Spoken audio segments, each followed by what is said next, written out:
Leading the championship is the WRT Audi of Stefan Ortelli and Laurens van Thor. Ortelli knows how to win championships, having been in these positions before. I feel pretty much comfortable. You know, we are here fighting with our sister car. It can be better than that. I think it's great that we are with Azerbaijan. We are able to build such a track and having a final here. I think it's part of the excitement. It's always a bit different when it's new, but we have to learn from every session. Having 4 cars in WRT team is a strong asset. Only 5 points behind is the 13 WRT Audi of Frank Stippler and Edvard Sandström. But despite the pressure, Stippler seems fairly relaxed. We're still in the game, we will fight hard. Everything can happen here on the street circuit. There are many gas starters. It's still a dirty track, but it will improve, so a lot of exciting things to happen. We are a little bit more relaxed than usual, but I would prefer if it was our car. If it is the other car, we are still fine with it. The main target was that an Audi will win the championship, and that's the case. Mark VDS bring a BMW this weekend to make their FIA GT Series debut. Maxime Martin and Nicky Katzberg at the wheel. They're here having won the team's championship in the Blancpain Endurance Series. I think everybody wants to be here. Special event, of course. A lot of good drivers, a lot of good teams, and I think Mark VDS wants to be here as well. It's going to be difficult. There's some long straights. With our engine power, of course, that's going to be difficult. But the BMW has been good all season, so I think it will be good here as well. Ex-Formula 1 driver Thierry Boutsen has helped organise this event, and he's also brought his team along with 2 McLarens. In one of them is McLaren young driver Stoffel van Dorn. It's going to be my first event in the FIA GT. The team Bouts and Gignon Racing asked me if I wanted to join them. I raced in World Series at Monaco. That was my first event there, but it went well. I was quickest in free practice, so yeah, I'm looking forward to driving on the streets again. I think it's going to be a very nice circuit to drive on. Track Speed Porsche have brought 2 997s this weekend after their success in the British GT Championship this season. Nick Tandy and Marco Holzer are one impressive lineup. I've never been here before, so I said I have to do this race, and saw the videos from last year to really have to do this race. All the street courses are good for our cars. We have the engine on the rear, so I think we have a lot of grip on exit. It looks really fast. With 30 cars here, it will be really good racing. As well as Grasser Racing Lamborghini regulars Dominik Baumann and Harry Procek, there's another car out, filled with 2 Slovakians, Filip Sledeka and race winner this season, Stefan Racina. I always sort of wanted to participate in this race also as a Slovak team, because I think before it has never happened, and we will see how it will go. I think it's going to be quite challenging, as well as if you look at the field of the drivers that are here, it's quite good that we can participate in such a year. Another team debuting in the FIA GT Series this weekend is Fortec Motorsport. Their 1 Mercedes SLS entry will be piloted by Benji Hetherington and Ollie Webb. Looks like a really quick track. That'll suit our car a bit more. Tight and twisty, I think, will suit the Porsches a little bit more. Very nimble, very quick, whereas we've got quite a good top-end speed, so we're hoping for quick, fast track, which this tends to be. For a street circuit, it's nice to see that. Callaway Racing have brought a Corvette to Baku this weekend. Daniel Kilvitz is one of the drivers, a man who's made his FIA GT Series debut already this season, but alongside him is newcomer Jeroen Bleekemolen. It's not so easy to predict. I think there are many good teams and drivers out there, so it's going to be very close competition, but it's very narrow, lots of chicanes, so hopefully the car likes it, but yeah, you need a car that fits the track well. That's the main thing in GT3, I think, so hopefully we'll have that, and then yeah, we hope to fight at the front, of course. Leading the Pro-Am standings is the HDP Motorsport Mercedes of Andreas Simonsen and Sergei Afanasyev. And despite their advantage, Afanasyev knows they need to keep their wits about them. We'll have some gap, but anyway, you never know. It's a championship, it's a nice fight. The main thing, you compete, you fight for it, and you do the best what you can. It's an amazing place, it's an amazing circuit. It's really interesting, it's really exciting, it's the first time here, and will bring a lot of fun for the spectators and for us as well.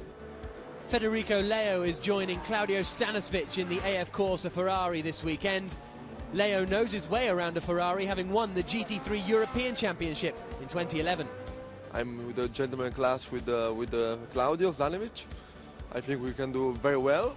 We will have fun, I'm sure, in this track because it seems very nice. And the first race for me, the FIA this year. So I don't know how is Ferrari in the FIA, but last races in Michele Rugolo did very good. So I think we can do very well.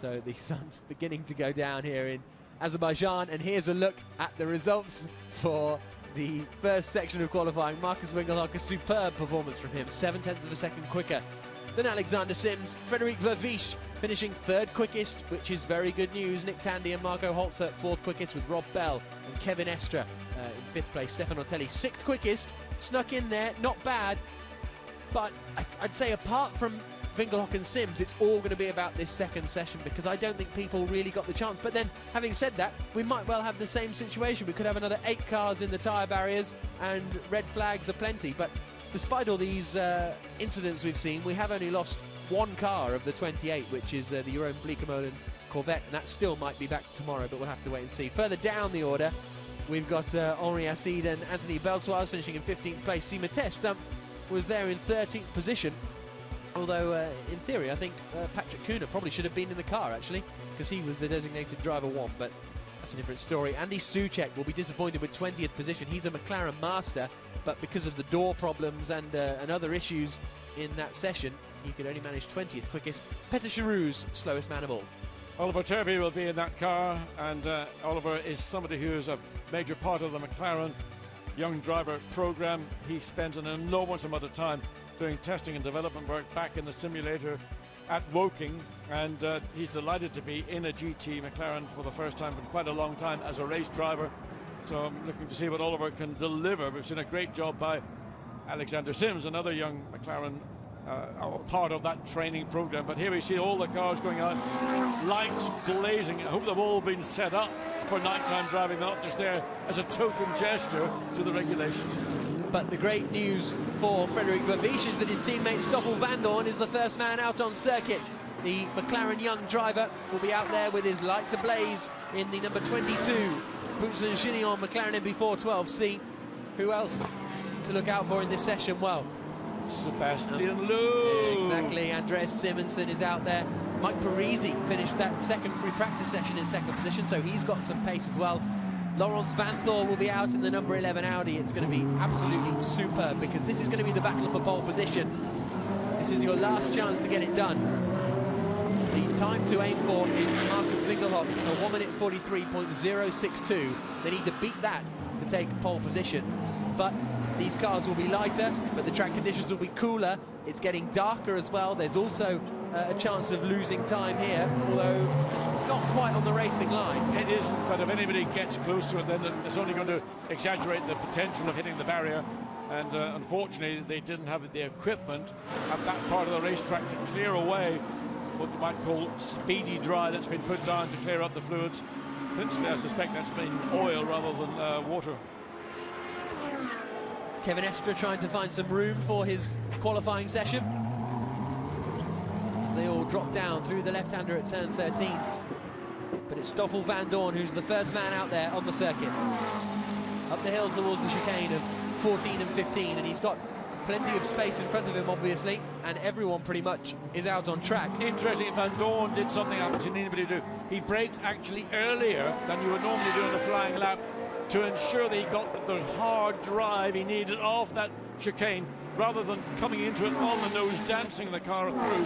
Interesting, a young man using his brains to try and max out the acceleration out of that chicane down the start, finish straight, and then down to turn 1. It's actually Boots and Gignon first and second on the circuit at the moment, so that's Steph Dusseldorp behind in the 15 car as they come down the left-hander, and those are the second and third place cars from the first qualifying segment. So good stuff for Boots and Gignon this weekend. Really great to have them here in the FIA GT Series, and they're performing strongly. The reason they're performing strongly is they've got 2 little hot rods, and that makes a big difference. You bring in that young talent, hungry, quick, naturally, don't have to go through the whole build-up process. And some of them have been racing in McLaren, not necessarily in GT, but in Formula 3, and their whole body mental process is right up to speed. Vandoorne is brushing every apex. It's superb to watch on the inside of turn 8, then on the inside of turn 9. 53.351 in the first sector isn't amazing. Steph Dusseldorp's gone quicker, in fact, with a 53.187. But nevertheless, it'll take a couple of laps for them to really get down to it. And Dusseldorp quickest in that second sector. Not as spectacular as his young co-teammate, but actually delivering more. Now he's more familiar with the car, but nonetheless, the slightly older but still very young Stef Dusseldorf is the one of these two McLarens that's actually getting the job done. So Van Dorn braking heavily coming into that final chicane, so I think this will be a slow final sector for Van Dorn to then get on it.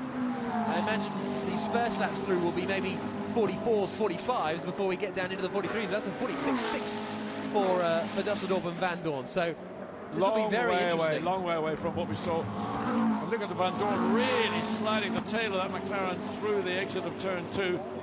So he runs down the hill, go back to Mercedes. That's it. Coming up the hill out of turn 13.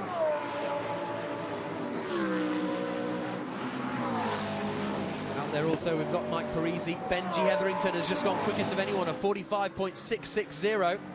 I'm wondering if, because we've lost the sun, is the track going to be noticeably slower? We'll have to wait and see. No one's told Laurens Van Thor fastest, or he was fastest overall in that first sector.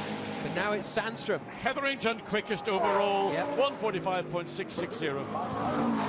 Up into the chicane comes Laurens Van Thor. Where's this going to put him up to? He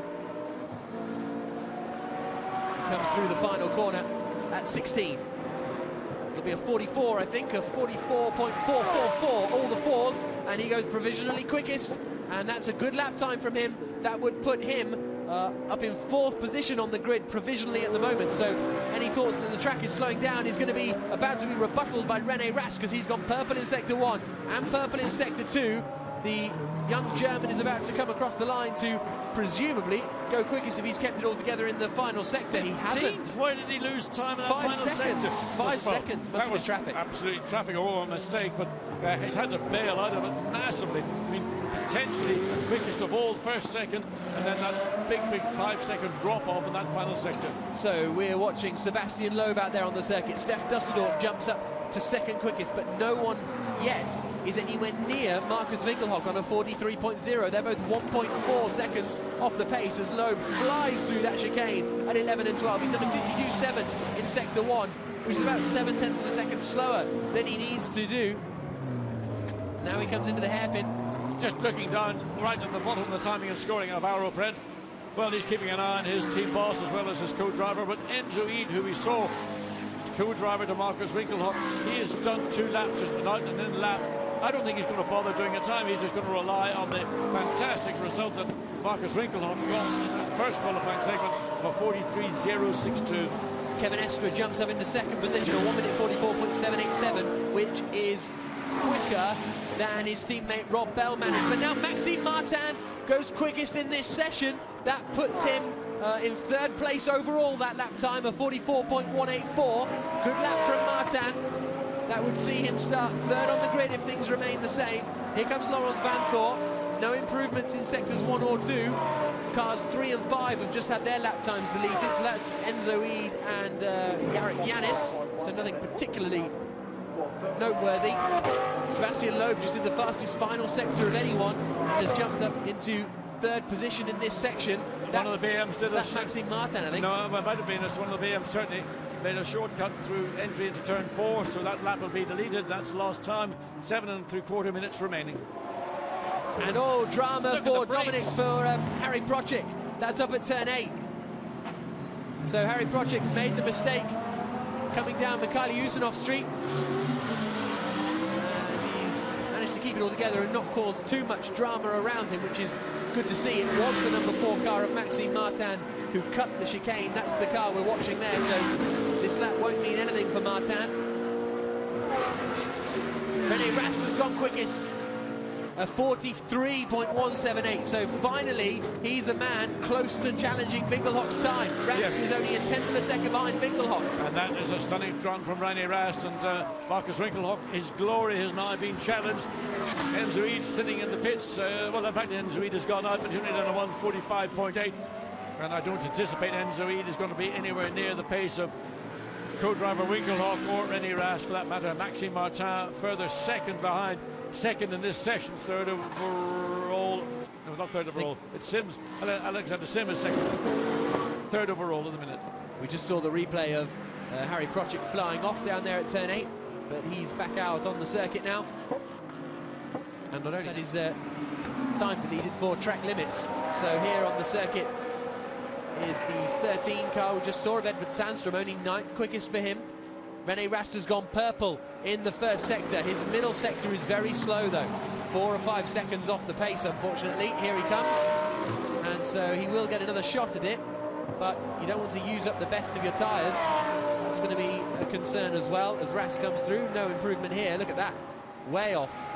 11 seconds off, but he's found himself some clear air. That's the crucial thing. Absolutely, he's got the clear, relatively speaking. This first leg of the track down to turn 3, the first hairpin bend, is clear for Rene Rast. This is a long first sector on this 4.3 kilometre race track, so he hopefully will make up the time. Look at the brakes, you can see now in this twilight just how much load these carbon fibre brakes are having to deal with. Glowing cherry red, then hard on the brakes again into turn 4, then right with 5, and 5 really is 1 corner 6, then you accelerate hard off the dual carriageway onto the old roads, up through turn 7, onto the slippery run up into turn 8, easy to overrun the corner, so close to the barrier on the inside, runs the barrel on the outside of turn 8. Here he comes then, first sector time for Rene Rast. It's purple, this is looking good for Rene as he comes now into the very fast right-hander at turn 10. Listen to this. No hint of a lift as he comes flashing around through the chicane, gets the wheel over the white line, which is good, as he now comes down the hill towards the left-hander of 13. His middle sector as well is the fastest of anyone. He's 0.3 of a second up on his time. This would put him on provisional pole position. Rene Rast, Porsche Super Cup champion from a few years ago, is absolutely superb at the moment. And you'd hear the car actually bottoming out in turn 13 as he went over the bumps and hard on the brakes as he comes to this final segment of 2 corners 15 and 14, 15, and then flat out everything you can give that V10 520 horsepower Audi engine as it comes across start finish line. You've got to beat a 43.062, 42.675. He's obliterated it. Unbelievable time from Rene Rast as he comes across the line for the WRT Audi squad. Absolutely superb performance from the 3-time Porsche Super Cup champion, 2010, 11 and 12. Rene took home that title and he's showing exactly why with a wonderful performance. Out there on the circuit now, personal bests all the way through for Kaká Bueno, the Brazilian driver who's won the Brazilian Stock Car Championship more times than anyone else in history. He comes across the line and that puts him only up into 9th position. Rene Rast has just taken provisional pole position, and really he's a second clear of Laurens Vanthoor in 2nd place, so it doesn't look like anyone is going to be able to stop the German at the moment. Who else have we got out there on the circuit then? This is Mike Parisi, 4th quickest at the moment, 1.4 seconds off Rene Rast. Big disappointment will be Edward Sandstrom, only currently 10th position, 1:44.8. They need to get their car, Frank Stifler and Sandstrom, need to get that car up to the front. Bearing in mind they're going to take a 5-place penalty drop because of an incident that occurred at this part of the racetrack in the first unofficial practice session. Maxime Martin has had his lap time deleted for cutting the track. Here's Laurens Vanthoor then. He's done personal best middle sector, but his first sector's nowhere at all. So this will be it for Laurens Vanthoor. He and also Edward Sandstrom are in some clear air. There goes Vanthoor with Sandstrom behind, and as you say, they really need to climb up the order, although one-off entries, for example Maxime Martin, Kevin Estre and the like, won't score points, so that'll be something to take into account during the races tomorrow. But here then is the 13 car of Edward Sandstrom. He's currently at a 1 minute 44.663. Quickest time of anyone is a 42.6 for Rene Rast, with Marcus Winkelhock currently lining up second on the grid after his time in Q1, which was a 43.0. Steph Dusseldorf has improved up to 4th place behind Mike Parisi. George McLaren presently in this qualifying 3rd and 4th. And Maxime Martin dropped down to 5th with Laurens Vanthoor in 6th place. This is spectacular. This is fantastic. Absolutely superb. This is what we should be doing. Look at the vista over the city and the racetrack. I'm sure Edward Sandstrom's glad they got that headlight fixed now after it was damaged in the incident this morning. Van Thor's first sector is a 52.2, which just isn't good enough. He's going to lose out a position to Mike Parisi if he's not careful, because Parisi's done a personal best in sector 1. He's just done a poor middle sector as Parisi, and Van Thor going very wide. Rast is still on it. Rast has done a personal best, a best of anyone in sector 1, 51.227. As Van Thor climbs the hill, what's Sandstrom's lap like behind him? It's not bad for Sandstrom. This might get him up towards the top 5, closer to the top 5, as Van Thor comes around the final corner now, and this will be no improvement from him across the line, and he remains in second position. But will Sandstrom improve as he comes through? No, he doesn't. A poor final sector. He stays in 9th position. But here's René Rast. What's his middle sector time like? Pretty decent. Yeah, it was just fractionally down. May have been a little bit of traffic, we don't know. Can he find more time? Here he comes across the line. René Rast goes quicker still. 1 minute 42.551. Unbelievable stuff from Rast. He's overcooked it going into the first chicane, but it doesn't matter. He has pole position, no doubt about it, for the qualifying race in Baku tomorrow morning. And that's over a second quicker than Laurens Van Thor in the sister car. And you know, Laurens Van Thor is as quick as it gets in an Audi. Again, everybody now just opting to ignore the chicane when he's 17 seconds remaining. With both two cars, McLaren and Ferrari, both making their way back into the pits. So this is Lamborghini. Well, Jimenez actually gets up to 9th place in the BMW, 44.5, and with almost 2 seconds. I mean, that's an amazing gap between 1st and 9th place. Testament to the pace, the outstanding virtuoso performance of René Rast to put that car unchallenged. We thought Marcus Winkelhock had got it cracked on a 43.062. Well, that's half a second away from the time of his colleague René Rast. Superb performance from René Rast. The checkered flag is out. There are drivers still on the circuit. Are any of them going well? Really? There's Alvaro Perón watching on. His teammate Sebastian Loeb is qualified in 6th place, which might be 7th or 8th come the conclusion of the session. Here comes Edward Sandstrom through the final corner. Any improvement for Sandstrom as he takes the checkered flag? Yes, but it leaves him in 10th position.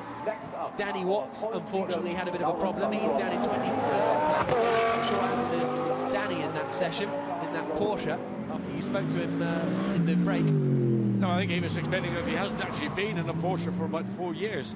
He's driven other forms of GTs, other forms of sports cars, but anyway, whatever Danny's issues are, it's a disappointment. He's capable of dragging a performance out of any race car, and is a very competitive guy. So into the pits come the cars after a very exciting qualifying session. And doesn't night time really suit this circuit? Fantastic. It's absolutely superb. So there is Enzo Eid coming in. He did go out just for the fun. And there's the MRS GT car of Oliver Turvey. Where did he end up? 12th place for Oliver Turvey. And I mean, I said this when we were coming here. We're going to see some kind of incomprehensible results because of the strength of the field. You know, I said we were going to see some drivers that will think, what on earth? You know, Benji Hetherington, quickest man of anyone at certain points in this session, very quick in the Fortec Mercedes, great team, great car, 17, just ahead of Marco Holzer. But here's, look at this, look at these. Absolutely things. Fantastic. I mean, but you know, drivers of René Rast or Marcus Winkelhock's ability, they are familiar with these cars. They are outstanding drivers in cars that are, in relative terms, low downforce cars. You bring a driver into this race series who's come from a high downforce single-seater package or a high downforce Le Mans type style sports car, it is quite difficult because all of a sudden the car feels like it's not planted.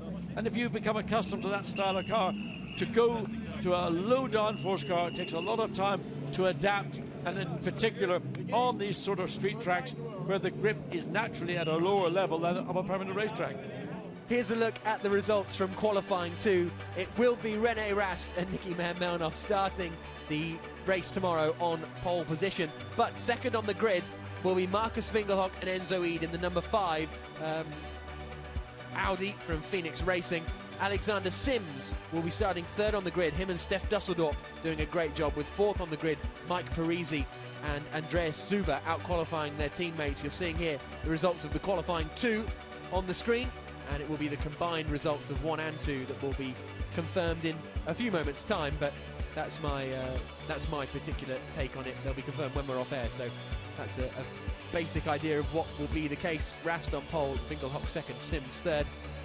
There you can see Enzo Eid 15th quickest in that second qualifying session, 2.5 seconds slower than his teammate, so that's going to be interesting, because I think Eid will be the man starting the race tomorrow, so it'll be interesting to see if he can start second on the grid, and that is going to be crucial in a big grid such as this, as we see the 25th qualifier, the number 77 MRS GT racing car of Ilya Melnikov. Hopefully we'll have 28 cars out on the grid tomorrow, but even if we only have 25, that's still a very impressive entry as the lights come on the Crystal Hall. A reminder of how the championship standings look going into tomorrow, the final day of the FIA GT Series. Ortelli and Van Thor lead the championship, but Edward Sandstrom and Frank Stippler are only 5 points behind. And with that pole position, if it all goes right, Nicky Melnikov still has an outside chance of getting in there. But it is a superb performance from René Rast to take pole position here in Azerbaijan for the first FIA GT Series visit here. It started off in the daylight, the Baku World Challenge qualifying session. We had a few red flags along the way, but 2 real standout performances from Marcus Finkelhock and from René Rast. And even though Finkelhock had that moment early on. Yes, there was an incident there. We saw an incident, brought the second red flag out, the Lamborghini, again in turn 9, causing the circuit to be red flagged, putting a lot of pressure on those that had yet to secure a time. Then we saw René Rast out on the circuit, absolutely flashing through. Superb performance from him to take pole position ahead of tomorrow's race. The brake discs looked superb. Everything looked superb. Join us for the race tomorrow. We'll see you then.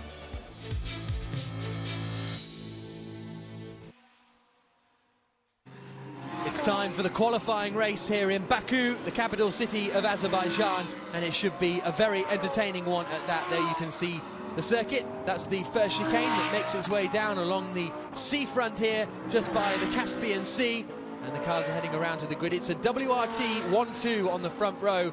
It'll be René Rast and Laurence Van Thor starting on the front row, but the race will be started behind the safety car because of the difficult conditions we've had this morning, and you can see the damp parts of the racetrack, and that's why the race will be started behind the safety car. John Watson is alongside me, and John, beautiful view, isn't it? Fantastic. I mean, I can't think of another racetrack that's got a vista quite like that. Maybe all the way back to Long Beach in California. But having water close to a racetrack, you get fantastic light. You also get a very cold night. They've got a track that is drying in parts, but other parts in the shade still very damp and slick. Cold as well, so it's taking time for that track temperature to build up and for the track surface to dry out. So as we see the cars making their way around in what is effectively their warm-up session, they can head out, and they've got quite a few minutes to go around and then back through the pit lane, make any changes they want, and head out back onto the circuit. Once they've been through the Old City section, up Mikhail Huzanov Street and then down Agil Guliev Street, they then come to this very fast chicane at turns 11 and 12, which I think the race organisers were perhaps expecting to be a little slower, but they really blast through it, and it's actually pretty spectacular. It's virtually flat out. I mean, for some drivers, certainly in qualifying, flat was not a problem. The problem is that if you become a little bit too, let's say, adventurous and don't attempt to make it look like you've turned one way then the other way, and you actually go directly over the curbing, which is a very shallow curbing at the point of defining the corner, then you may get a black flag from the race director to say that you're using more of the racetrack than you are permitted to do, and you could ultimately maybe have that time that you've recorded deleted from the laps that you've completed. So it's a bit of a flexible judgment, both by the driver and by the race director, as to what is acceptable and what's not. And of course, with it being a street circuit, we've got plenty of balcony watchers. That's probably along Mikhail Huzanov Street, and then we've got grandstands as well, giving the fans a great chance to see the racing action that'll be getting underway in just a few moments' time.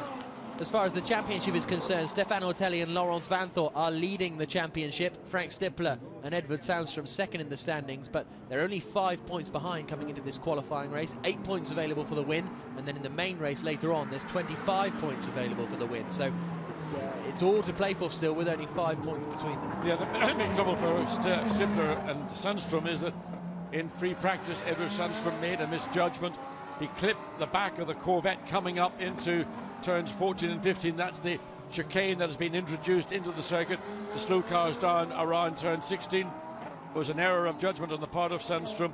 It knocked the Corvette potentially, almost certainly, out of the event altogether because of unrepairable damage.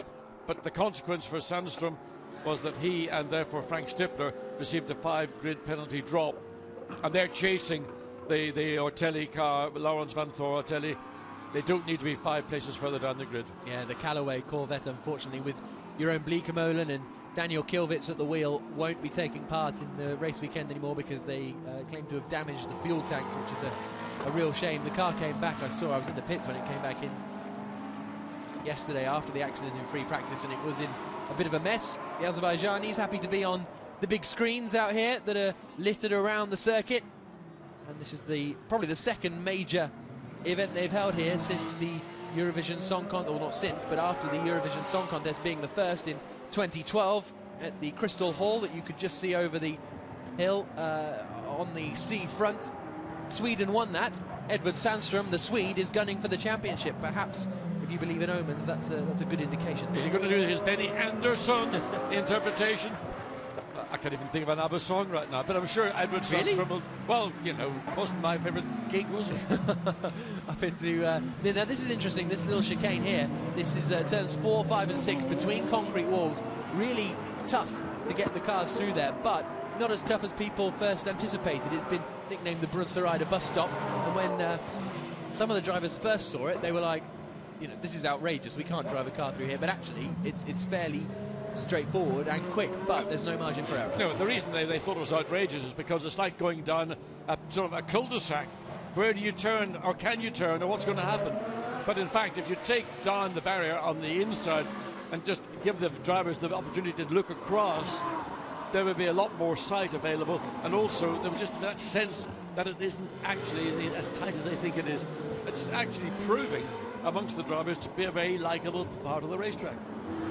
There is Alvaro Parent making his way to the grid. He will be starting in 6th place in that Sebastian Loeb Racing McLaren.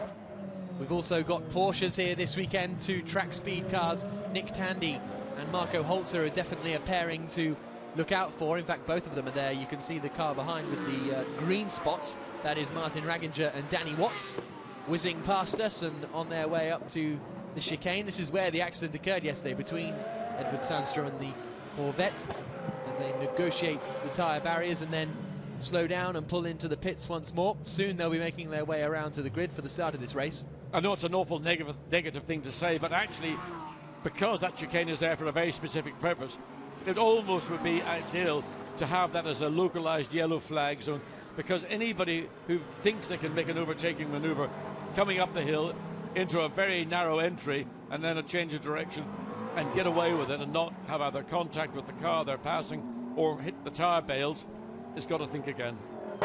So we've got a few cars now making their way around to the grid, having been satisfied with their pre-race preparation. Was that one of ABBA's songs? Be satisfied? I don't think it was. I don't think it was.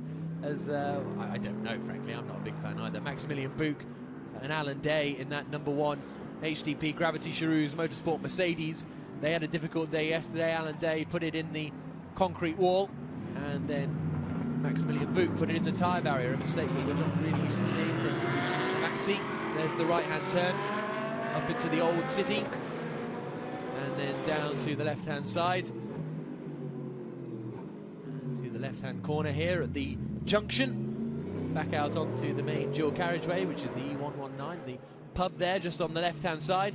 Alan Day not having to give way as we did when we drove the track the other day. No, it was an interesting little trip around the racetrack. We did it in a 4x4, which was totally unnecessary, but we didn't have the Lamborghini, whichever model was that we were promised, available. So there we can see the BMW Team Brazil car as well. There's the AF Corsa Ferrari.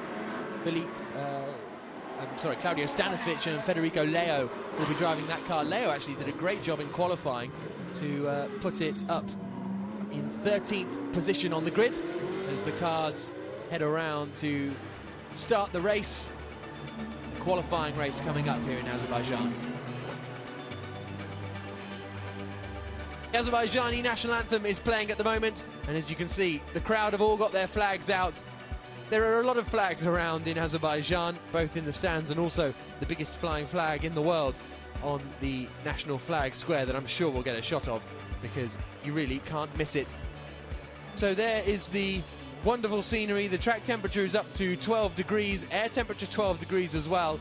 The track is drying out after it was damp this morning, and so we've had a little bit of a delay, but we're all set to go now. The track is looking good, the city's looking good, the flags are looking good.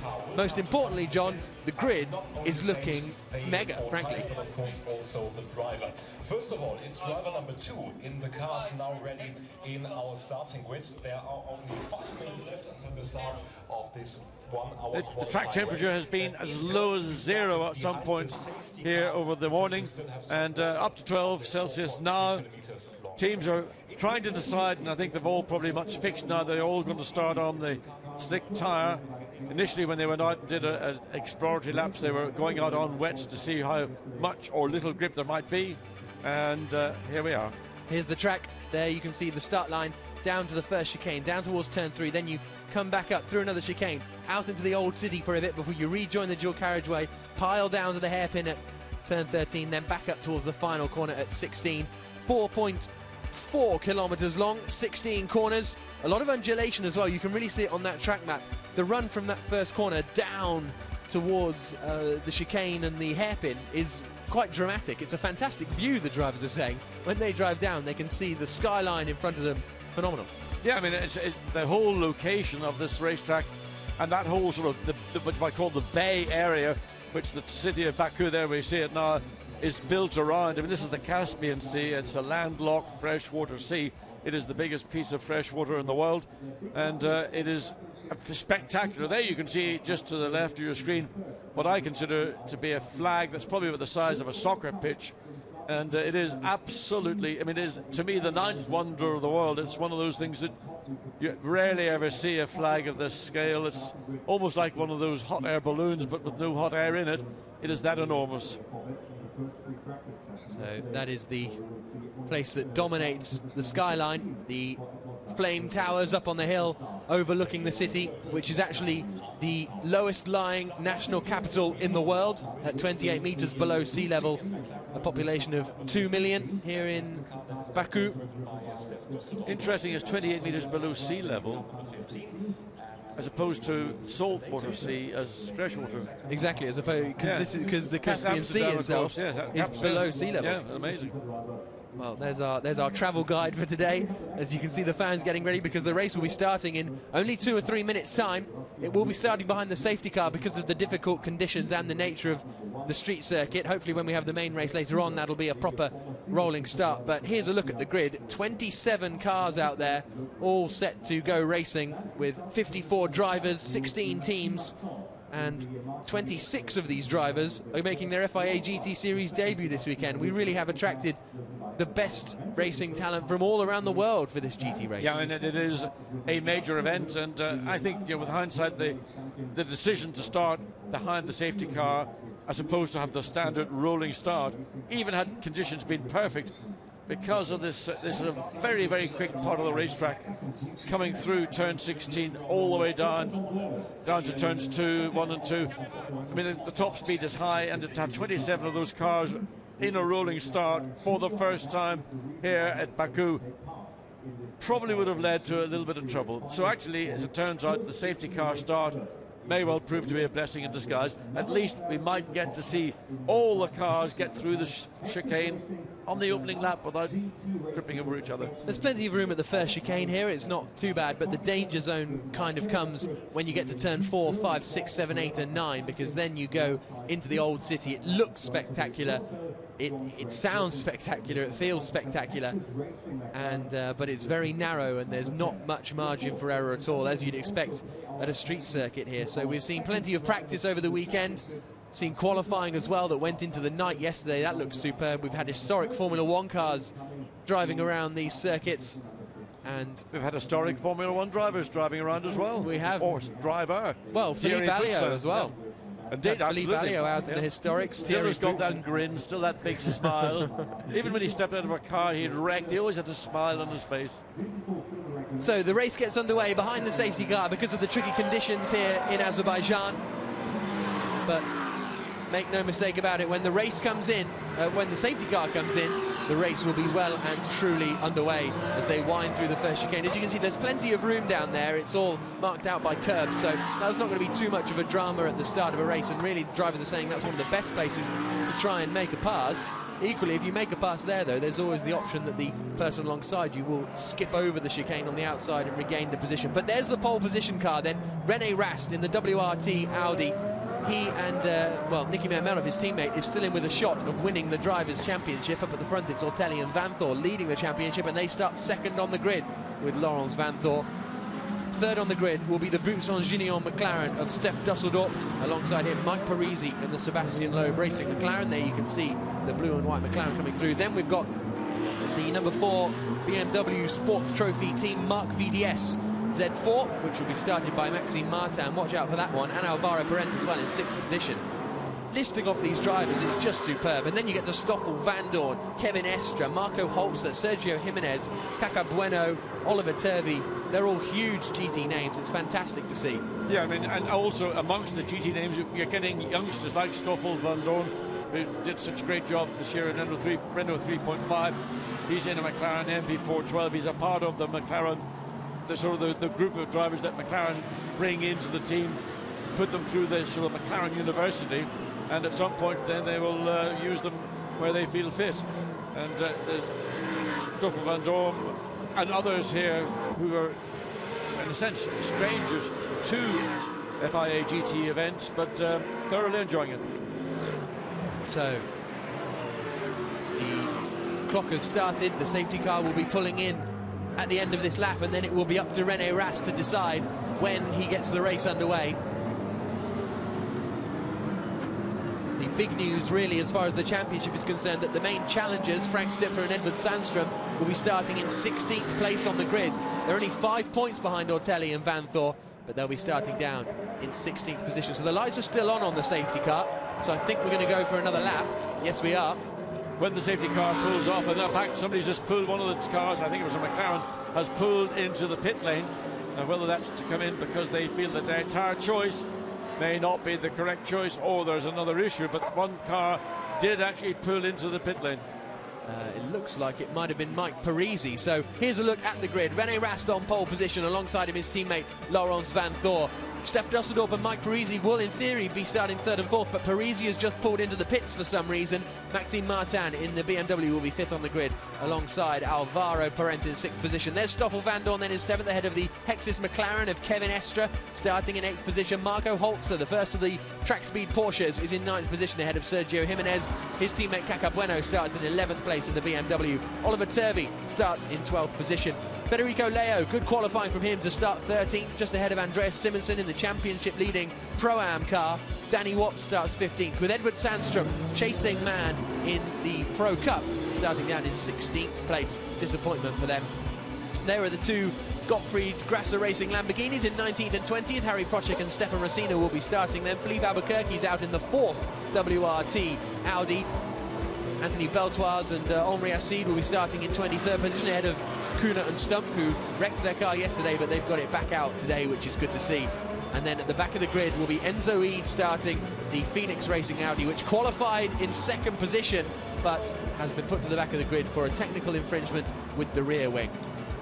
Just at the point where Mike Parisi dived into the pit lane, I was about to mention that when the safety car is exiting that final chicane at turns 13 or 14 and 15, the tail of this line of cars is just exiting turn 13, which is a good 500 meters away. So there's that McLaren, and that wasn't a tyre change, that's a mechanical problem with the car. Well, they were having problems on the grid, I believe, looking in the back of the car, trying to, with concern, but they obviously couldn't get the problem sorted before the start of the race, which is a real shame. The safety car will be in this lap then, and racing will be underway in Baku, finally. It's been a trying weekend for everybody involved, but the safety car, we think, will be pulling into the pits. The lights are still on. We'll wait and see as they come through the final corner whether René Rast floors the throttle and gets the race underway. No, he doesn't. So safety car in this lap was an incorrect message. There will be an additional lap. So we'll have a little bit more time to talk through this superb field. And also the benefit of an additional lap. I mean, the clock is still, this is actually still a race. We've had almost, 5.5 minutes or so of the race, all under safety car. Nevertheless, it's giving the teams, drivers particularly, an opportunity to try and get as much load into the tyre and get those brakes up to temperature as well. That when the safety car does pull in, which we believe, I think the lights are out now in the safety car, that when they do go green, that they've got a modicum of temperature in the brake and in the tyre. So they're down towards the hairpin they come, which is the furthest point of the circuit on the E119. And you can see they take that chicane right, left, and then right again back out onto the dual carriageway. That's turns 4, 5 and 6, a very tricky, complex, and no margin for error in there at all. The driver's actually really enjoying that element of the circuit now. They were a bit worried about it at the start, but now they are having quite a bit of fun as they go through there. Then they turn right up Mikhail Husanov Street there, and who is Mikhail Husanov? Do we know? He's an Azeri architect from the kind of early 1900s. I think he was born in 1903. But they then turn left when they get to the top there onto Agil Guliev Street. No idea. No idea. Okay. Couldn't find out about Agil Guliev. That'll be my task for after this race. And there is the one car of Alan Day. And then they come back down through the right-hander at turn 9 and back out onto the dual carriageway into what is the quickest corner on the circuit, turn 10. A very tricky corner, the drivers were saying. Some nerves in the pit lane. There's Nicky Mermelnov. The reason is his teammate starting on pole position. And that's all sorts of emotions there going through Nicky. But here we go then. Safety car in this lap. The lights should be off on the safety car. The clock has already started, so it'll be 52 minutes of racing. We've still got our mandatory pit stop window between 25 and 35 minutes into the race. But here comes René Rast, about to get racing underway on the streets of Baku. The safety car pulls into the pits, and we're racing in Azerbaijan. The final weekend of the FIA GT Series sees René Rast lead across the line. Close behind him is Laurens Vanthoor. Third position is Stef Dusseldorp. But already they've made a good break, those two Audis, as they come down into the chicane for the first time. Side by side behind, trying to make an early move is Kevin Estre, and he manages to get past Stoffel Vanthorn and up into 6th place. Good move, clean move down the inside. Took the opportunity. Maybe slightly caught unawares, nevertheless a good, bold, positive move from Kevin Estre in the McLaren to take one position. So they come through turn 3 and then head out into the backstretch for the first time at racing speed. There you can see the green flags being waved. Up into third position is Stef Dusseldorp, holding on to that third position, I should say, but he's got challenging coming up behind him. Looks as though Marco Holtz has made a good start as well in the Porsche. He's starting to close in on Stoffel Vanthorn in front of him. Then we've got the two BMW Brazil cars as they all make their way now up to the left-hander of turn 8, which has been catching a lot of people out this weekend. Will they all get through safely this time around? The first few have, at least. The two BMW Team Brazil cars going nose to nose. That is Jimenez ahead of Bueno in 9th and 10th places. Now through this flick at turns 11 and 12, where if you take too much, you will be in trouble with the stewards. But, I mean, you can't penalise everyone, can you, as the BMWs fly through. René Rast is comfortably the quickest man of anyone in sectors 1 and sectors 2. He's building up his advantage at the front of the field. Yeah, he actually, through that sequence, turns 4, 5 and 6, looked like Laurens Vanthoor had closed down the gap, but now back as they climb up the hill all the way up to the final chicane. We see that the gap is now opened back up again, and René Rast getting his momentum, getting that pinch, the confidence that he needs, and to show the kind of pace that he showed in qualifying. That blinding lap where he ended up being just over a second quicker than the Ortelli Laurens Vanthoor car, which is currently in second. So here they come across the line. It's Audi followed by Audi, and then a McLaren, a BMW. Three more McLarens in a row then, as they come out down towards turn 3. The two Audis have definitely made a break up at the front, and this will be, unfortunately, I think this would put Nicky Mermanov out of contention for the championship overall. But still, it's going to be a long way to go in this race, 50 minutes, but the man who's going to be under the most pressure, I think, is Stef Dusseldorp in this third position, because the cars are starting to queue up behind him. You've got Maxime Martin, or the special one as he's often known in GT circles, in the Marc VDS BMW. Mike Parisi, Alvaro Parent behind him in the Sebastian Loeb Racing McLaren, and then Kevin Estre, who is up into 6th place. So a real challenging time for one of the McLarens, unfortunately. That is Oliver Turvey pulling into the pits in the MRS GT car. Well, I don't know, again, trying to look and see whether he's under tyres or whether that's another mechanical problem. But Oliver Turvey, again, another driver who's a part of the McLaren Academy and not getting the kind of performance he would hope for this car today. Down into the right-hander. Look at that, Kevin Estre is right on the back of Alvaro Parent. He seemed to get the power on a little bit earlier there as well, and is right up behind. Well, there's nowhere to do it up the hill, because trying to make a passing manoeuvre into turn 14 and 15 is an absolute no-no. And then the actual Porsche, the BMW, Maxime Martin, had to miss the chicane. He turned to go into it, then he changed his mind and went over it, didn't gain anything, but that will be, of course, something that the race director will have a look at to see whether there was any advantage in terms of this part of the racetrack. Would he have benefited in getting a slightly quicker exit over the car that he is following? So Maxime Martin behind Stef Dusseldorp. We don't know why he missed that chicane, but chose to do so. Now, Alvaro Parent considering going a little bit defensive into the hairpin. Back end stepped away from him just a little bit under braking. You can see how bumpy it is through that left-hander, and there's Sebastian Loeb, Alvaro Parent's teammate, watching on, a little bit nervy now, because Parent has started to drop back from Maxime Martin as they come through the chicane at 4, 5 and 6. And Kevin Estre is the driver really who seemingly is most comfortable in these conditions in this group of cars. He's not going to try and make a manoeuvre up into turn 8. It's too risky, particularly if you're going to go offline. The best chances are going to come when you come out of turn 9, then up through the long, flat-out sweeping turn 10, and then the run down into the hairpin at turn 13. And that's where I think that we're going to see Kevin Estre try and make a move, try and catch out Alvaro Parent. He's not really close enough to do anything about it as they make that run down. He'll have another opportunity, undoubtedly, when he gets back up the hill and drops down to start another lap, back again into turn 2. Edvard Sandström has dropped down into 15th position. He was as high as 14th, but he's lost a position, so he won't be scoring many points from there. He's 12th in class, but the race-by-race entrants don't score points in the championship, so we'll have to keep an eye on that. But this is mainly about setting the grid for the main race later on. I'm just going to keep an eye on these two McLarens battling for currently 5th place. Alvaro Parent, he's got enough clear hair, so he's not under threat or challenge. Stef Dusseldorp hops and skips over the curb, and Maxime Martin follows. So he's going to be looking to try and catch out the young Belgian very shortly. Down the hill, not close enough to look again. Looking at these two McLarens coming into turn 3, and Kevin Estre all over the back of Alvaro Parent. At certain parts of the track, there's no doubt that the Hex's car is quicker than the Loeb car. It's strange to know why. Yeah, absolutely, as they come through the chicane.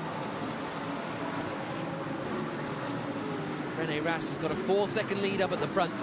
It's then 2 seconds from Laurens Vanthoor back.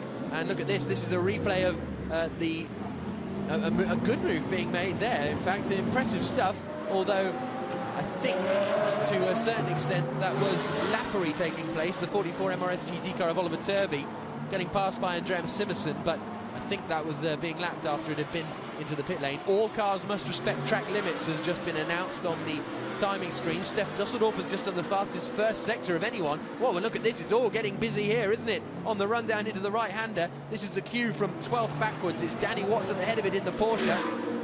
They're about to come flashing through here. This should be quite spectacular as this train comes towards us. It'll be Watts in the Porsche, Leo in the Ferrari. Then very close together is Muller and Sandstrom in the 2 Audis. On the run down the hill now, is Sandstrom going to be close enough? The trouble with the turn 13 is to get the inside line, you've pretty much got to aim yourself at the tyre barriers, so it's going to be a brave man to make a move down there. Yeah, let's have a look and see if anybody's going to be particularly brave on the climb. Out of turn 13 up into 14, 15, it's not a feasible overtaking manoeuvre when you're in a competitive position, but you can see the Audi's trying to force the issue, and he had to back out of it. Muller was not going to let that car get through without a battle. So Edmund Sandstrom, he got caught out there in the first official practice on Saturday when he made an error, and that's partly the reason why the Corvette is no longer available to take part in the race. But Danny Watts heading this queue of cars, got good traction off these slower speed corners. All the way from the Porsche is the rear of the car, looking again to see Sandstrom tries to get alongside, down the inside of Muller. This time he's got on, he's made it stick. Good move from Edward Sandstrom, then that promotes him up into 14th position, which is an extra spot on the grid for the race later on. And look at this, Muller all about to be attacked by Benji Hetherington, but of all the places to make a move, that probably isn't one of them, and that could compromise Hetherington actually, with Harry Prochik behind. This is all a battle ultimately with Muller over 15th position, then 16th Hetherington, 17th and 18th for 2 Grasser Racing Lamborghinis as they come up to the left-hander of turn 8. Down Agil Guliev Street, back out onto the dual carriageway. That's 7 Lamborghinis looking racy. Patrick Kuhner at the wheel, 21st position. Here's a replay of the move, John. Yeah, he went tight to the barrier on the left-hand side, down into the hairpin bend. Muller gave the room. Was there contact? Yeah, I think there was. There was. That was Benji Hetherington managed to tag the back of Muller's Audi. Race leaders fastest lap. Look at that. 1 minute 46.183. 5.2 seconds. Well, you consider the circumstances the track was in before this event got underway. It is clearly now coming much more to the drivers. The dampness that we saw on certain parts of the track is disappearing, but undoubtedly it is still a slippery racetrack. These cars, of course, have got an hour's worth of fuel on board as opposed to what they would have been running when they were in qualifying, where they were running a lower level, which was always dissipating. So René Rast has opened up a 5.2 second gap over Lawrence Van Thor, and he's a further 2 seconds ahead of Stef Dusseldorf. But Kevin Estre is the guy really who is, I think, looking to make a move, try and get past Alvaro Parente. There you see him, top of the screen, the 2 McLarens. Alvaro Parente has had pressure all the way through from Kevin Estre. Yeah, very impressive driving this from Kevin Estre as he comes into the left-hander. It's not, oh, big slide on the exit from Alvaro Parente. Oh, and that's a shame. That's problems for Danny Watts. He'd been making such good progress up the field. He'd been making positions pretty much every lap, was up into 12th place, so we'll wait and see if we can find out exactly what's happened to him and whether his well, the car has stopped at turn 3 apparently, according to the timing screen, so that's really bad news for Danny Watts. Stoffel Van Dorn has just set the fastest first sector of anyone. Kevin Estre then set the fastest middle sector of anyone. So the driver's really kind of getting to grips with the track, because Rast's advantage is all because he managed to make the attack in the early laps and be confident that he knew where the grip was. But having said Kevin Estre went quick in the middle sector, I can't quite figure that out, because he's dropped way back now from the car in front. So next time we see that Hexus McLaren, he was 0.4 of a second behind Alvaro Parente. He's now a couple of seconds. There is Danny Watts, pulled off the circuit. And he climbs out of the car, and that's a real shame. Well, what they're saying now is Maxime Martin has got the fastest sector time in Sector 3, so 3 different drivers got fastest sector times. So no one driver dominating. The driver who is leading this field has had his 5.2 second advantage lead eaten into by Lawrence Van Thor, who's now 4.8 seconds. I just wonder, with some cars having made very early pit stops, does that traffic factor become the factor that's causing the leader to drop back a little bit? He's lost the best part of 4/10 of a second in the space of 1 lap. Yep, his last lap was a 46.6. Lawrence Van Dorn in a 46.2. The also interesting thing was that battle with Estre and Parente. They both had a slow final sector, and Estre lost a second. He's trying to close it back in now, but I wonder if he tried to make a move somewhere going down into turn 13 perhaps, and lost a bit of time. But there's our second place car, third, fourth coming through. Maxime Martin on a bit of a mission, and Kevin Estre is just at the fastest first sector of anyone, a 53.0, half a second quicker than René Rast. Then he's gone fastest as well in the middle sector, so you can really see he's dropped back, and now he'll have the advantage of taking a run-up on side by side. I think the Hexus car got past the Alvaro Paret as they came out of turn 13. There were two McLaren side by side. Good spot. Yes. That's one didn't do me any harm at all last night. Into turns 14 to 15. Sliding the back of the car. Now, Alvaro Paret does not give up positions very easily. Kevin Estre has been very, very racy indeed, and hopefully we get a little view of that on a replay. There's damage to the front of that car, a bit of gaffer tape. Anthony Beltoir. Is that part of the graphics? I can't make up my mind. It is the gaffer tape, and they'll send Anthony Beltoir back out onto the circuit, but he'll be down in 25th position. So Kevin Estre is up into 5th place then in the Hexus Racing McLaren. As the cars come along the start-finish straight, Beltoir is going to feed in the middle of the battle for 14th position, but he is now a lap down, of course, and will be running in 25th place with Oliver Turvey, the only man behind him, and of course Mike Parisi, who had to pull into the pits. Such a shame for Mike Parisi. We'll find out in between the races exactly what happened to that Sebastian Loeb Racing McLaren. Car 77's team manager has been asked to go to the race director, so that's for Ilya Melnikov in the MRS GT car. But Kevin Estre then up into 5th position, and he is some 3 seconds behind Maxime Martin, and into the pits again comes Oliver Turvey. So still having problems, the MRS GT guys.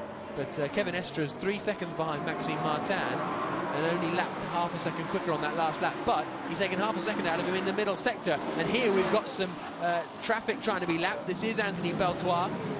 Where's he going to go? He's just either going to stop and let them go through, or just do the best he can, and then once he gets out onto through turn 9, there is that car back in the garage, and that looks a more terminal. What a disappointment.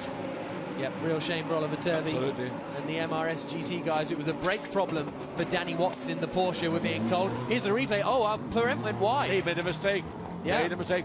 That was pressure. Kevin Estre was putting a lot of pressure on Alvaro Paret, and it's rare to see the Portuguese driver make it or get it wrong like that. Danny Watts shaking his head, shrugging his shoulders. What can I do? Here's battles going on. This is Michael Ammermuller doing battle with Benji Hetherington, and Hetherington goes past on the exit. But he's gone straight over at the chicane now. Over to you, race steward Watson. Well, I would say the pass was made before they got the chicane, so therefore he shouldn't have to hand it back. And the stewards will decide again, was there any advantage to Hetherington by doing so. The point I would make is that having not gone through the chicane, he's got a little bit more speed to carry all the way down to turn 3, which is just turn 2 and 3, 1 and 2, the chicane they've just exited, and then on to turn 3. It doesn't feel as if he's really benefited in any significant way, and I think under the circumstances, Hetherington gets the rear onto the damp end of the track and almost loses Ammermuller all over the back of the Mercedes. Just have to be so careful. The racetrack, the dry line, lots of grip. Touch that little bit of dampness on the outside, and you can just see how slippery the racetrack actually can be. Kevin Estre is on an absolute charge. Fastest first sector of anyone, fastest middle sector of anyone. He took a second out of Maxime Martin on that last lap. He is closing in on the battle for 3rd position very quickly indeed, with Dusseldorf and Martin still only separated by half a second. Here coming into the right hand, there is Patrick Kuhner trying to get past Philippe Albuquerque in the WRT Audi. As they come out through the right-hander at turn 10, car 1 must respect track limits, so that's Alan Day, who's only in 21st position, unable to make up much ground. The same can be said of Enzo Eid, who's in 20th position in front of him. So Kevin Estre he's now 8/10 of a second behind Maxime Martin. Remember when I said he's 3 seconds behind? It's now 0.8. Superb from Kevin Estre. That battle over 3rd place is about to get very interesting. I'd say of all the drivers in the field, apart from René Rast, who's leading this race, he's now managed to open that gap, which had dropped to 4.8, up to 7.5 seconds. So clearly there was a reason for René Rast to lose that time on that particular lap. But as you point out, it is Kevin Estre who's doing a brilliant job in the Hexus McLaren. 3/4 of a second behind Maxime Martin and the BMW, and the manner in which Estre got through forced issues. Now we're looking Another at McLaren struggling. Well, that was the blue flag being waved for Ilya Melnikov, and he got out of the way for the BMW Team Brazil car of I think that was Sergio Jimenez. He's dropped down the field, Sergio Jimenez, actually, because Caca Bueno is up into 9th place and Sergio Jimenez is down into 13th. They were running nose to tail at the start. Now the pit stop window is about to open. René Rast is leading the way. He's going to stay out, I'd suggest, for as long as possible before handing over to Niki Meyer-Melnhof. But this is going to be the kind of time where pit stop strategies can really play to your advantage, because getting past on the track is difficult. Yes, and I mean, where you bring your driver in and where that's going to put you out, slightly more difficult with a longer pit stop, but you've got to try and do your best to ensure that when Meyer-Melnhof gets into this car, he is getting in and able to get up to speed. He then will no doubt have to overtake or catch cars that are slower than him. So he and René Rast, I think, would like to see this car stay out until the last possible moment, probably with about 8 minutes remaining. Yep. So into the left-hander comes René. He's done the fastest second and third sectors of anyone on that last lap. And it was the fastest lap of the race as well. Kevin Estre 0.2 of a second slower. The battles continue. This is all over second place in Pro-Am. And, well, we've got pitters then. We've got Steph Dusseldorp and Maxime Martin have come in. So that's very interesting. Third and fourth place cars, and they're right in the pits together. So this is Dusseldorp right near us. He's going to be handing over to his teammate Alexander Sims. Marc VDS right behind. Maxime Martin handing over to Nick Katzberg. Oh, it's the McLaren who's still out in front. Very close, good teamwork pit work by both teams. So Alexander Sims climbs into the McLaren, and he's on his way. And I'm surprised that BMW brought Maxime Martin in, bearing in mind that he is Mr. GT of all drivers, and they let Nicky Katzberg's behind the wheel for this remaining 33.5 minutes of this qualifying race. I wonder if their plan was to jump them in the pit stops and get them in early, and the McLaren, the Roots and Gignon team kind of covered that off. Oh, look, can't get out there. That's trouble for, well, not Marco Holzer. He's handed over now to Nick Tandy. They're having to pull the Porsche back in order to get it out. Yeah, well, I mean, the pit lane is a little bit on the tight side with 27 cars in this race.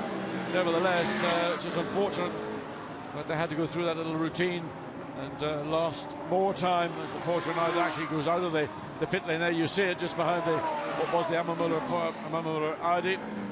Overtaken down into 1 and 2 cars on the flank. That's Kevin Estre, I think. Yes, exactly. And Estre had closed right into the back of Laurens Vanthoor in the battle over second place by setting some quick lap times. Look at this, it's going to get tasty. Nick Tandy trying to get past Cesar Campanico as they come into the left-hander. Kevin Estre's trying to go around the outside. He's not going to have much grip out there, is he? No. The back end steps out, keeps it all together, but this is really bad news for Kevin Estre's chances, because he's now going to be stuck behind these slower cars. But the same is true of Laurens Vanthoor. He's out behind one of the Lamborghinis that's pitted somewhere in the, I think it's Stefan Racina.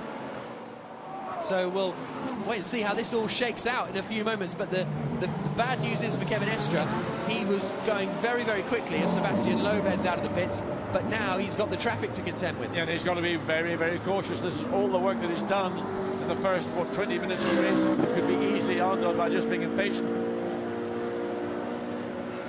Out of the pits comes Sebastian Loeb, having taken over from Alvaro Parent. René Rast still leading this race. He'll hand over with no dramas in theory. There's Stippler and Sandstrom heading out of the pits. They were in 14th position before the pit stop window came about. Let's see where they come out exactly. But the big news is going to be Kevin Estre and Laurens Vanthoor, because Estre has hoisted himself up into the battle for second position. Out onto the circuit again comes Edvard Sandstrom now, having taken over from Stippler, having taken over from Sandstrom. Across the line they come. There are the Porsche. So has Estre got past both of them? Well, I don't see Estre's car in that group of 3 cars, so I don't know whether he's made a pit stop. He has, he's come into the pits. Right, he's gone in the pits. And that was the only sensible choice, really, with that traffic. He was going to get bogged down in the traffic if he didn't make the move. all that hard work to get the car up to third place, and then he's going to hand it over. And that will be, well, a job well done by Kevin Estre. Welcome to World of GT. But now, where will... and off there, that's the 52 car. Sorry, that's the 25 car. Dominic Baumann and Harry Procek in the wall. On the exit of turn 9. I'm not sure who's at the wheel of that at the moment. It's got to be a safety car, because that's... Is that off? That's the exit of... It's Harry Procek. It's the exit of turn 9. Yeah. He's managed to clip the tyre wall and push the tyre wall with the car. So now the pit lane window is still open. You can see cars taking advantage of that incident. Now Kevin Estre is exiting the pit lane. That's very important, because where will he come out with regards to the other cars? He's just exited the pit lane as Kevin Estre, and he might be out in front of Alexander Sims and Nicky Katzberg. That's the big question. So we'll wait and see. But René Rast still out in the lead of the race. The yellow flags covering that incident at the moment, because it depends on whether Harry Procek can get out of the tyre barriers himself, and unsurprisingly... Into the pits, René Rast. He comes in to hand over to Nicky Melnhoff. So who is now going to be in that net third position? Will Kevin Estre have managed to leapfrog Sims and Katzberg in the pits? That Hexus McLaren could have timed its pit stop to absolute perfection. But we'll wait and see. Nicky Melnhoff then through the left-hander, past the tree, and into the pit stop then. Nicky Melnhoff ready to take over, and he climbs. He's got a new helmet, I think, Nicky, for this weekend. René Rast hands over the car. WRT very quick with their pit stops. They've been consistently the quickest all year. And look, there is Kevin Estre. He has managed to get past, I think. That's Alexander Sims behind him, so Kevin Estre is up, once everything shakes out, into third position. Indeed, I mean, I've not seen Kevin Estre drive a GT car before. I've seen all the others.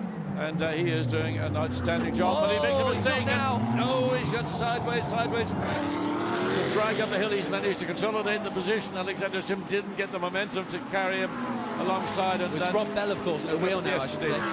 But yeah, so it's Rob Bell who is up into that third place, and it looks as though the safety car is being deployed. It's just pulled away from in front of my window, and so the safety car is out now. That will collect the cars. It hasn't collected the race leader. It's collected Laurens Vanthoor then, who's the second place man, who's just gone past the safety car and let the safety car go back through there. I think Laurens would be the sensible thing to do.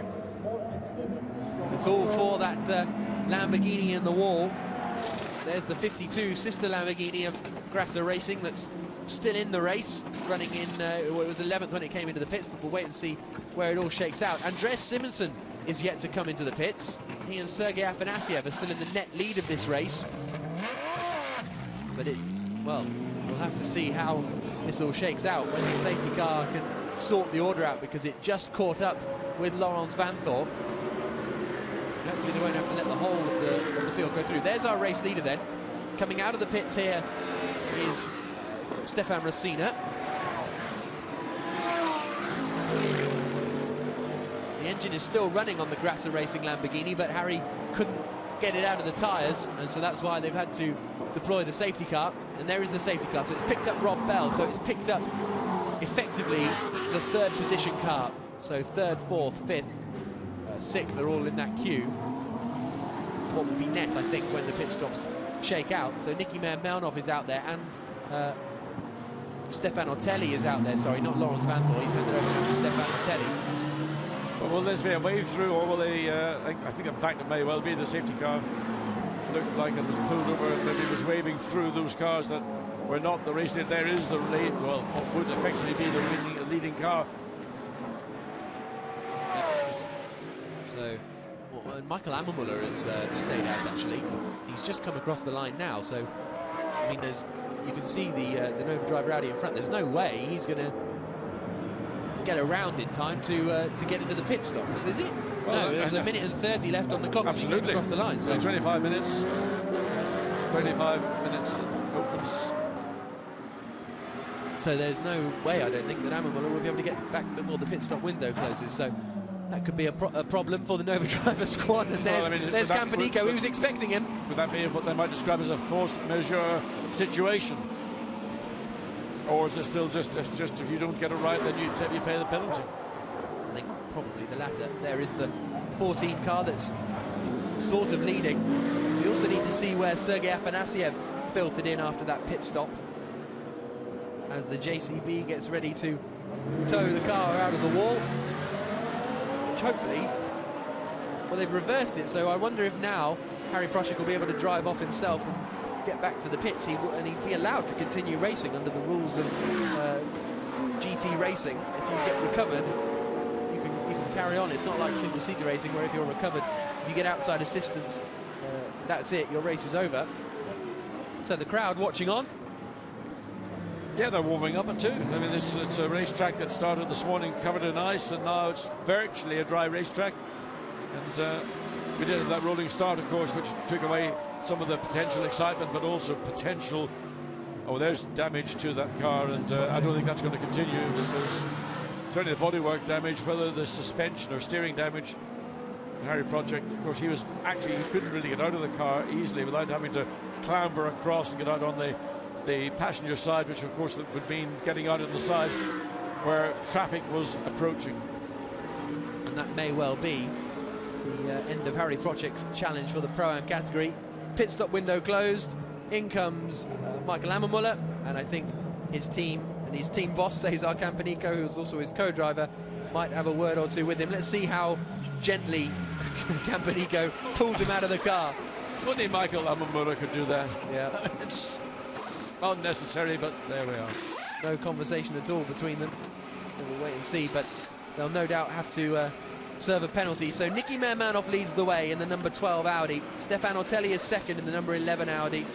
The third place car is Rob Bell. Now Sergei Afanasyev is up into 4th place. Superb pit work from the HTP Gravity Charoux squad means that Pro-Am car is up into 4th position. Afanasyev and Simonsen, they qualified way down in 14th place, but they timed the pit stop perfectly, and they're now 4th. And they got it behind, they've got Alexander Sim.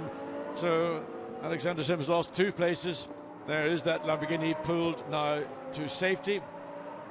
Looks mainly bodywork, but hopefully, well, that's not going to go any further right now. So hopefully they'll be out for the second race. Yeah, that'll be just a fairly straightforward repair, I'm assuming. Through the old city they come. There is that 4th, 5th, 6th, 7th, 8th places all there. And then 9th and 10th is Bueno and Stippler. So up to 10th place, actually, Frank Stippler. So WRT have done a good job there. But there is Sergei Afanasyev, 4th position for the Russian driver. He was, he's been asked actually to go and test the Sochi circuit in a couple of months ahead of Formula One's return there. So he'll be heading there with a GT car most likely and testing it out. And he's now up in the 4th position. The man who finished 3rd in the 2010 FIA Formula 2 Championship behind Dean Stoneman and Jolyon Palmer. In the other order, it was Stoneman who won the title, but Afanasyev with plenty of single-seater experience, and he's performing strongly here as well. The closest thing to a home race for him all season. Yep.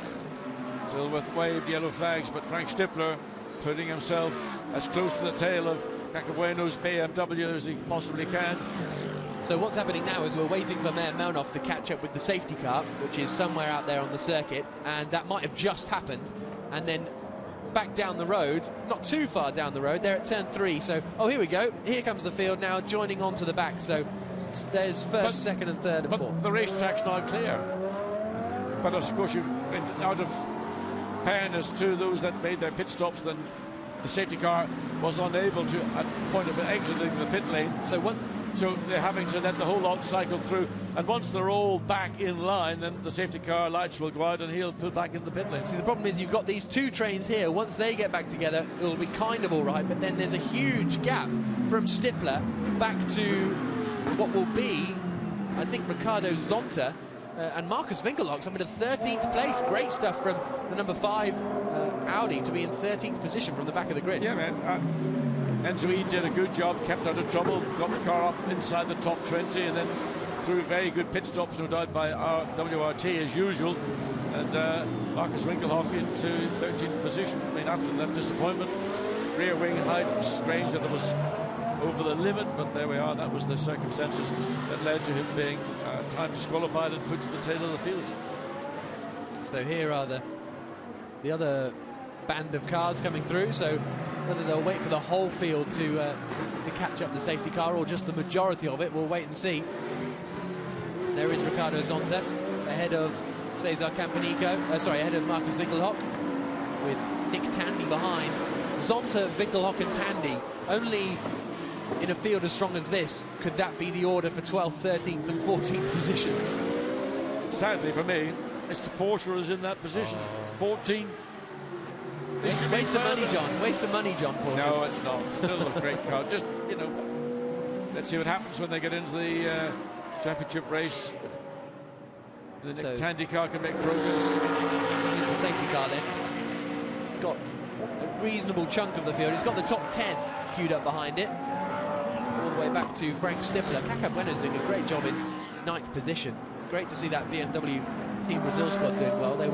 They almost got a podium in Slovakia with Ricardo Zonta, but couldn't quite hang on. Ended up finishing 4th place, I think. But they won the Teams Award, so they were all cheering in the pit lane because of that. But Caca Bueno, well, that whole team BMW Brazil squad have got a wonderful team. Alan Coder, Caca Bueno, Zonta and Sergio Jimenez. Bueno himself is a 5-time Brazilian stock car champion. Also finished 2nd in the Brazilian GT Championship last year. Less than 20 minutes to go as we go on board with Sebastian Loeb in his McLaren MP412C. 7th place for Loeb after they started 6th, so they've lost out really to Afanasiev and the Hexus McLaren, and then gained 1 place because of Mike Parisi. Yeah, well, it was a Hexus McLaren that really put the pressure on this car, now driven by Sebastian Loeb, but it was Alvaro Parent who made the error down at turn 13 that allowed Cabanestra to get ahead, and really had been pushing Alvaro Parent all the way through once the race had gotten underway. Very impressive indeed, I must say. I thought that drive by Estra was, to me, the high point of the race so far. There's a lot of racing left, even though it's only 18.5 minutes to go. Once the cars all get into line behind the safety car, we'll get rid of that and then have the sprint, or whatever you might want to call it, to the checkered flag. And that'll be this lap that the safety car will come in. The lights will be off. Have we collected more than 10th position behind the safety car? Yeah, we have. We've got that next little gaggle coming up with the Nova driver car. Then Ricardo Zonta, then Marcus Winkelhock, Nick Tandy, Philippe Sledecke, Ollie Webb, Maximilian Buch, Gregoire de Moustier, Claudio Stanisic and Matthias Stump completing the top 20. So the top of the 18 cars certainly are all together on the circuit, which is great to see. The Azerbaijanis excited because they're getting closer and closer to seeing racing once more. There you can see the huge flag in the background. This is the lowest part of the circuit down at turn 13. Lights are off on the safety car, so now it's up to Nicky Melnov to judge when to drop the throttle. And there we saw René Rast, his teammate, watching on, and he's caught right up to the back of the safety car, actually. Yeah, I mean, I think that was maybe a little bit of inexperience on Nicky's part. He didn't need to run so close to the safety car. He should have let it pull away on the run up to 15 and 16. And then once the safety car had gone, he should then have, in my view, chosen to do something he didn't do. In other words, he was almost on the tail of the safety car. He should have been much further back. But we've got racing back underway here at Baku. There, is that a move being made by Marcus Winkelhock, or no, it's defence? No, it is him going past Ricardo Zonta. Car 18 under investigation. Oh, this is going to be contact down here, surely. The Mark VDS BMW getting nerfed in the back by Sebastian Loeb. Both of them now might be able to force their way past Sergei Afanasiev. Certainly Katzberger's got through. He's past Afanasiev, but nothing that Loeb could do about it. It all got very, very close down there. 3 into 1 wasn't going to go down into turn 3. And now Loeb is coming under pressure yes.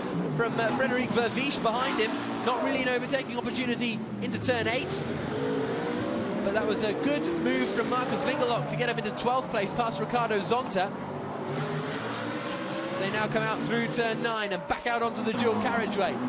The top 4 of 5 really breaking clear, but then there's the queue from Loeb back to Verviche and Bueno. Stippler in there as well. Well, they're all actually queuing up now behind Afanasiev ultimately. It's Afanasiev at the head of that field. Interesting, the top three, Nicky Meyer, Melnhoff, on doing a 44.6. Rob Bell in third place.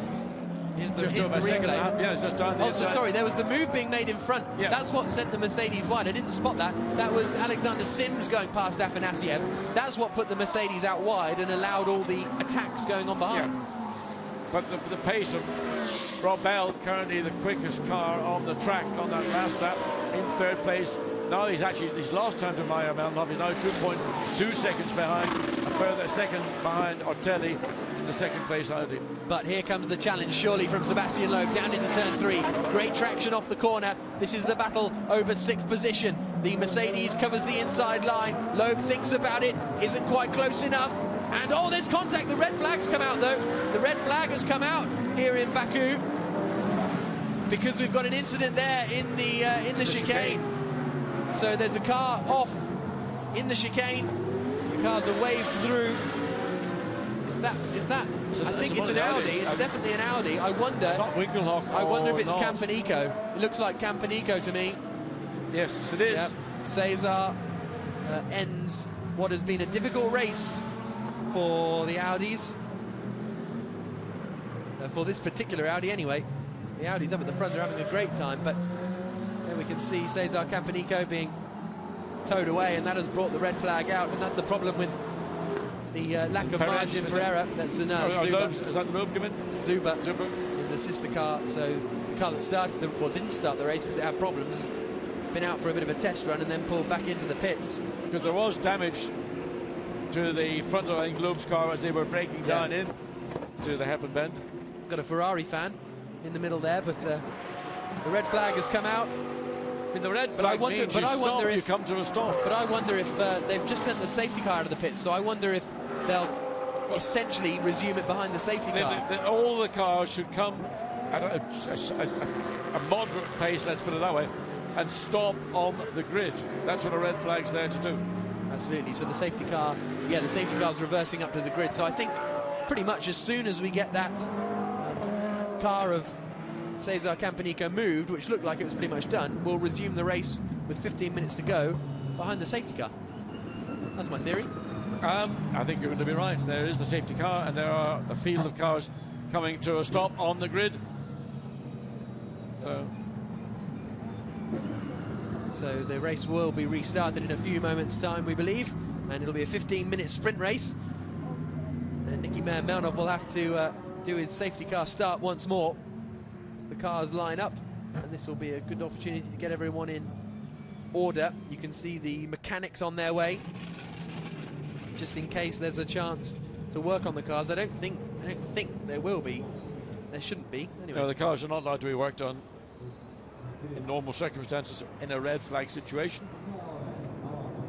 So it's not going to take terribly long, hopefully, to get the bit of the racetrack and the car removed. Drivers getting a bit of fresh air. You wouldn't think they would need it in a chilly afternoon or chilly morning here in Baku, but inside a race car it does get pretty warm. The 10-minute board has been shown, so we'll be getting racing back underway reasonably shortly here in Baku. Must have been some damage to one of the barriers down in the little complex of turns 4, 5 and 6 that we weren't able to pick up. That's probably the reason why this 10-minute delay is taking place. The clock, of course, has stopped. There is the Audi of Campanico. It's hard to tell, there's not much you can see around the back of the car, but we weren't able to get a look at the barriers on the entry into that complex. Any vantage point's a good vantage point here in Baku.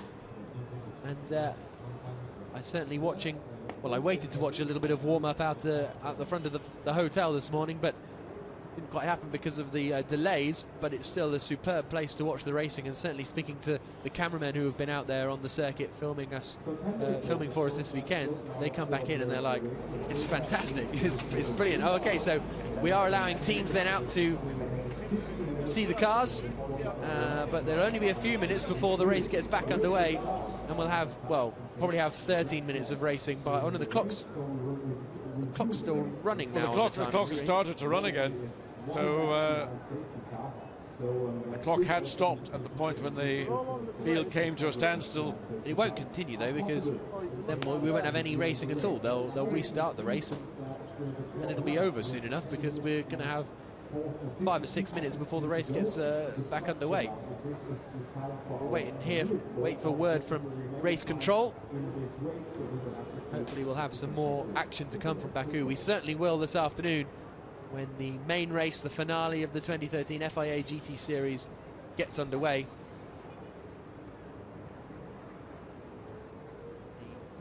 Interesting news as far as points is concerned. Only people working on the car, we heard, being allowed onto the grid. Not an unreasonable request, I would have said. This is an active racetrack, even though we are in a red flag period. So for the qualifying race, if you win it, you pick up 8 points. If you finish second, you pick up 6 points. So there's the damage. Look, damage to the back of Loeb's car. So it's bodywork, but it is affecting also the rear diffuser in the car. So that may have a small effect on the car, particularly through turns 10, and also coming through the final turn 16, which are the high-speed sections of the circuit. Ortelli and Van Thorp will pick up 6 points if they finish the race in second position, which means that they will have an 11-point margin over their teammates going into the final race of the season.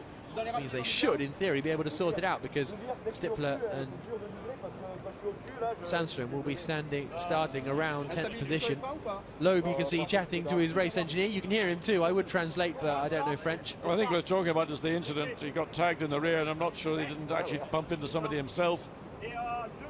Sebastian Loeb, always sort of hyper, in his own nature. He's speaking English now, and he's saying he doesn't know if the damage was from a wall or from tyres. Now they're back in French. Look at the back, he said. That's all I know. As the mechanics get to work on the cars, you can't make too many changes, but you can check the car to see if everything's in working order. And it looks like they are going to do a little bit of work on the front end of Loeb's car there to try and sort it out. That little incident down at the Hairpin Bend, you saw that Loeb bumped, but I think also got bumped, and then he bumped himself. So there was 4 or 5 cars all trying to jockey for position, and Loeb was going to try and do, I think originally, the move down the inside into the Hairpin Bend that we'd seen him execute a little earlier, or the car executed a bit earlier, and then had to move over to the right-hand side of the track, and then everybody just sort of backed up. Claudio Stanišević in the car nearest to us, the AF Corsa Ferrari in the Gentleman's Trophy. He's currently running in 19th position. His only Gentleman's Trophy rival is running in 21st, which is Ilya Melnikov. But up at the front, there'll be Nicky Mermelnov to resume the start. Second place then, we'll go through the order actually. Second place is the WRT Audi of Stefan Ortelli. There you can see them working on it. 5 minutes they've just been told by the sounds of it. Pierre Dudonné leaning in to have a word with Ortelli, or 15 minutes now. So yeah, there'll be 15 minutes and 9 seconds reigning on the clock, they're saying. Racing time will be prolonged by 10 minutes, says the steward's decision. So I think that means we'll get about 10 or 13 minutes of racing, but we'll wait and see. In third place at the moment is Rob Bell in the Hexis Racing McLaren. Here's where Loeb got the damage. Back, and then... Yeah, he got nudged in the back, and then... His front wasn't damaged there, though. His front wasn't damaged there. Well, I think the nose might have gone under the Mercedes, and I think there was a light contact. Nicky, drink, give it. You look after him now. Hurry up and drink is the message to Nicky Mermelnov, because the cars will be heading out onto the circuit pretty soon. There is the third place car then, Rob Bell, driven superbly by Kevin Estre. Fourth position is now Alexander Sims in that 15 Boots and Gignon McLaren. Nicky Katzberg will be in 5th position. 6th place, Sergei Afanasiev for the Pro-Am. 7th place, Sebastian Loeb in the Sebastian Loeb Racing McLaren. Frederic Verviche running in 8th position for the Boots and Gignon McLaren team. Kaka Bueno, 9th in the standings at the moment for the BMW Team Brazil squad. Frank Stippler, the Championship Challengers, are running in 10th. Marcus Winkelhock in 11th position. So he's made up another place. Winkelhock, he got past Zonta up into 12th, and I think he's got past Tandy as well out there, and he's up into 11th position. So Winkelhock was superb yesterday in qualifying, and he's continuing that impressive performance on a street circuit like this, 27th to 11th. Yeah, I mean, what can you say? Marcus Winkelhock, a great driver, and he's got the brains to know that you can't win a race starting at the back of the field. You just got to be patient and let the places come to you, and once you can find a slot to get through, if you've got the pace, which he clearly has got, then you're going to be able to use that productively. So we're saying what we'd expect from Marcus Winkelhock, up to 11th place, and just one slot behind his teammate Frank Stippler, who of course had to start his team, or car had to start back because of a 5-place penalty that he incurred, or his teammate Edward Sundstrom incurred when they collided with the Corvette in a rather over-ambitious overtaking manoeuvre up into the final chicane before turn 16. So the crowd watching on, and they'll be seeing racing getting back underway relatively shortly. The car's just being prepared, then we'll have one lap behind the safety car. Safety car will come in, and we'll probably have about 10 minutes of racing, although the clock's now gone back up to 16 minutes. So perhaps we'll have about 14 minutes of racing. We'll wait and see. We're almost set to get back underway, though, and this street circuit has provided overtaking opportunities. I think that's the good thing about it. Yes, I mean, some of them have been genuine overtakes because somebody's just done a better job. Others have been forced, where drivers have made a mistake. We saw Alvaro Perent getting overtaken by Kevin Estra down at turn 13 just simply because of a mistake by Perent. But because of the nature of the track, you've got these two in fact, you've got 4 high-speed legs intercut by chicanes.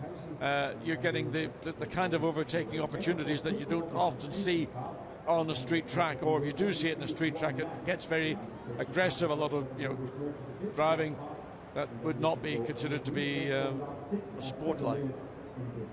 There's the look at the crowd who are sitting watching on the run down to turn 13. See the start-finish straight, slightly curved. It might be a challenge later when we have the rolling start for the drivers towards the back of the pack to actually see the lights going out. The Aztec Sneaker lights on the front of the grid. You can see the two lights on. So that means we've got 2 minutes to go before the racing gets back underway. The cars are starting up their engines. I can feel the rumble actually through the floor as the engines start to be fired up here in Baku. This fantastic circuit, the capital of Azerbaijan, a fantastic city. At night it looks superb. Took the GT cars into the centre of town for a night parade the other day, and what a sight it was. You can see pictures of that on the FIA GT Series website. There's videos of it too. We showed it at the top of the show. It's also on the FIA GT Series YouTube page, where you'll also be able to watch this race again. We're about to get racing underway once more here in Baku. That little chicane at 4, 5 and 6 was always going to be a danger zone, and it has proved to be the case. But actually, that's the only incident that's occurred there over the 2 days of running. And it was by a man who was probably pretty annoyed at his teammate having just not bothered to come into the pits for the pit stop window. So away they pull behind the safety car, 1 lap behind the safety car, and then racing will start. It'll be interesting to see what Afanasiev can do. Now he's in that 5th position with Sebastian Loeb right up behind him. It's going to be a repeat, I would imagine, of what we saw a few moments ago when all those cars coming down into turn 3 got close together, and Sebastian Loeb will try to use his experience and skill basically to make a move as quickly as possible.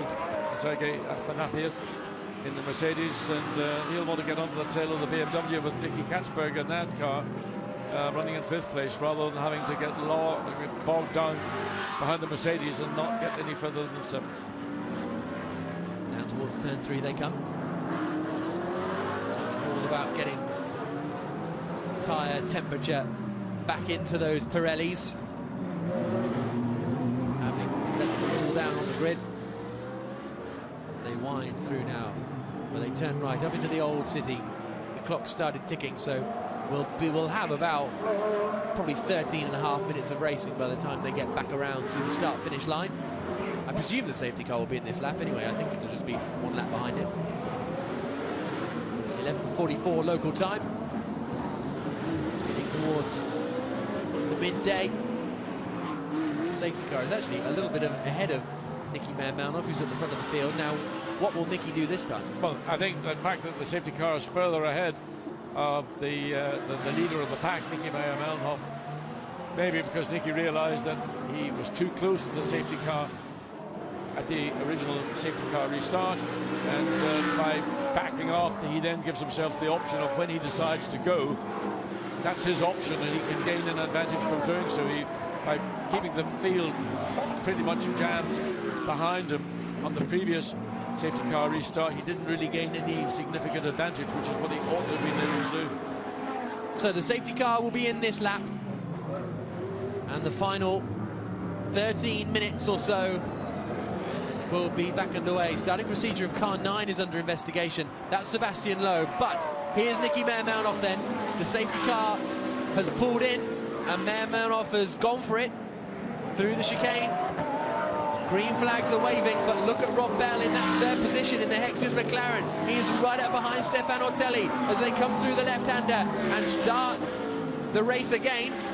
This is going to be Rob Bell in maximum attack. Not close enough to do it coming down into turns 1 and 2, but he's right on the gearbox as they come out of the chicane of the Audi. Can he get himself into position? Ortelli, you can see, goes to the middle of the racetrack. Going offline has always been a problem because it's slightly dirtier, but look. Here comes Loeb trying to get past Sergei Afanasiev. This time he gets the job done coming down into the hairpin at turn 3. Afanasiev's going to get a bit of a nudge here, I think, from Caca Bueno, because the Brazilians like a bit of pushing around here. And now Marcus Winkelhock is attacking Frederic Verviche. He needs to be careful, though, because he's got Nick Tandy right up behind him. Great battling between those guys as they weave through 4, 5 and 6, then right out into the old city. Winkelhock's dropped back a little bit now from the back of Verviche. Flashing up Mikhail Uzanov Street. Into turn 8. Nick Tandy's following in the tail of the Winkelhock Audi. Again, the traction of the Porsche off those 3 corners is the advantage the Porsche has. And you can see, will Caca Bueno be able to get past Sergei Afanasiev before too long and move up into 7th position? Good work from Maximilian Buch. He's up into 15th position from the back of the grid, so not quite as impressive as Winkelhock's drive. And there is Marcus in the red number 5 Phoenix Audi. Did he give him a little bit of a nudge? I'm not sure. It was very close to the back of the McLaren, and that was giving Tandy the opportunity to think, well, can I make a move? No, he can't. He didn't get the advantage out of the hairpin bed down at turn 13, so it's pretty much status quo for these 3 cars. Afanasiev running out the top 10. A bit of a cork in the bottle at the moment. Across the line they come. Meyer-Melnhof's built up a 0.9 second advantage. Ortelli is then 0.8 seconds clear of Rob Bell as they come into the first chicane. Here's the battle behind now. Will Bueno get a good run out? It's a reasonable run out, but I think Afanasiev will hold his car in the middle lane, hog the middle lane as he comes down into turn 3, and Bueno knows he's not close enough. Behind him is Frank Stippler in 9th place, with Frederic Verviche in that 10th position, just ahead of Winkelhock in 11th. Team manager of car 50 has to go to race control. That's the AF Corsa team.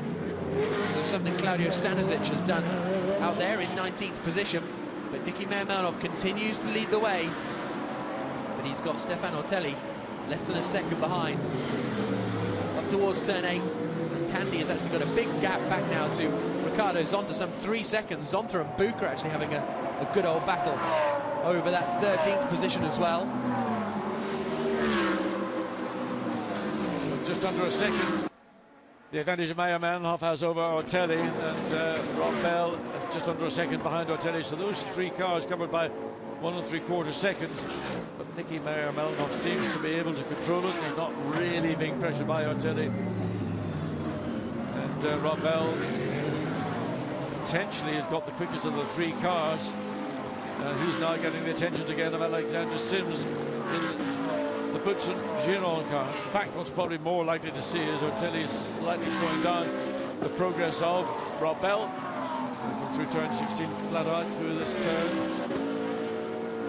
No gain for Rob Bell. He can't get close enough down the hill into this chicane. He has closed in on that last lap, though. He's only 0.4 of a second behind. He took half a second out of Stefan Ortelli on that last lap. So less than 10 minutes to go here at Baku. You can see Ortelli half defending, coming down into the hairpin, just keeping his car there. Will Afanasiev be under pressure? Ortelli's got a little bit wide there. Gets away with it. Yeah, Rob Bell wasn't really able to take any advantage of it. Ortelli consolidates, keeps the position, but again, indication of the pressure that he's having to deal with. These three cars are literally running bumper to bumper as they come out of turn 6, then up through 7, and into the scenic part of the racetrack, up into turn 8. The WRT team watching on. René Rast, teammate of race leader Nicky Melnov, who's got a 1.1 second advantage over this battle for the second position. And you feel if Rob Bell could get past Ortelli, he'd be putting Melnov under pressure in these closing stages. We haven't got long to go. Black and orange flag for car 52. Rob Bell came, I don't know, he got wide coming out of turn 10 up there, and he ran very, very aggressive over the curbs. You can see the... Oh, and that was a lock-up from Ollie Webb running too wide. I'm not sure if there was contact there or if that was just a bounce in the road. That was a strange one. But I think it's called a hip and shoulder. Here comes Rob Bell right on the back now of Stefan Ortelli. Up the hill, he's going to run this battle to the end. No further action for Grégoire de Moussier. Not quite sure what he was under investigation for, but the stewards are happy with whatever he's been doing out there as they come round the final corner to start their 28th lap of the race with 8 minutes to go. What can Rob Bell do other than what he's doing? There's not much more he can do. He can just try and keep the pressure on Ortelli. We're not seeing the McLaren having any advantage in the straight line over the Audi. The Audis, they say, are never the quickest car in the straight line. Well, the McLaren hasn't got the pace to do anything there either. So he's just going to just work and try and force an error. We saw it a lap ago down at turn 3 where Ortelli got a little bit wide at the middle part of the corner, but not enough ground given for Rob Bell to put the McLaren up the inside. Interestingly, Alexander Sims, who's running in 4th place in that Boots and Gignon McLaren, has been... Oh, look at that. Yeah. I mean, that's the second time in succession Rob Bell's done that. He needs to be careful. You can see in the face that there's the Hex's team that they're aware of it as well. So I wouldn't be surprised to see notification that respect the racetrack limits. Sims has been chasing that Hex's McLaren that he's been driving all season in the Blancpain Endurance Series, so it'll be an interesting one for Sims. Melnov's just in the fastest first sector of anyone, 52.3, 0.7 of a second quicker than Stefan Ortelli in second place. Brilliant lap from Nicky Melnov. He has been superb this weekend. He's now starting to pull away a little bit. You see the cars bounce as they come over the ridges. By going so aggressive over the curbs, you can damage the underside of the car, particularly around the rear of the car where the diffuser is located. And you know, if you do that, damage the car, as I've seen Rob do twice now, that may be why they've just begun to fall away. 6 minutes to go now as they come across the line. Fastest first and final sector for Nicky Melnov. He's got a 2.2 second advantage up at the front now. He was very quick all weekend. He has made a visit to the barriers this weekend though, so it's to keep his speed in check. Nicky Katzberg doing a good job to hold on to these guys. And actually isn't too far away from challenging Alexander Sims. There was a little nose out from Frank Stippler, thinking about attacking Caca Bueno. Stippler in the black Audi, chasing the white BMW Brazil car. But since Loeb got past Afanasiev, I perhaps unfairly called Afanasiev the cork in the bottle. It's Loeb now that's the cork in the bottle. He'll be struggling presumably with the car because he'll have a lot less downforce. Well, I wonder if that's going to be the case, because we did see the damage at the back of the car again around the diffuser. And these cars are sensitive, and particularly in the case of the McLaren, it's a very aerodynamic car, and any damage to the rear or front of the aerodynamic appendages can be detrimental to the lap time. Let's just watch and see what Rob Bell this time. Much better behaved through the chicane. And no banging to the underside of the car, and also keeping very well within the track limits. Philippe Sladecker was given flag for 27 for track limits. Yeah, that's Bell. So he's pulled it in. He's got the message. The team, no doubt, would have communicated that to him anyway. So he's responded. Philippe Sladecker in the pits because that Grasser Racing Lamborghini was shown the black and orange flag. They're still holding it, actually, over the start-finish line, I can see, when the car's in the pits getting its problems fixed. So it's a shame for Sledecka, but he'll be heading back out onto the circuit. A disappointing weekend so far for the Grasser Racing Lamborghini team, with Project out of the race, and now the other one in the pits. Loeb has pulled a bit of an advantage over Afanasiev. They stream through. Here comes the attack from Rob Bell. Looks to the inside line. Ortelli covers it. Can he get the car stopped in time on the dirty line? He can, but Bell was very close that time around, and he's desperate to get second position, which will be, of course, the front row for the main race this afternoon. Yeah, I mean, that was a bit of defence, and you can see that Rob Bell has got the momentum. Stefano Ortelli falling back, but again here, coming through the little part of the city, up the hill, up to turn 8. It's the higher speed corners that Rob Bell seems to be gaining. The low speed stuff, the Audi is very nimble, it's very good in the quick change of directions. Now the climb up the hill, up to the flat out turn 10, and then go through that chicane, which is not even being used as a chicane, it's just a straight line these days. Once again, see Rob Bell keeps it, yeah, within the limits, I think that's fine. And the run down the hill, but where's the speed? Where's the straight line speed? Down into the left-hander at turn 13. And let's see if Rob Bell can get the drive out of that 13 corner. He can't, so it seems to be the first few sequences of corners that he's strongest, but 3 minutes to go here, which I think means we'll be just about to start the penultimate lap of the race. It happens to be the penultimate lap of the race that Nicky Melnhoff is starting, leading the way by 2.5 seconds over his teammate Stefan Ortelli. Well,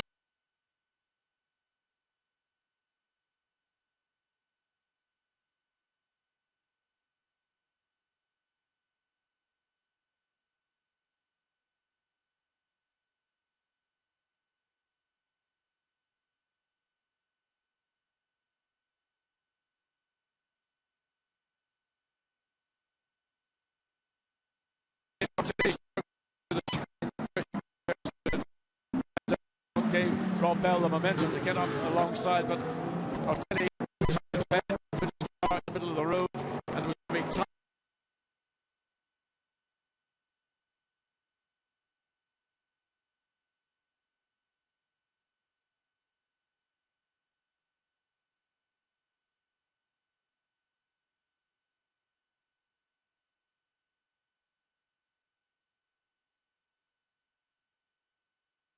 Gap.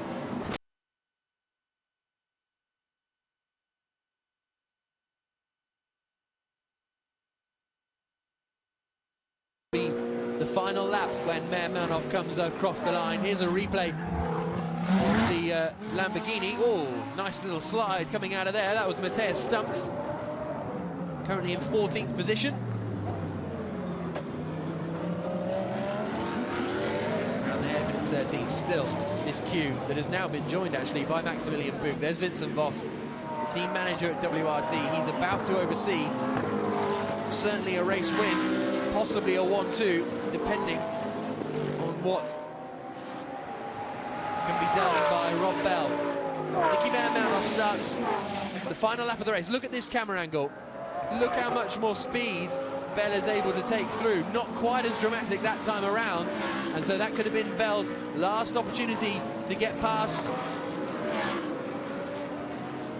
It's only the qualifying race, but having said that, there's no points up for grabs for Rob Bell at all, because it's a single entry for the Hexis team, but in quite like a podium, I think. And the third place start for the main race this afternoon is not too shabby at all. So close coming through that chicane at 4, 5 and 6. It's really superb to watch the cars head out along the back, along Mikhail Husanov Street once more. Nicky Melnhoff has done a superb job up at the front. He was an amateur a couple of years ago. He was technically an amateur at the start of this season. He was in Pro-Am. It was decided he was far too quick to be in Pro-Am, and he and René Rast have been in the Pro Cup since. This is going to extend Ortelli's gap at the front. to 11 points, he and Van Thor over Stippler and Sandstrom. Importantly, it will keep Nicky Melnoff in with a chance of winning the championship, because René Rast did a superb job in qualifying to take pole position. Melnoff has done a superb job to consolidate the lead. Ortelli's been right up behind him all of the stint, but Nicky Melnoff, the Austrian driver, has held on. He comes through the final corner and wins in Baku. Great drive from Nicky Melnoff. Ortelli finishes second. Rob Bell in the Hexus McLaren holds on to that third spot. It's fourth for Alexander Sims, fifth for Nicky Katzberg and Mark VDS BMW. Sixth place for Sebastian Loeb, and it's a 1-2 for WRT Audi. Frank Stippler managed to get back up to finish in 8th position, so that's where he will start for the race. It won't give him any points, but he will be 11 points off the championship lead. But Nicky Melnoff, what a superb performance from René Rast.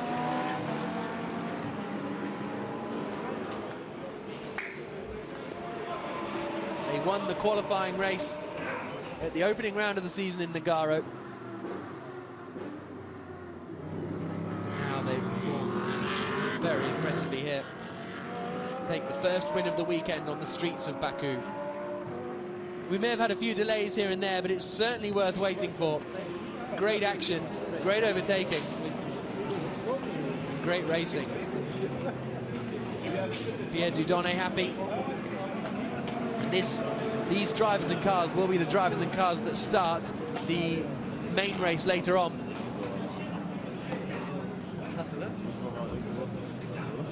Laurens Van Thor in the right in his what is becoming a trademark hat.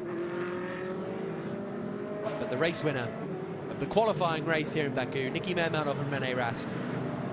8 points for them, 6 points for the second place finisher, Stefan Ortelli and Laurens Van Thor, which will change the gap at the top to 11 points going into the final race of the season. And Frank Stippler will be starting down in 8th position. What can Stippler do at the start? That's going to be the crucial thing. Can Melnoff get himself involved? It all depends really on Ortelli and Van Thor finishing the race. If they can finish in the top 3, then the championship is theirs. We'll have to do the exact calculations, but that's my rather basic calculations at the moment. In fact, I'd say the top 4, Ortelli and Van Thor, if they finish the main race this afternoon, they will be crowned the FIA GT Series champions of 2013. Here's the results, 1.2 seconds between them over the line, but Melnoff slowed down to take the checker flag with joy. Second place for Stefan Ortelli and Laurens Van Thor. Hexus McLaren finishing third. Great to see them performing so well on their final GT outing. Kevin Estre, for me, driver of the race. Absolutely superb drive from the Frenchman, the 2013 German Porsche Carrera Cup champion. Alexander Sims and Steph Dusseldorp finishing in 4th place, with the Mark VDS BMW of Nick Katzberg and Maxime Martin finishing in 5th position. Championship challengers Stippler and Sandstrom only 8th position. Vingerlock and Eid also from the back of the grid to 10th place. Super driving from both Enzo and predominantly Marcus Vingerlock in that second stint.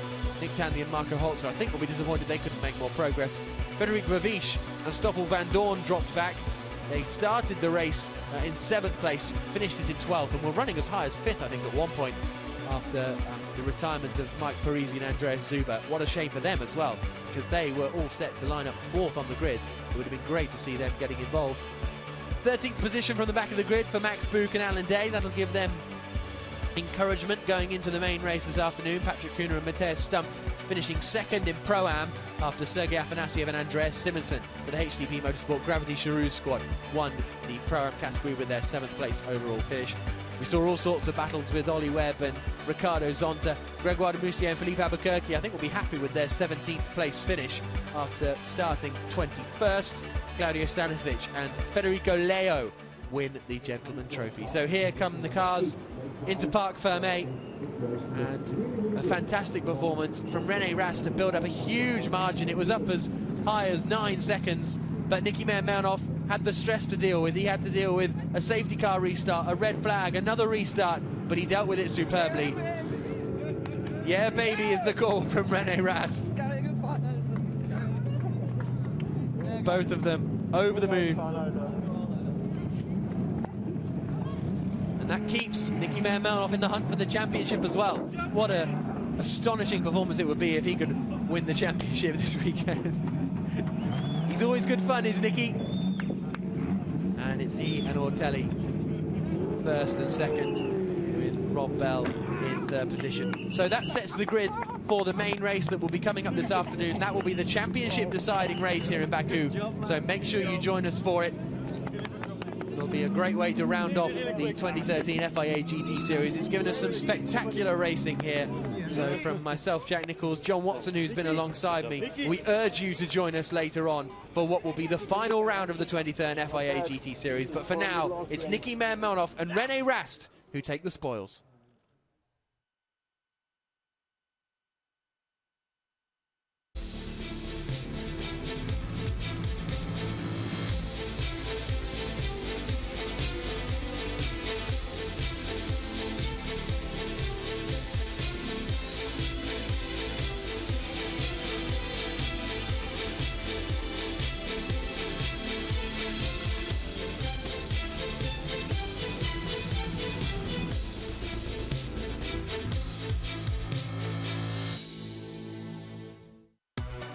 The streets of Azerbaijan's capital city plays host to the final round of the FIA GT Series as racing comes to Baku.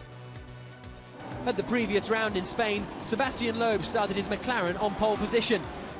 Coming up into turn 5, there was drama as championship leader Stefan Ortelli was pushed to the back of the field. He managed to rejoin, but meanwhile there was more bumping and boring in the middle of the pack.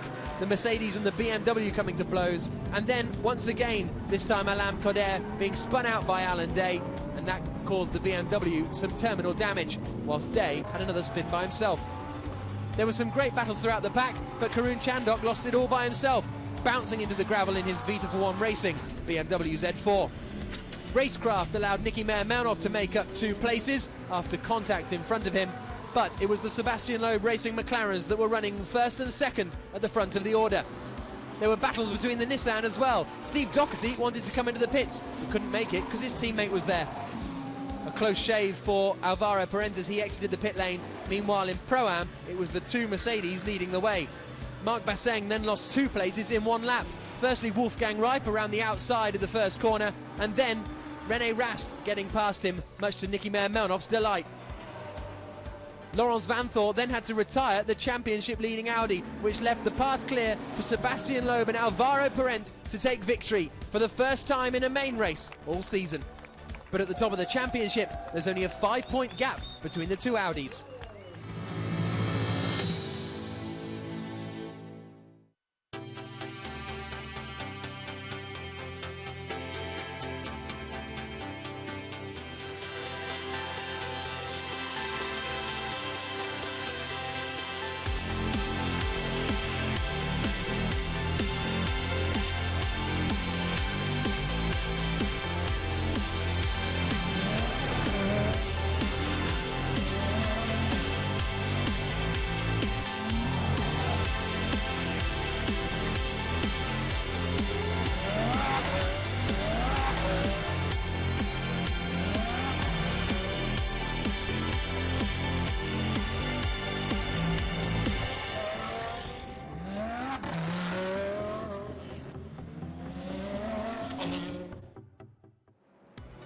Leading the championship is the WRT Audi of Stefan Ortelli and Laurens Vanthoor.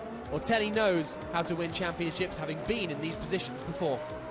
I feel pretty much comfortable. You know, we are here fighting with our sister car.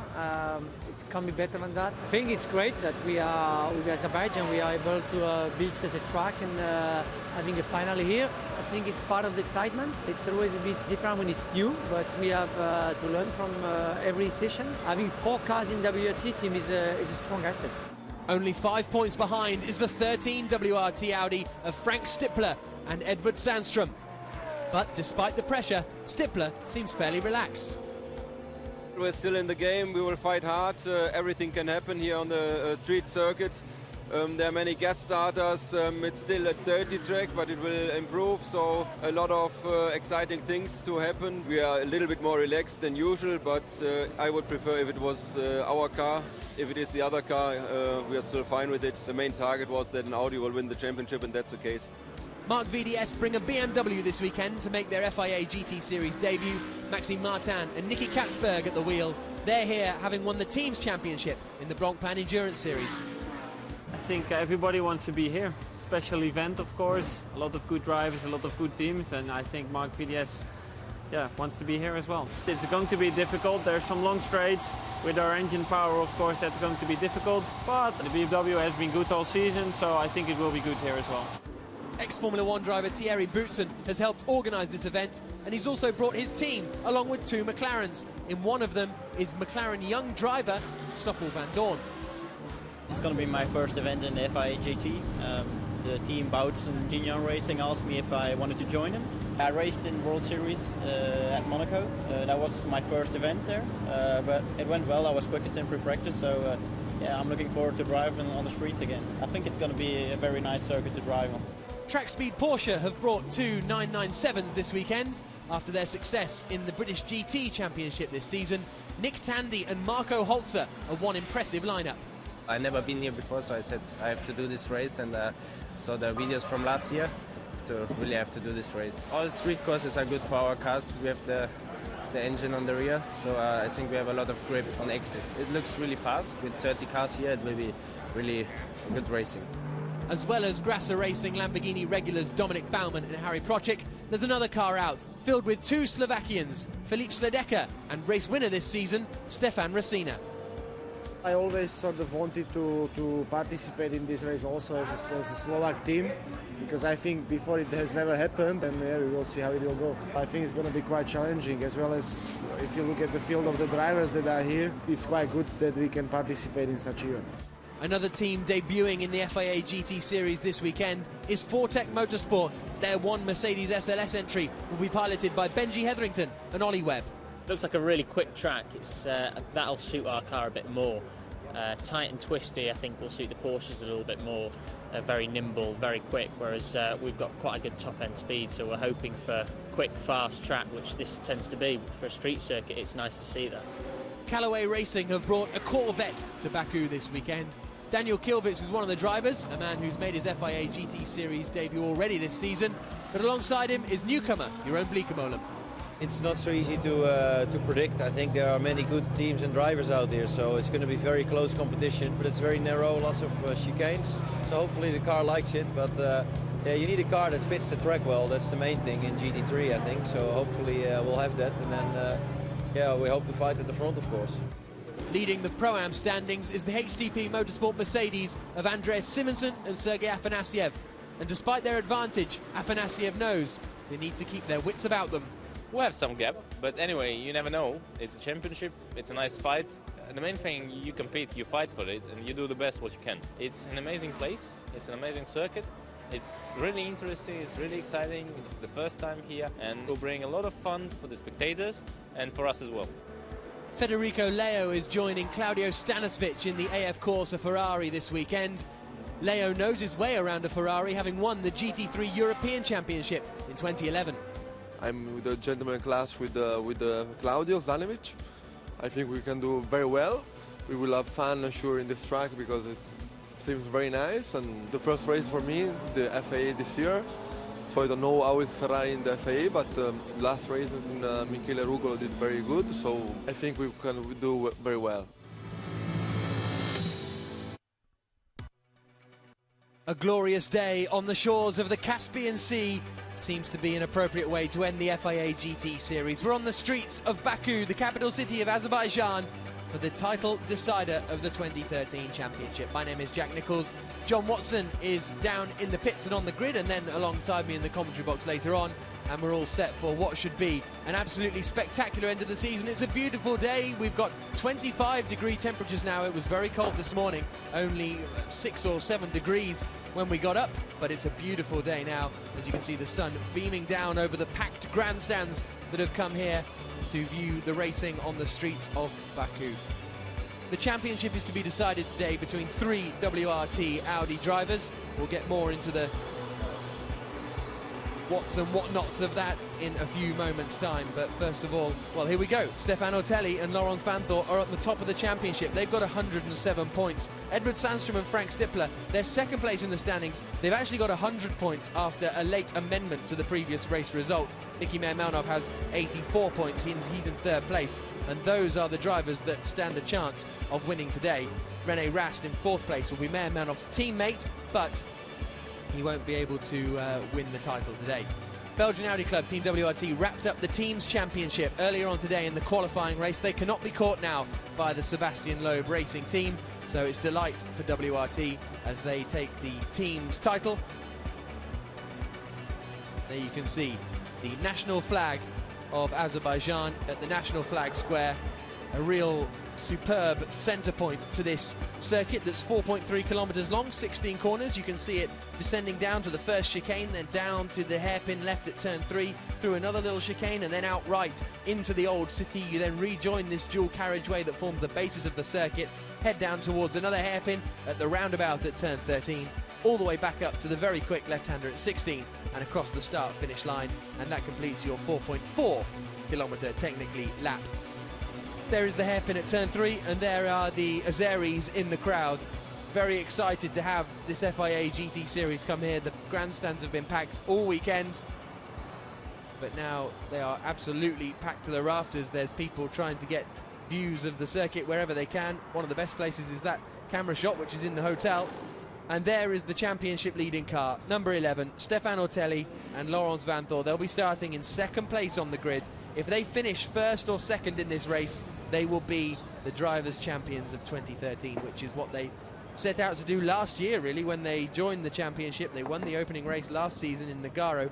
Haven't actually won a race this season, impressively, but their consistency has been astonishing. They've had second place finishes in the first 4 rounds of the season. A disappointing time last time out in Navarra, where they only picked up 4 points, but here they could seal the title. We've also got some newcomers this weekend, and there's one of them, the number 22 McLaren, run by Boots and Gignon Racing. That's an exciting car because it's got Frederic Verviche and Stoffel Vandoorne at the wheel. Vandoorne, who recently finished runner-up in the Formula Renault 3.5 series to Kevin Magnussen. Magnussen was chosen for the McLaren drive. You wonder if Vandoorne had beaten Magnussen, maybe he'd have been alongside Jenson Button next season in Formula 1. And there is the family's lucky enough to have balconies overlooking the circuit. Can have a little look out, and I think that's opposite where I am. They've got a great view over the start-finish straight, those guys, so they'll be looking forward to that. There's no doubt about it. And national pride is something very, very strong among the Azerbaijanis. You'll see loads of crowds in the stands as well. The national anthem will no doubt be playing at some point. That man there is a man with pressure off, really, Nicky Meyer-Melnhof. He can win the championship today. If he wins, Otelli and Vanthoor finish lower than 9th, and the 13 Audi of Stippler and Sandstrom finish lower than 6th, then Nicky Meyer-Melnhof can win the championship today. That does seem like an unlikely set of scenarios, but we'll have to wait and see. Anything can happen in motor racing, and frankly, he's in a great position, starting on pole position, he and René Rast. There's a second Boots and Gignon car. There's the Hexus McLaren heading out onto the circuit. Rob Bell will start that car before handing over to 2013 German Porsche Carrera Cup champion Kevin Estre, who was absolutely phenomenal in the race earlier on. I think he could have finished second had he not picked up traffic just as he exited the pit lane. One interesting point to point out is, as far as the championship is concerned, is the one-time entries into the FIA GT Series for this weekend, i.e. the debuting teams, do not count for points. So although in the first race Frank Stippler and Edward Sandstrom finished in 7th place, they got points for third position. Third position, because the cars in front of them weren't eligible to score points. There is one of the cars that is eligible to score points, the BMW Team Brazil, but there you can see the run down towards turn 3. The left-hander here, there's Nicky Meyer-Melnhof making his way to the grid. The race is due to get underway in half an hour's time here. 3 o'clock local time, and it'll be a beautiful light for the cars as the sun, it'll be on its way to setting actually by the time we get to the end of the race, with it being the tail end of November. This is the chicane at 4, 5 and 6 for them, puts them back out onto the dual carriageway for a brief moment before they turn right into the old city along Mikhail Husanov Street, all the way up to the 90-degree left-hander at turn 8 that then brings them down Agil Gulyev Street. A really spectacular place to watch the cars, so close up to the barriers and to the buildings either side. Still leaves on the track as the autumnal effects show their hand.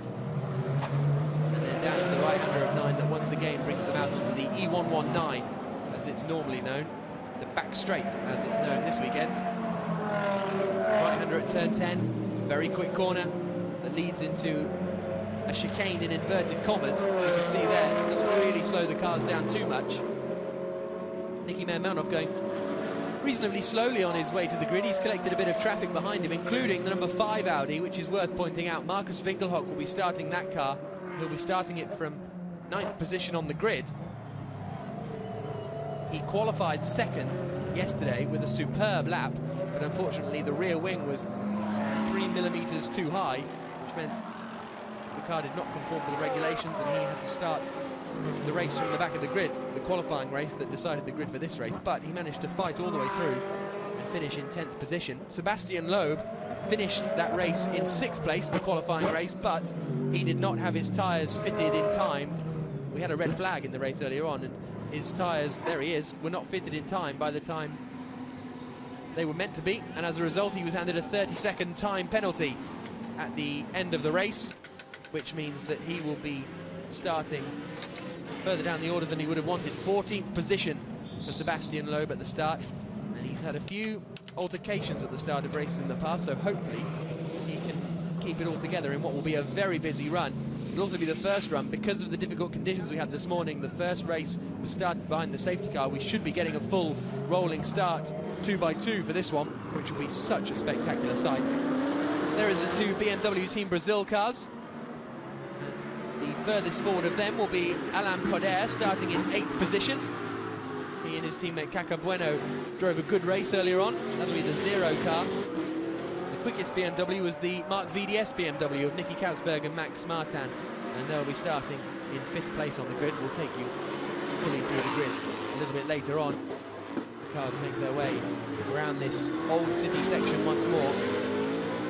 Really superb track this. The pub on the left-hand side. Turn right in front of it and then head back out.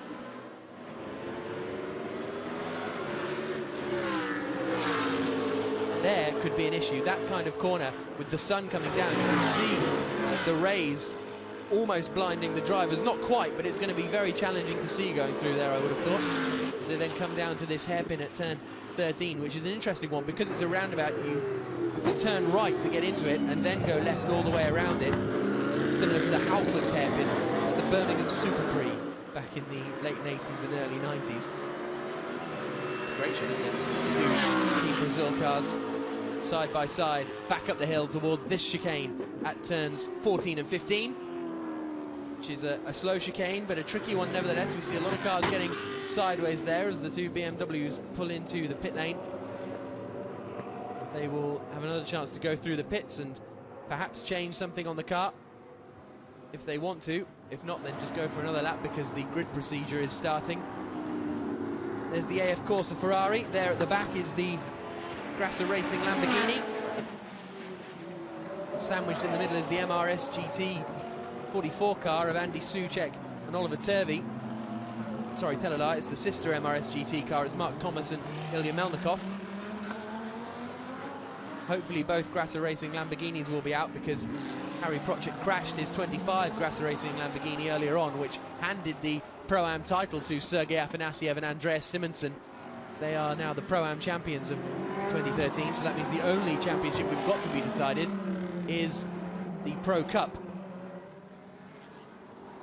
Told you there'd be flags. Great stuff. It's a superb vantage point. If you can get up high in that middle old city section, it looks absolutely phenomenal. And there is the very impressive Azerbaijan flag, the largest flying flag in the world. And now the grid is starting to form. The paddock on the right-hand side, all makeshift, of course, because it's a temporary road course.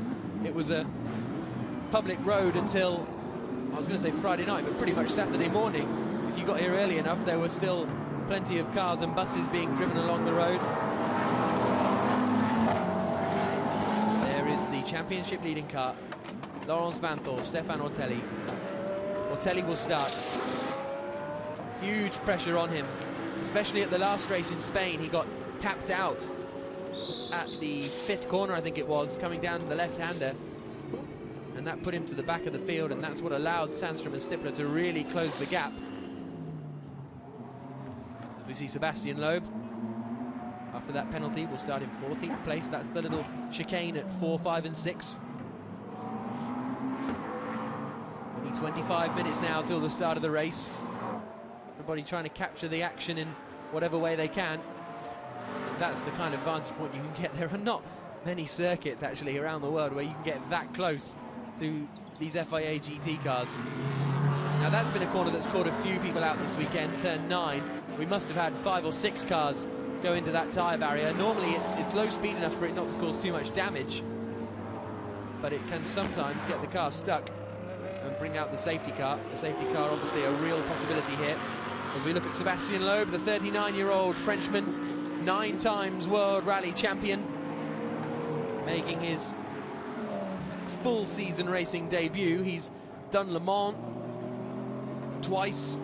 He finished in 2nd at Le Mans in 2006 with Eric Elaray and Frank Montagny, so he certainly knows his way around a race car before he came here, but his precision and speed has been very, very impressive indeed.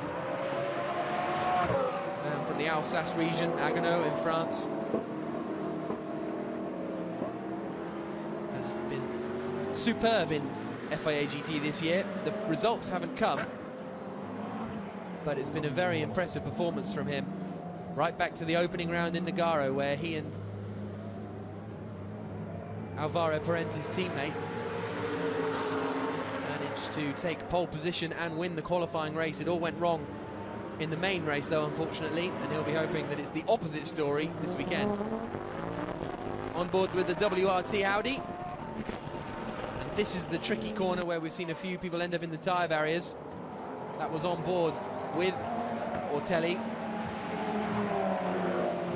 And those are the 2 cars then, dueling it out at the top of the championship.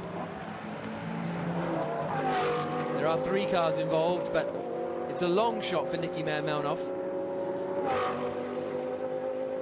It all depends on how he can manage his race and whether he basically needs Ortelli and Vanthoor starting 2nd on the grid to get into trouble. That's kind of the long and short of it. He needs them to retire, and whilst Niki is a competitive man, I don't think he'd be necessarily wishing that upon them, but he is a racing driver after all. 20 minutes to go to the start of the race, and the pressure is starting to rise. You can see Ortelli and Vanthoor going through for another lap. We've got some Porsches here this weekend. Absolutely fantastic to have Nick Tandy and Marco Holzer here. Marco Holzer was part of the Porsche squad that almost won the Spa 24. They were leading in the early stages, swapping lap times and race leads with the number 64, I think it was, Mercedes of Max Buch, Maxi Goertz and Bernd Schneider. So real quality, and Nick Tandy as well. Top quality driver. They're here with the Track Speed team, who run Porsches so successfully in the British GT Championship, and that's why they're here as a reward for their achievements in British GT this season, which has had a very strong season actually in British GT. And it would be great to see Track Speed make the step up perhaps next season from British GT to the European equivalent.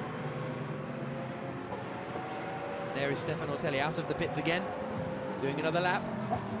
Interesting to see 41 car of Tandy not driving on the racing line as he came down towards the hairpin. Tries to get some...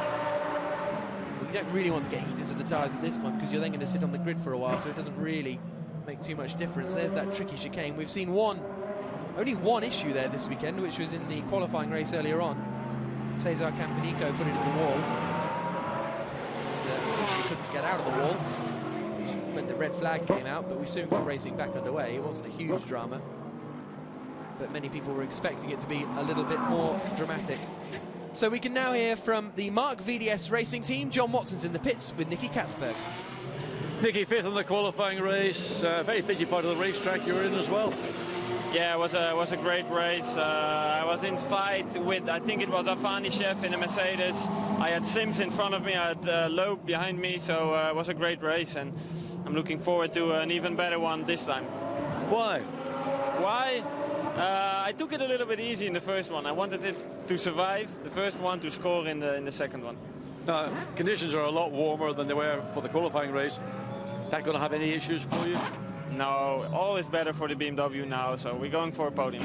So where are the BMW strengths on the circuit? The beginning of sector 1, the last turn, and basically the fast turns are pretty okay. We are struggling a bit on traction, but I think we will be strong. Okay, we're going to keep an eye on you, make sure you do make that progress. Many thanks. Thanks. Great to hear from Nicky Katzberg. He finished fifth, as he said, in the qualifying race, and his pace was a bit disappointing actually, because they qualified well but then dropped off a little bit. So hopefully in this main race he can find a bit more speed. And also it's worth considering that this is, I mean, not do or die for some of these drivers, but the likes of Hexis, of Boutsen-Gignon, of Mark VDS, they're here for one race only. They're here to get one result, and that's the only result that's important to them. They're not interested in this long game that these championship rivals have been playing.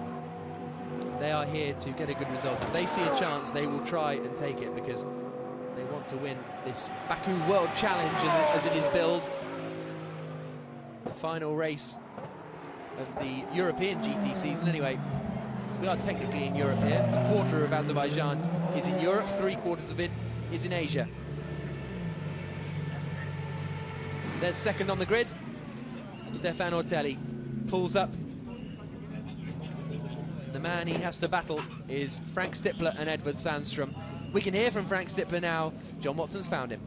Frank, you're 7 points behind winning this Pro Cup. What are you going to do? Well, John, the circumstances are not too good. The teammates have a quiet life in front row, so we started the weekend badly during the free practice and had some issues later on with cold tires in the qualifying run when they were not heated. So, yeah, we are still in the middle of the traffic and suffering from yesterday's day. You make it exciting for us this afternoon, please. I try to, thanks. Great to hear from Frank Stippler. The issue he was talking about was Edward Sandstrom on Friday in free practice. Ended up colliding with the Corvette of Jeroen Bleekemolen and Daniel Kilvitz. It was Kilvitz at the wheel coming into the final chicane, and that unfortunately put the Corvette out of action. It also meant that 5-second grid penalty was handed to Edward Sandstrom and Frank Stippler. There's the Hexis McLaren then. That'll be starting in third place on the grid, so the inside line going down towards the first corner, which is a left-hander, the left-right chicane. And the pit lane is now closed. 10-minute board is held aloft, so only 10 minutes until we get the racing underway, or the formation lap at least. And the race will get underway at 3 o'clock local time. So a superb situation in Azerbaijan as they play the national anthem.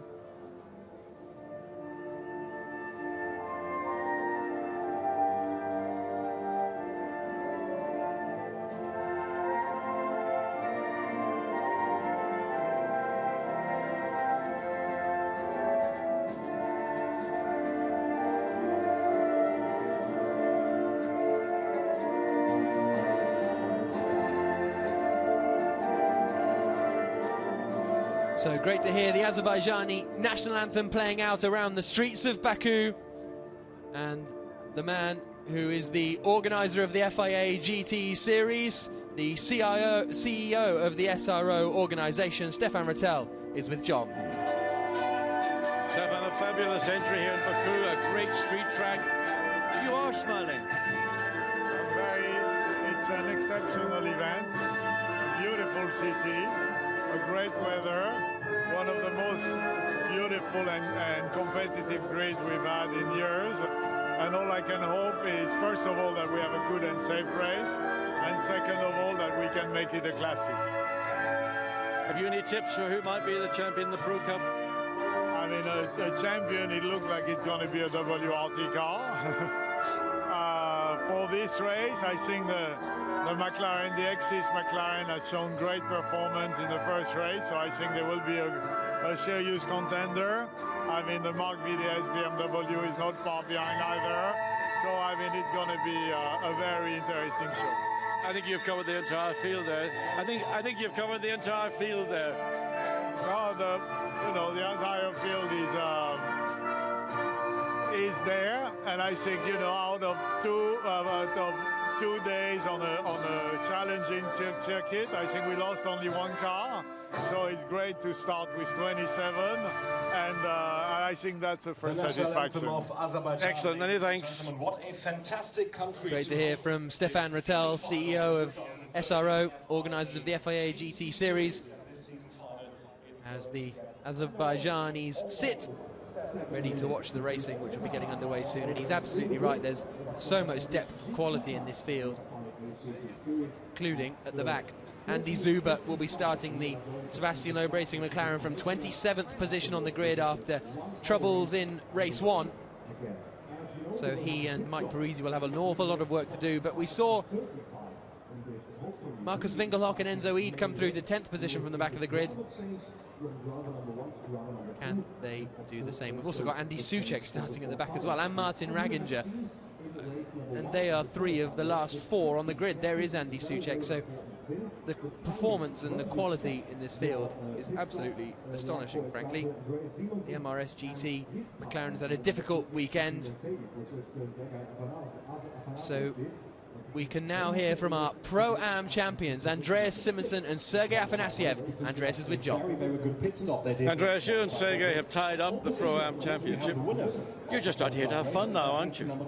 Yeah, we had fun all weekend, so it's been amazing feeling here. From first time for me in Baku, first time in the street race like this, so no, it's been a great weekend.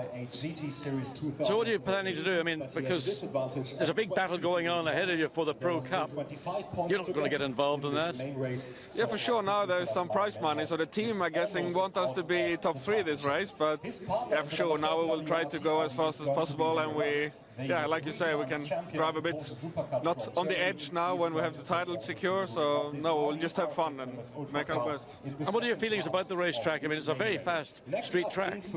Yeah, the track is really good. We struggle a bit with the heavy braking here. The car is a bit heavy, so for the long distance we struggle a bit now with the safety car and the red flag. That was on the first race. That was quite good for us. So, but I think hopefully it will work. The team have done a great job with the car, so I think we can fight a bit. Thank you, Andreas. Andreas Simonsen then will be starting, well, his teammate Sergei Afanasiev will be starting 6th on the grid. They managed to leap up from 14th in qualifying all the way up to 4th position after playing the safety car absolutely perfectly in the first race. The 5-minute board then is shown here in Baku. The fans gather in anticipation.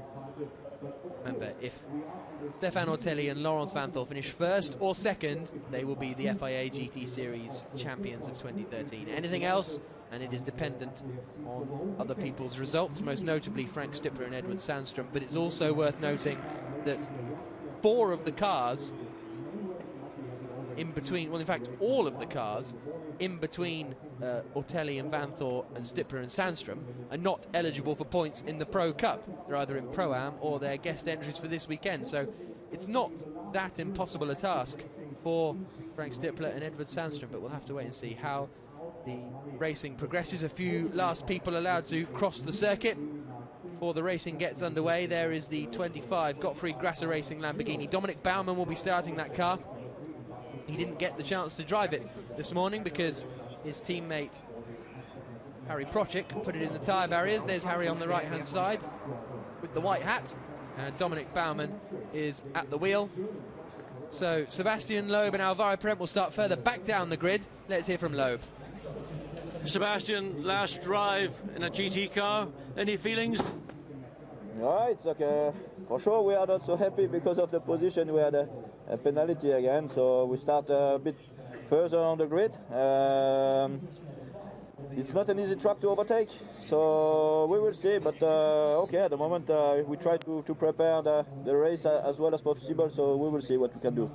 You looked like you enjoyed the qualifying race, lots of racing. Yeah, it was a good fun.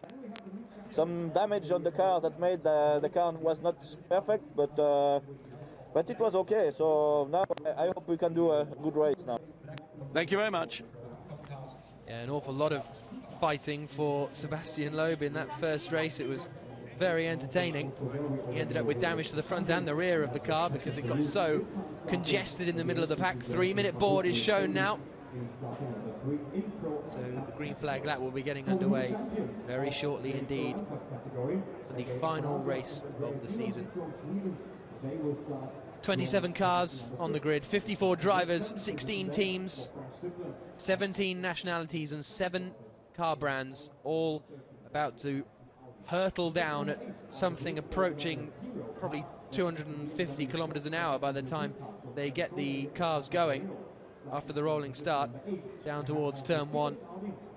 That'd be quite a good place to watch, wouldn't it? Up in one of the flame towers that dominate the skyline here in Baku. A real mixture of new and old, this city. One of the oldest centers of civilization is the Azerbaijan area. Baku itself is the lowest lying national capital in the world, as it's 28 meters below sea level. But there's Niki Melnov, the man who has the task of starting on pole position, which he has done.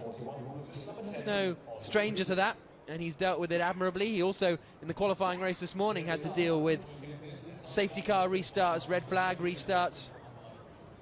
Alongside him on the front row, though, is the experienced head of Stefan Ortelli, a man who has had a drive-through penalty already this season for a start line infringement when he went too early in the main race in the Slovakia ring. So he's going to be keen to keep an eye on things, and also this will be the first time that they will have done a rolling start here in Baku, as it was a safety car start for the race this morning. There you can see the crowd up on the grandstand. That's in the middle of turns 2 and 6. So turns 1 and 2 is the chicane down on the right-hand side there. On the left-hand side, as we looked at it, was turn 6, where they head back up into the old city. The fans delighted to see themselves on the big screen. Look at this grid, looks absolutely superb in this light, in this weather. And with this much talent, competitiveness, and prize money up for grabs, let's not forget, that's what Andreas Simonsen mentioned to John, is that these one-off entrants are here for fun, but also for a bit of cash if there's any to be had. But it's our full season entrants that take up the front row of the grid. The black WRT Audi with the fluorescent yellow markings is Niki Melnov. Alongside him on the front row is the black WRT Audi with the white flashes, and it's the WRT Audi with the red flashes that is Edward Sandstrom in the middle of the pack. The second row of the grid will be the silver Hexis McLaren of Rob Bell. Alongside him, Alexander Sims, the black Boots and Gignon McLaren MP4 12C. The green flag lap gets underway here in Baku. The final round of the 2013 FIA GT Series will see one WRT, or two WRT drivers crowned champions. John, who's your money on? You've got to go with the favourites, Stefan Ortelli and Laurens van Thor. They've got the 7-point advantage, and all they've got to do is keep out of trouble. Now, one of the interesting comments was made just simply back in the, I think Nicky Katzberg made it, or others, that in fact Andreas Simonsen, was that thankfully, because of the safety car interventions and the red flags, drivers are discovering that this is a high-speed circuit with a lot of heavy braking, 4 heavy braking zones on the racetrack, plus other less heavy braking, and the brakes are getting a hammering. And I got the feeling from him, and we think, didn't Danny Watts have a problem with brakes with the Porsche? Yeah, that's true. So is this going to be a race that's going to be decided by who looks after their brakes the best? Because if you run out of brakes, or you find yourself in a situation where your braking capacity has been significantly impaired because the brakes are just simply overheating, then that's going to add another factor into this race that I hadn't considered, and it was only because of what Andreas Simonsen told me on the grid. Yep, that's very interesting. Here's a look at the starting grid for the final race of the season. It's Mayer, Melnoff and Ortelli on the front row, both in WRT Audis. The second row of the grid sees Rob Bell alongside Alexander Sims. Two McLarens, different teams, Hexis and Boots and Ginion. Nicky Katzberg is fifth in the BMW Z4. Alongside him is the Pro-Am pole position car of Sergei Afanasiev. Frank Stippler and Edward Sandstrom starting in 7th position, just ahead of the Brazilian BMW of Alain Coder. Marcus Winkelhock, watch out for him. 9th place, also Nick Tandy alongside him. Frederic Verviche is rapid. Maximilian Buch is the Blancpain Endurance Series champion currently. Patrick Kuhner and Matthias Stumpf have been quick all weekend. Sebastian Loeb's a 9-times World Rally champion. Ollie Webb is a British F3 winner. Ricardo Zonta's an ex-Formula 1 driver. The list goes on and on. De Moustier and Stanisvich will be in 17th and 18th positions, ahead of Thomas and Omri Assid in 20th place. As we head towards the tail end, as we get towards the cars that didn't do particularly well in race 1, for example, Philippe Sledecker and Cesar Campanico. Dominic Bauman's car was crashed out. Martin Raginger is going to be quick in the track speed. Porsche.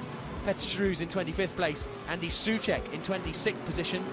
And then in 27th place will be Andy Zuber in the Sebastian Loeb Racing McLaren MP412C.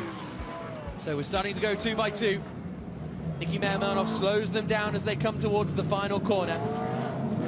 When they're all lined up and in position, the race will be underway. It'll be a rolling start.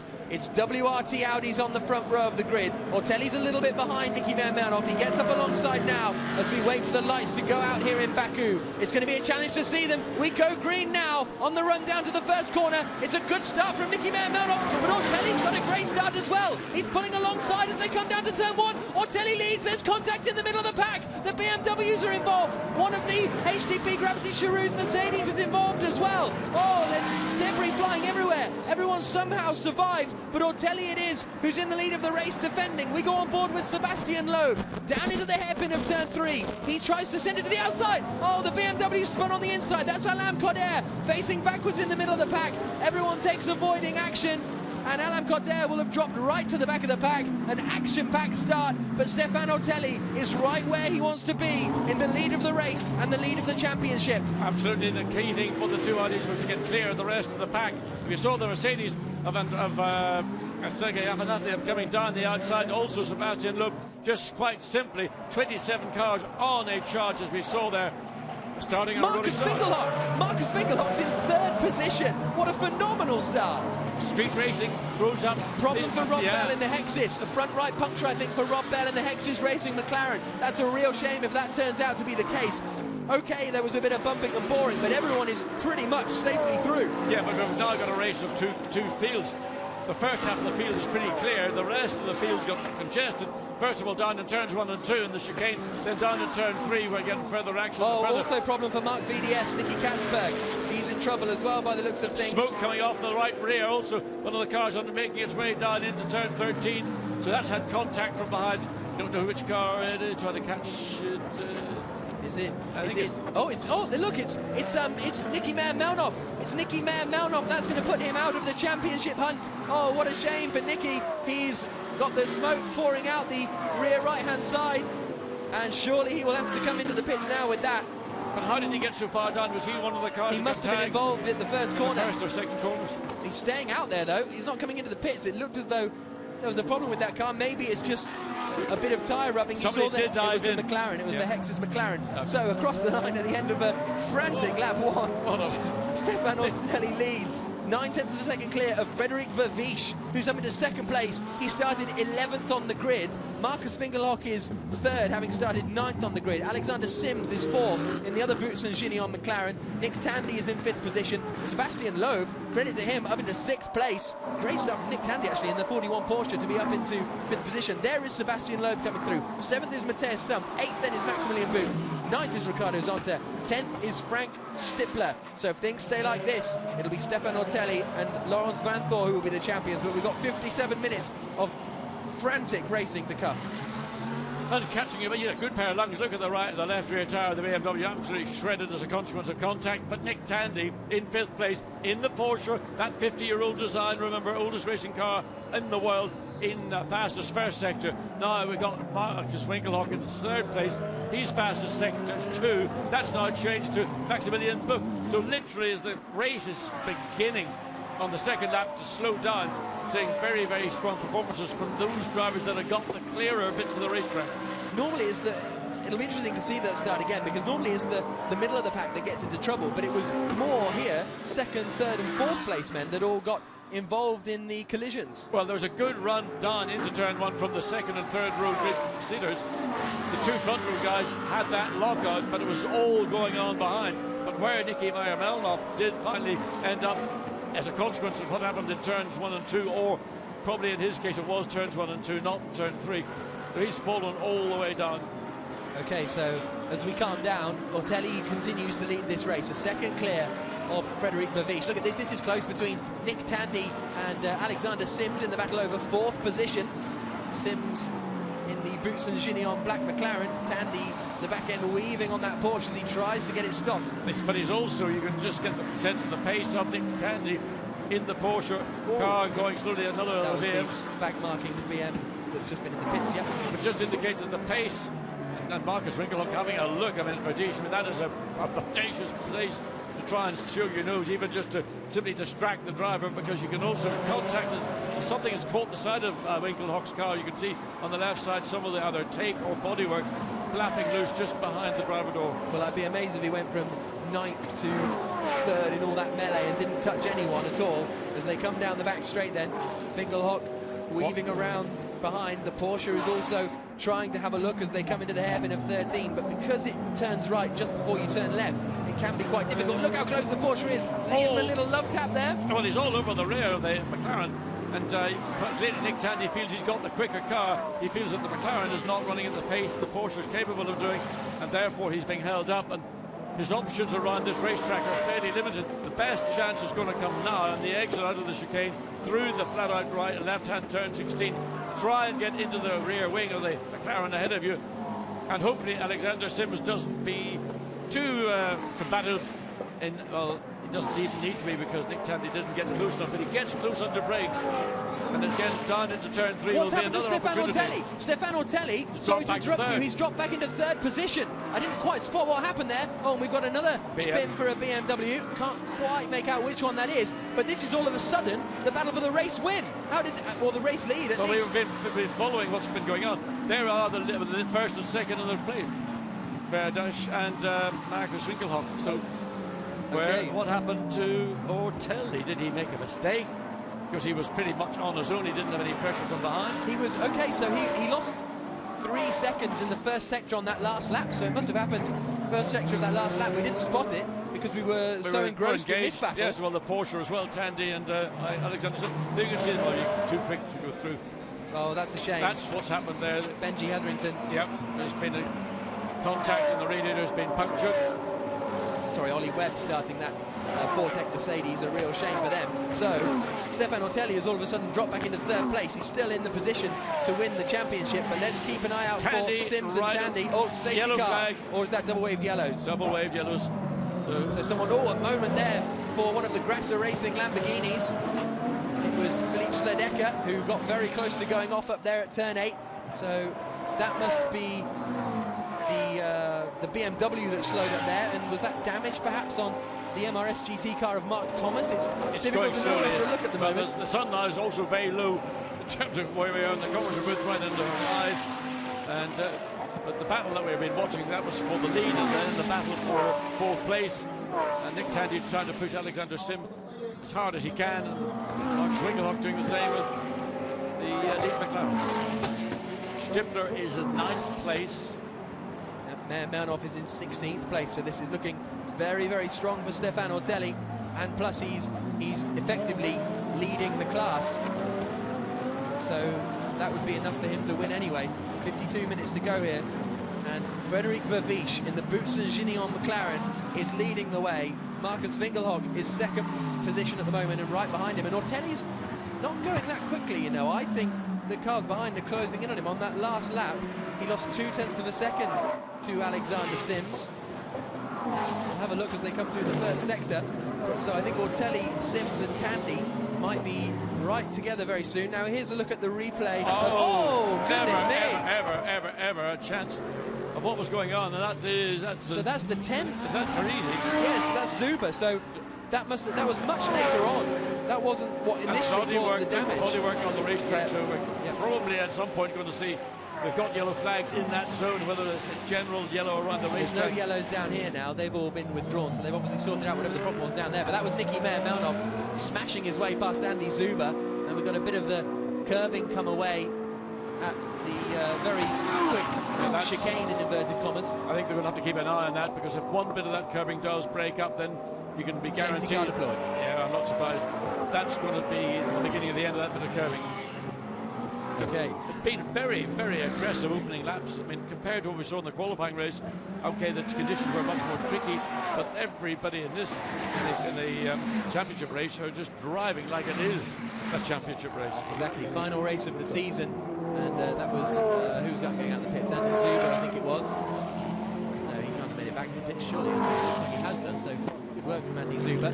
Martin Raginger and Gregoire de Moustier didn't make it through that first lap. It looks like Sergei Afanasiev is out of the race as well, as is Nicky Katzberg in the Mark VDS BMW, so all those are shame to lose. I think it might have been Afanasiev that tagged Nicky Meyer-Melnhof, because the Mercedes was coming down on the right-hand side of the track.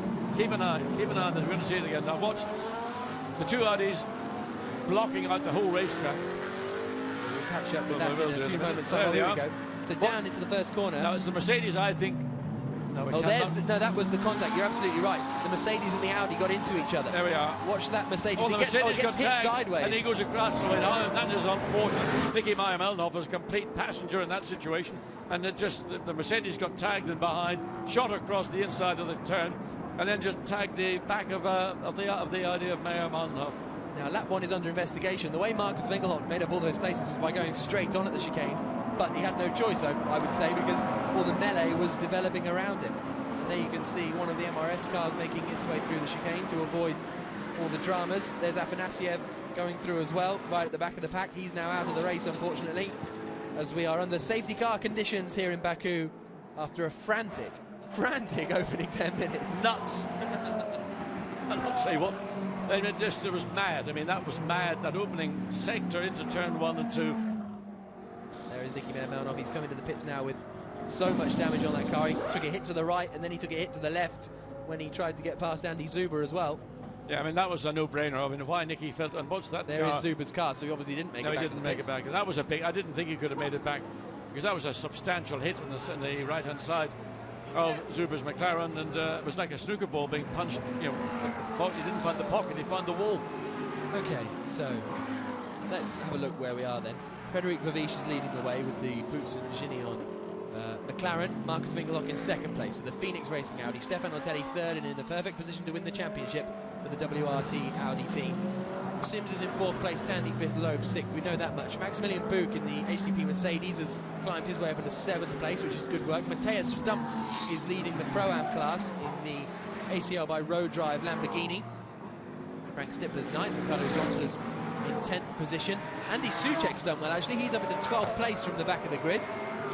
Cesar Campanico's done well as well. And here's a look at the start then. Afanasiev flies around on the outside, but now what happens to Afanasiev? Does he get pushed into that spin? Because he seemed to be sideways down at the first corner. There's the contact on the left-hand side between Afanasiev. Oh, and they have another hit, but it's Winkelhock in the middle. There's just four cars. I think that, I'm not sure, but I looked like in front of the BMWs might have tagged the back of the Mercedes. The problem is they were just 4 cars wide going down a motorway into a hairpin. Absolutely, you've got a filter which is not able to take more than 1 car at a time. There they all are winding through the chicanes. Everyone safely through that difficult bit, and that filtered them down into single file before they then headed out into the old city. Retiring it, by the sounds of it, makes sense to retire it. Is I mean, not only calls. not look, only it's bent in there. You not only did he hit the McLaren, but he also hit the tyre bales, which I think is probably more likely to do damage than the having already been hit. Having already been hit by on Saturday morning by Edward Sundstrom. Oh, there he is it again. So the damage to the McLaren. Ambitious move, that one. Oh, no, it was never. It was. I don't know what possesses anybody to think they can overtake into turns 14 and 15, because there just simply isn't the opportunity. Again, it's this thing of going from a wide main straight into a very narrow, over less than half the width of the racetrack at the point where you turn in and then you have to change direction. The tyre bales have also got to be repositioned. And if they're not in the precise place, it'll either make a difference. There you can see the damage to the side of Winkelhock's car. That occurred again in that incident somewhere on the opening lap. Not seemingly a problem for Marcus Winkelhock, but it is there. No doubt when they make the pit stop window is going to be opening up, well, fairly shortly. 10 minutes, yep. And there you can see them sending the drivers through the runoff area as they just remove Zuba's car. I don't think they were too worried about the position of Zuba's car. It was mainly employed to remove the debris on the track, but whilst we've got the safety car conditions, it makes sense to I would, remove the car. at every occasion, remove a car, even though it might not be directly in the line of fire. You just never know. And I would want to get that car. If I was the owner of the car, I would most definitely want to get it, but you can see the right front of the car is heavily damaged, and it also got a whack on the left side when it was hit and driven literally across the track into the concrete barrier. So they got Zuba's car out the way. Well, you might want to turn the wipers off, actually. Now there's the issue they've got to work out. The tyre bale has ripped. Well, that's the curbing, I think, about the curbing, and that's going to have to be fixed. That's going to be the bigger problem than repairing turns 14 and 15 with a tyre bale, because they can't leave those bolts protruding. They've got to remove them or get another bit of curbing and replace it and bolt it back into place. Okay, so we've got 45 minutes to go in the finale of the FIA GT season. They're still trying to tape up Nicky Malnoff's car. I suppose might as well, if you can fix it, send him back out and he can have some fun. Try and make some more overtakes, perhaps. And it's a shame for Nicky, because I was saying before the race, if anyone was going to win it, other than Ortelli, it was going to be him, because all that had to happen was, if the opposite had happened, and Ortelli had been in trouble, and Meyer Melnoff was winning the race, he'd have been the champion. Well, he's all set to go. The car's off the jacks. Final bit of gaffer tape being attached to the offside front of the car, and doesn't appear that there's any structural damage to the car. It was all absorbed within the front of the car, the splitter, the nose. Amazing. I mean, they do build great cars. Now here's the issue that's going to take the time, and in fact I don't think it's a good idea to push the cars through that way, but they can't go straight down because they've got those other curbings which are probably going to be potentially damaging to a car if it goes over them. This is actually probably where they're meant to be going, this particular chicane. This is what they are meant to do, but until the whole group of cars, the whole field of the cars goes through the chicane, they can't begin in work. And then they will have about a minute and a half, or a little more, maybe 2 minutes, before the first of the cars finds its way back.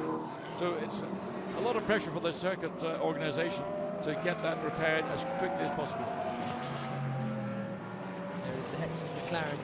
Real shame for them, having performed very strongly, and especially Kevin Estre. Well, I'll tell you, just on the pit lane, I spoke to a couple of other drivers, and they're very impressed with what he's done in the McLaren. He's come into it, he's had all the success in the Porsche Super Cup, a Porsche in the GT Championship, I beg your pardon, and he's just jumped in and basically outperformed what one would have expected. And he's a very, very strong competitor. Yep, impressive stuff. Kevin Estre, the 2013 German Porsche Carrera Cup champion. You can see another car coming down now to inspect the repairs, and it's the clerk of the course, as you can see. We're going to have a little look. Oh, I think he's got a hammer.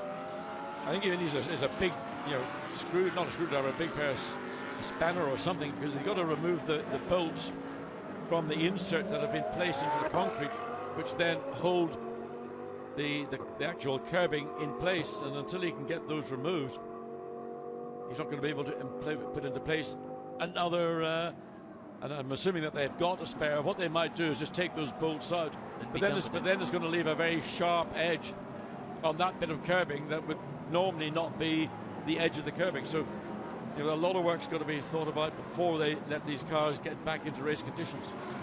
Well, that's actually taken, well, we might not be done yet, but That took a little bit less time than I thought. I remember. You know what? Frankly, if I was the clerk of the course, I'd take the whole lot away, because remove the whole lot solves the problem in the first place.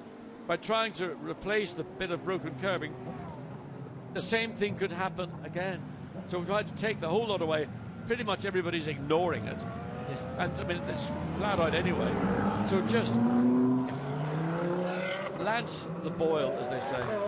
Incident involving cars 10 and 12 is under investigation, which is Andy Zuber and Nicky Meyer-Melnoff. Well, surprisingly. I don't think Zuber's got anything to be concerned about. From what we saw, certainly in that shot as they committed the contact, it looked very much like it was Nicky Meyer-Melnoff. Let's be polite and say lack of thought about it. That's polite. I mean, could say brain fade, possibly red mist. Obviously, having lost the benefit of being in the front row of the grid. And losing the chance of winning the championship. Yes, so I think that's where the old red mist might have begun to descend.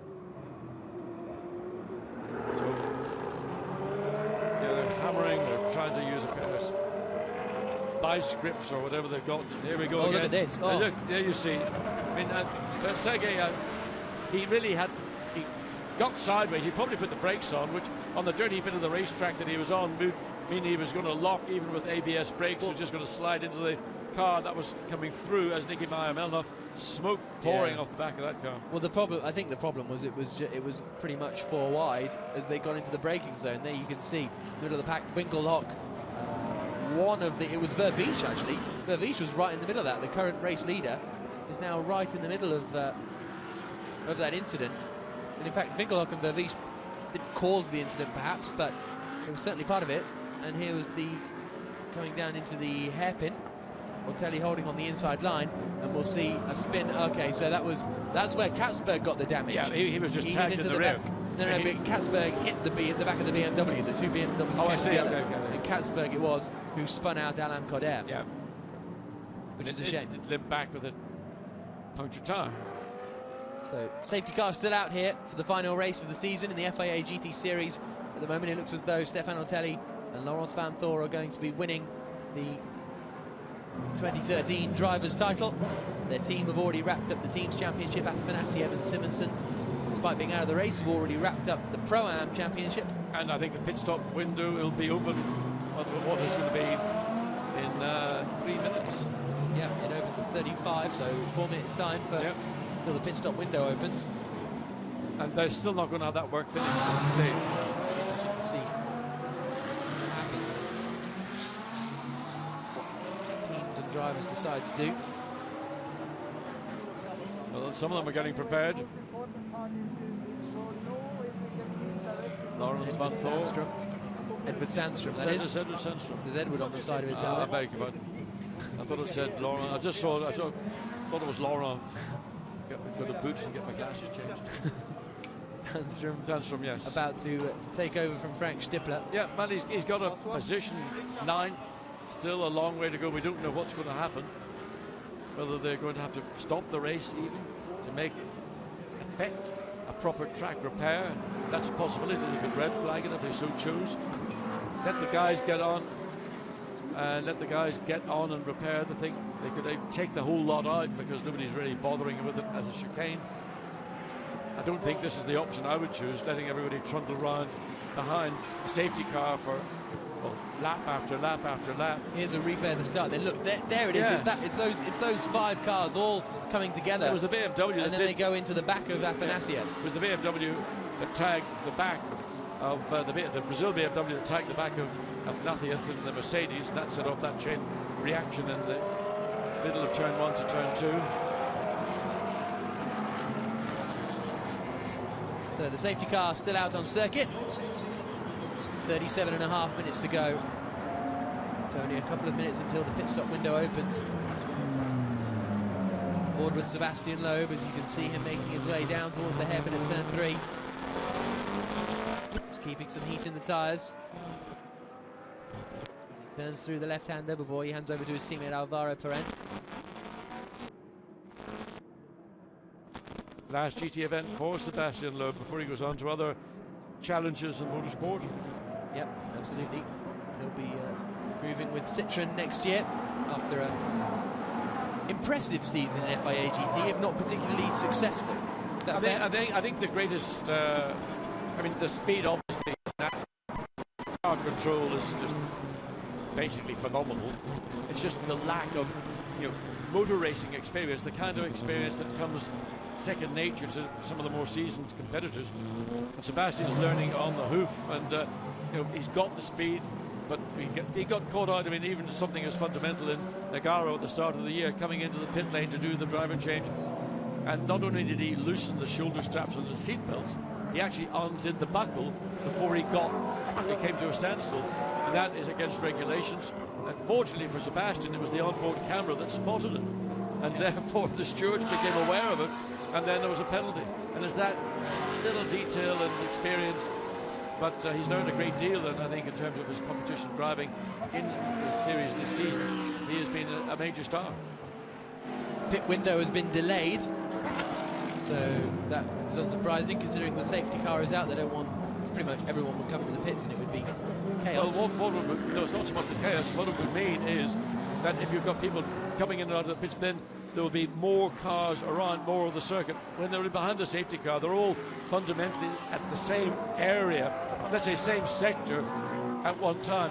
Whereas if they all went into the pits and did a pit stop, then they'd be coming out and you'd have cars in all three sectors, and therefore making the job of repairing that up at turns 11 and 12 much more difficult. Across the line they come to complete the 11th lap. Frédéric Verviche still leading the way, although he didn't trip the lap time sensor this time through, but I'm sure that would be rectified, no problem at all. Less than 35 minutes to go here on the streets of Azerbaijan, the 6th country we've visited this season after France, Belgium, the Netherlands, Slovakia and Spain. And we've had a season of fantastic racing, and this has been a wonderful place to end the season and to finish the championship and to decide the title, which isn't done yet. It's looking like it's Ortelli and Vanthor's, but nothing's over till it's over. Indeed it is, and I think this is a venue that's going to pick up in terms of interest from other races, other championships, because it is a great venue. I mean, just the location, and it's a stunning location. And as a racetrack, with a little bit of tweaking, a little bit of tuning, for example, here they could make this segment of corners, they could make that a little bit less, let's say, pedestrian than it is. Very small issues could make big changes, and really this place would sing. I mean, I think it's brilliant to see these GT cars running at high speed, literally coming past pits where they are, the location. I mean, that's the quickest I think we see at any racetrack, maybe bar Silverstone where they do it, or Monza for the Blancpain Endurance Series. Safety car in this lap. Racing is about to get back underway here in Azerbaijan. The issues are fixed down at the chicane. The safety car's got a massive gap ahead of Frédéric Verviche, so Verviche has really backed the pack up. So that'll give him the ultimate choice of when to drop it and go. There's the changes. They've just essentially shortened the curve that no one was using, so it's not really particularly made any difference. The only concern I have is that if there's a sharp edge in that curve, that will cut a tyre down in a breath. So drivers, when they go across it for the first time, as they're doing now, with the safety car about to come into the pits, and this race will be back underway as Verviche backs the whole grid back up, and really... When's he going to go? He's gone now, he's gone. The safety car's already in the pits, so Verviche is biding his time. He's gone. They come up towards the final chicane. Bit of a gap back to Claudio Stanišević. He hasn't gone yet, John. He's still there. I'm surprised. He's gone now. Go on, get on with it. He's still. No, he's right at behind. He's going in the pits. Well spotted, John. Oh, good work, John. So that means that Marcus Fingerlock decides when to start racing again, and suddenly he goes, oh, hello, will do, and off he goes. That was a real joker play from Verviche in the lead car. And it's great stuff from Nick Tandy, because he's trying to get past Alexander Sims, and he does. Up into second position on the run down to the first chicane. And he's going to have a look at getting first position down into turn 3, because the Porsche seems very strong off the slower corners, goes to the right. Fingerlock goes side by side, and this is getting very testy. And Alexander Sim could be the beneficiary of this if he's if he's had any luck at all. Yeah, but it doesn't quite work out that way. So Marcus Winkelhock leads. Frederick Vervisch came into the pits. It said, now my only concern is it said pit window. Yeah, I think he did have a problem because it said pit window delayed. It didn't say that they could start again. I just said he was going in the pit lane. It didn't say the reasons why. I'm not sure the pit window is officially open because surely they have to declare. If they say it's delayed, they have to declare. There we go. From minute 31 to 21 remaining, the pit isn't open. The pit lane is not open for changes. They're doing mechanical changes in the car. But Stefan Ortelli and Laurence Vanthor have come into the pits. They've gone back out again. What on earth has gone on here, Frederick Vervisch? What on earth has gone on? Let's put it this way. First time in Baku, we're working out a few problems. So, Marcus Winkelhock is leading the race, and we've just had confirmation from Racing Royal. The pit window is not open until now. It's open now. Now it is. Then you can come back in again. So, Sandstrom, Bell in the Hexis McLaren, and him, crucially, Laurence Vanthor, they've done their pit stop window, but they're going to have to come back in again. Well, they get a penalty. They'll get a time penalty or something, or a drive-through penalty, or whatever. We saw a stop-go penalty for the Audi earlier on today. Well, so here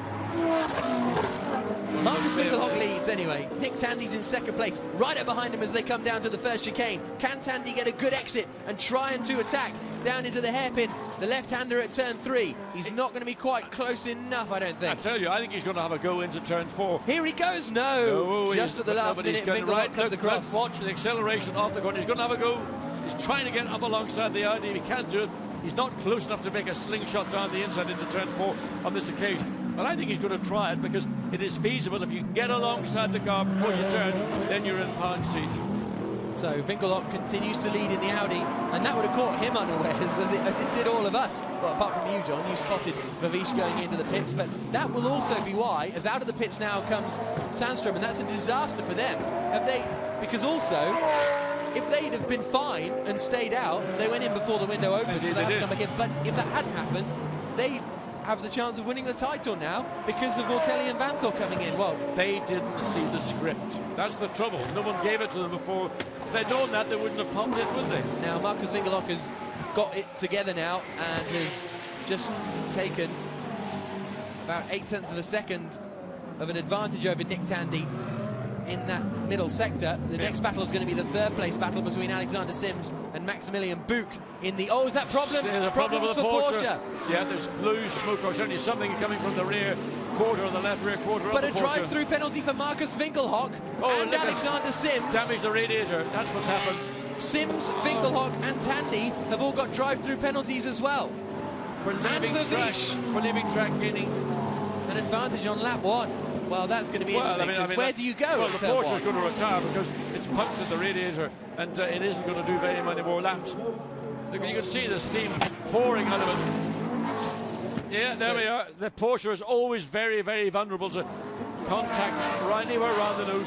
The radiators are so prominent in the front of the car.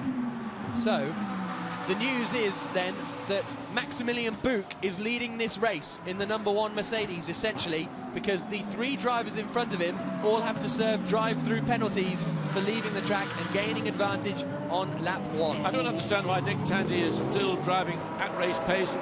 He must be able to see that steam coming from the bonnet of his Porsche. And, you know, you can go so far, and then that little flat 6 baby is just going to spewing its con rods, pistons, everything all over the racetrack. Okay, so there is the track speed Porsche through the right-hander and out back onto the straight. So someone needs to tell Maximilian Buch he can calm down a bit because he's effectively in the lead of the race. There he goes through past Alexander Sims on the entry to turn 10. Good move from Maxi Buch. No one's told him yet, but he is heading down. Black and white warning car for 41 for pushing another car. There is Tandy slowing down now. He knows he's got troubles. So Maximilian Buch is now up into second. He goes very wide, but he's now into second place overall. But that will effectively become the lead of the race when Marcus Winkelhock serves his drive-through penalty. So that means Sebastian Loeb is now effectively in second position. This Sebastian Loeb Racing McLaren we've got turning through the chicane now. So, I mean, this is what a race. I mean, it's everybody just having their last race of the season in the FIA GT and just forgetting about it, just giving it everything they have and enjoying it. Sadly, so too much contact between cars in the opening lap and the opening corner in effect. But Sebastian Loeb managed to get through all that. He did have damage on his car. We saw that in the qualifying race, and he said in the interview it did make a substantial difference to the handling of the car. That shows you how sensitive. But now what's happening is he's not. No, he's just pulling in. Yeah. I mean, that thing is like you put a tea bag on you right through. What a great shame, because that was the one Porsche that we saw that really could bring Porsche to the fore in GT racing, and that very small contact was sufficient to dislodge the radiator hosing, and once that began, there it is. There's the damage to the nose. You can see where the contact was made. It's the Achilles heel of the 997 as it is now, GT3R. It is just stay away from anybody else. If you're going to hit them on the side or hit them with your side, don't hit them with the nose. Okay, so both track speed Porsches then. We were so excited to have them here, but neither of them will make it through. We were all excited, John, but neither of them are going to make it to the end. Tandy's coming to the pits, Stumper's coming to the pits, so now we just need to wait for Marcus Winkelhock to serve his drive-through penalty, because I think Alexander Sims has. Well, we're not sure at the moment if they've. Well, Sims came in at the same time as the Porsche. No, that's true. Okay, so but whether it was a drive-through penalty or a change, we'll have to wait and see. Here comes the Audi into the pits then. Marcus Winkelhock, nothing can quite go right for him. That means Maximilian Buch flashes through into the lead of the race. That Mercedes you just saw come past. Sebastian Loeb then is up into second position. Like somehow Dominic Baumann, whose car crashed out of the race in the qualifying race, they started in 23rd position. He is up into 3rd position, and there you can see, unfortunately, Sergio Jimenez being retired. Into the pits comes Loeb, handing over to Alvaro Parent. They've got a chance of winning this one now, somehow, after starting. Well, you spoke to him on the grid, John, didn't you? I did, and he thought there was a chance. Certainly when the car is running as it's meant to run, it's a competitive car. Loeb did a great job to get that car into second place. And now Alvaro Perez, we know he is probably the most familiar with the McLaren MP412Cs for all the development work that he has done. The car is rolling down the pit lane. So he is going to be out on track, and we just want to know when that car rejoins. And after Maximilian Buch has done, no, he hasn't. He's yet to come in for his pit stops. Yep, he hasn't changed to hand over to Alan Day, so it's him and Baumann are the two men not to Well, come it's in. interesting. You might think that Alvaro Perez and McLaren is likely to be the stronger of that partnership, and you'd like to think that Maximilian Buch is the stronger partner in that circumstance than Alan Day. So you've got McLaren, quick driver, Mercedes, slightly less quick. Okay, so there is Alvaro Perez now at the wheel of the number 9, Sebastian Loeb racing McLaren. What kind of speed can he do? Can he close in on Maximilian Buch? And when he heads over to Alan Day, can he challenge him? It's on this opening lap that there's the lead Mercedes. It's coming, it's not, it's taking out another lap. I think Maximilian Buch and the team realised that they've got to keep Buch in the car for as long as possible, so that when Alan Day gets in, his stint is going to be shorter, surprisingly. But you maximise the best of what you've got to the maximum time available. A battle between Kevin. Oh, and that's Alvaro Parent. He's gone straight on up at turn 8. What is Alvaro doing? The car, I noticed the car looked very unstable over the bumps in turn 3. As you went through the corner, it looked bump, bump, bump, bump, bump. The back end is sort of very uncomfortable looking. Now, these tires, of course, are having to get up to temperature. But nevertheless, Alvaro looks like he has got to struggle for some strange reason. So, did he lose positions there? That's going to be the interesting thing. That means that it's a comfortable margin up at the front then for the number 1 HDP Gravity Charouz car, who has struggled a little bit all weekend. Buch and Day have both crashed the car, but this is the Spa 24-hour winner. This is the Nürburgring 6-hour winner, or 1,000 kilometers, wasn't it? So he's a very experienced racer, Maxi Buch. He might be only 20 years old, but he knows what he's doing. He's very, very capable, very impressive throughout the season. And he's certainly got all the confidence. I mean, for a guy of a very small stature, he's about 5'5", probably weighs a little more than a wringing wet towel. And he's got that confidence, and he's got the feel. That's the key, is having those two qualities to enable him to drive the Mercedes in the manner he does. And he makes it look so effortless. So Winkelhock is up into second place. Here's the replay. Way. That was so fast. Oh, unbelievable. I mean, just never even overshot the braking zone. I don't know, must have been about 10, 15 meters too late. Yeah, that was, because a few times we've seen people creep into that runoff zone, but he nailed it. There is Maximilian Buch in the pits. Alan Day down the far end of the pit lane of HTP, closest to our commentary box.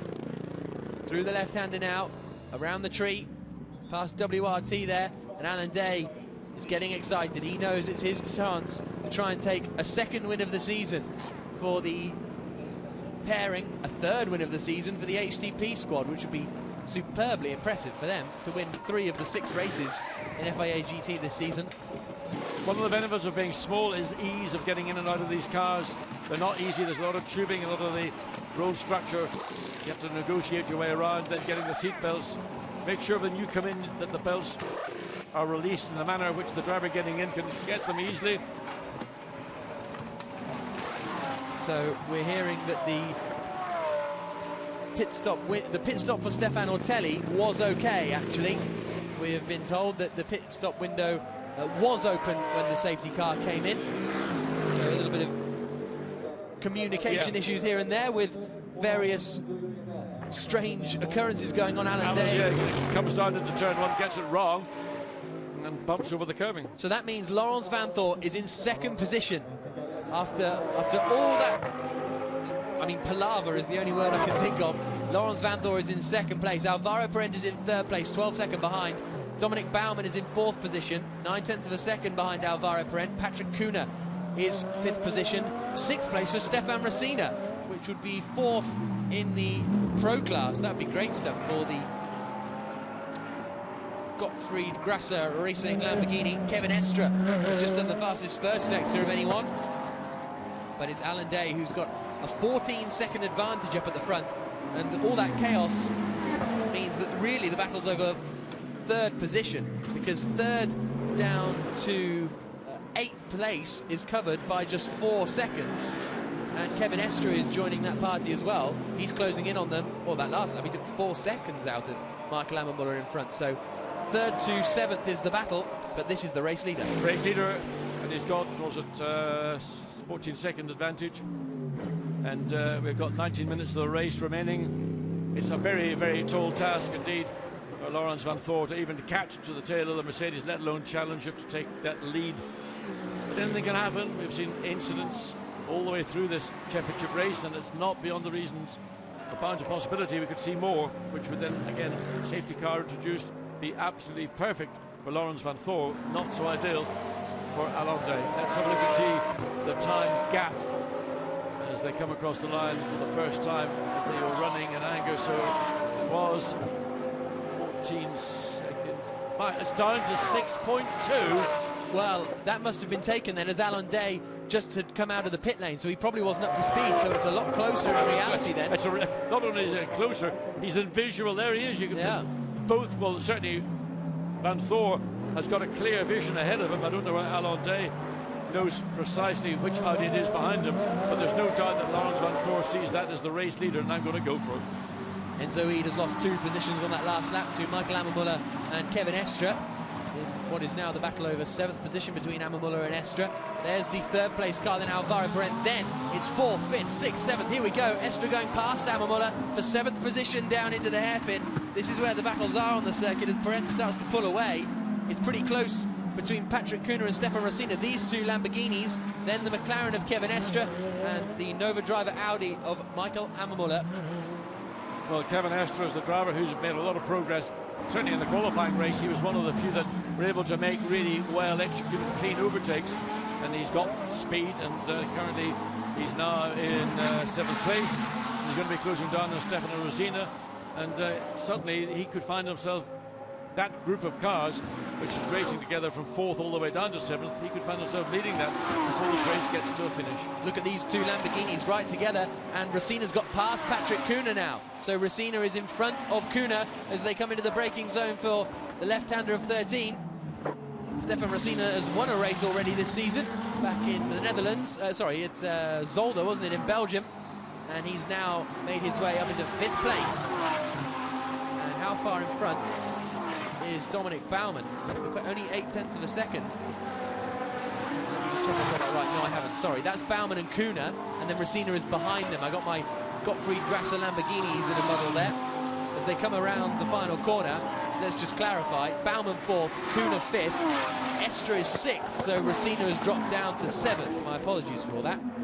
Yeah, I mean, I don't know why Racina dropped down, because Estra just got past Emma Muller, and then he suddenly gets past Racina pretty much on the same lap. So that McLaren, the Hexus McLaren, last time we were going to see Hexus racing in GT racing, and Kevin Estra doing again a really outstanding drive for the team.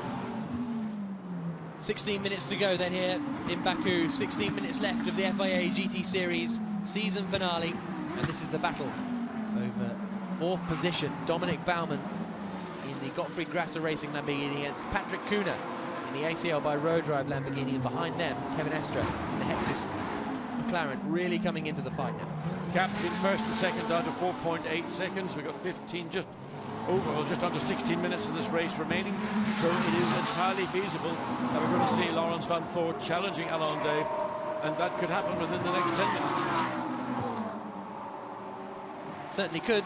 There we've got Racina coming through. This is a replay of Rene Rast going past Laurens van Thor. So Rast, the quicker of the two cars at the moment, and that'll be interesting when Rast catches up to the back of Alan Day, because Rast is a lap down. He shouldn't probably really get himself involved, but if he's going quicker than Alan Day, you can bet he's not going to just want to sit behind him. He'll want to try and get past. No, but I think it's important that that Alan Day and the HTP team, the Mercedes team, realise that Rast is a lap down. Let him go. Don't let him. The danger is if they let him go, then he might then try to back the Mercedes into Laurens van Thor. So those are the things teams are going to work out on the pit lane to see whether you push your driver to stay ahead of a guy a lap down but much quicker on a lap, or you let him go and then take the possibility that he might back you into the car that really could win the race overall. Edvin Sandstrom's just on the fastest first sector of anyone. Here comes, look at that, Estra's already past Patrick Kuna, and now he's right out behind Dominic Baumann as they come across the line. He got that done in the final sector, I think, on that last lap, did Kevin Estra. And now, look at that, he's right up on the back of Baumann. That's good news for Baumann in a way, because he's now holding the lead of the Pro-Am class comfortably, because he and Patrick Kuna were battling over that. And that's now given him a good, solid second and a half or so advantage. As Estra turns into the left-hander, heads down Agil Guliev Street. Just the right-hander at the bottom of the hill. I hope you can keep an eye on this, because I've been curious to see where Kevin Estra has been making all these manoeuvres. Certainly he's got the confidence to do so, and coming through turn 10, getting close to the back of the Lamborghini, and it's going to be a pop down the inside. He's going to go one way, he's going to try and dive back, but the Lamborghini's making it awkward, but he's going to get he's got a long side. He's done it. I mean, that's just confidence. I mean, the car is a good car, but he's using it in a way I've never seen the McLaren driven here this weekend. Yeah, very impressive stuff from Estra. That must have been how he got past Patrick Kuna as well on the last lap. Meanwhile, the gap at the front has stabilised at 4.9 seconds. That last lap, in fact, Van Thor was slightly slower. He got passed by his teammate, so he would have lost a couple of tenths there, so that's where the time went. But it looks as though Alan Day at the moment has got this one under control at the top of the field. Kevin Estra now up into third place. Yeah, and the thing is, he's only 5.3 seconds behind Alvaro Parent in what is, by all accounts, the factory driver in a extremely well-funded and run team, Sebastian Loeb's team. So if Kevin Estra can run down Alvaro Parent in what, 12, just under 13 minutes, that's going to be a little bit of an awkward moment, I think, in a debriefing. So Rene Rast is unlapping himself, and there we go, from the race leader. Rene Rast now in front, and he's going to leg it. And how much time will Alan Day have lost there? That'll be interesting. Car 50 has a drive-through penalty. Federico Leo for a pit lane infringement. Well, it's good to see that Rene Rast is not going to back the Mercedes up into the arms of Laurens van Thor. He's off on his own, doing his own thing, and that's the kind of sportsmanship one might suggest that you would like to see in a championship battle. It's not always the case, but in this one it looks like Audi and Rene Rast are doing what is the right thing to do. Yeah, absolutely. The sun begins to set over the far end of the mountains. 12 minutes to go here in Azerbaijan. And What can Alan Day do to hold on? He's lost 2 seconds to Van Thor in that first sector, so that'll have been where Bene Brass got past. Yeah. So that means the gap will be about 3 seconds. So if Van Thor can find this pace, he might be able to close in, but he doesn't want to do anything stupid, because if he remains like this, he will be the champion along with Stefano Telli for the season. As we cut back now to Ammermuller in the middle of that pack, up behind Racina and in front of the Phoenix Audi of Enzo Eid, that has been second in this race at one point, but he's now down in 9th position. This is 7th, 8th and 9th places flashing over the start-finish line, and it's been great to see these GT cars really do battle. Gap between first and second, 2.8 seconds and 11 minutes remaining. Through the first chicane, down towards the hairpin at turn 3. They're closing in on the back marker of Ilya Melnikov. Hopefully Ilya will move out of the way. The Russian driver, the second Russian driver this weekend. Just interesting, Kevin Estre, 4th place, last lap, 143.7. Alvaro Perez, 3rd place, 144.4. 7/10 of a second quicker is the Hexus McLaren than the Sebastian Loeb Racing. Up into the old city they come. Enzo E's looking racy. Surely he's not going to try. Look into there. Oh, can he get it stopped? The car's weaving around. Just about gets the job done, does Enzo. And now down Agil Guliev Street through the right-hand junction, back out onto the E119 as they head back through the right-hander at turn 10. That's very quick, even quicker now. You don't even have to pretend to take that chicane. There's Thierry Boutsen on the right-hand side.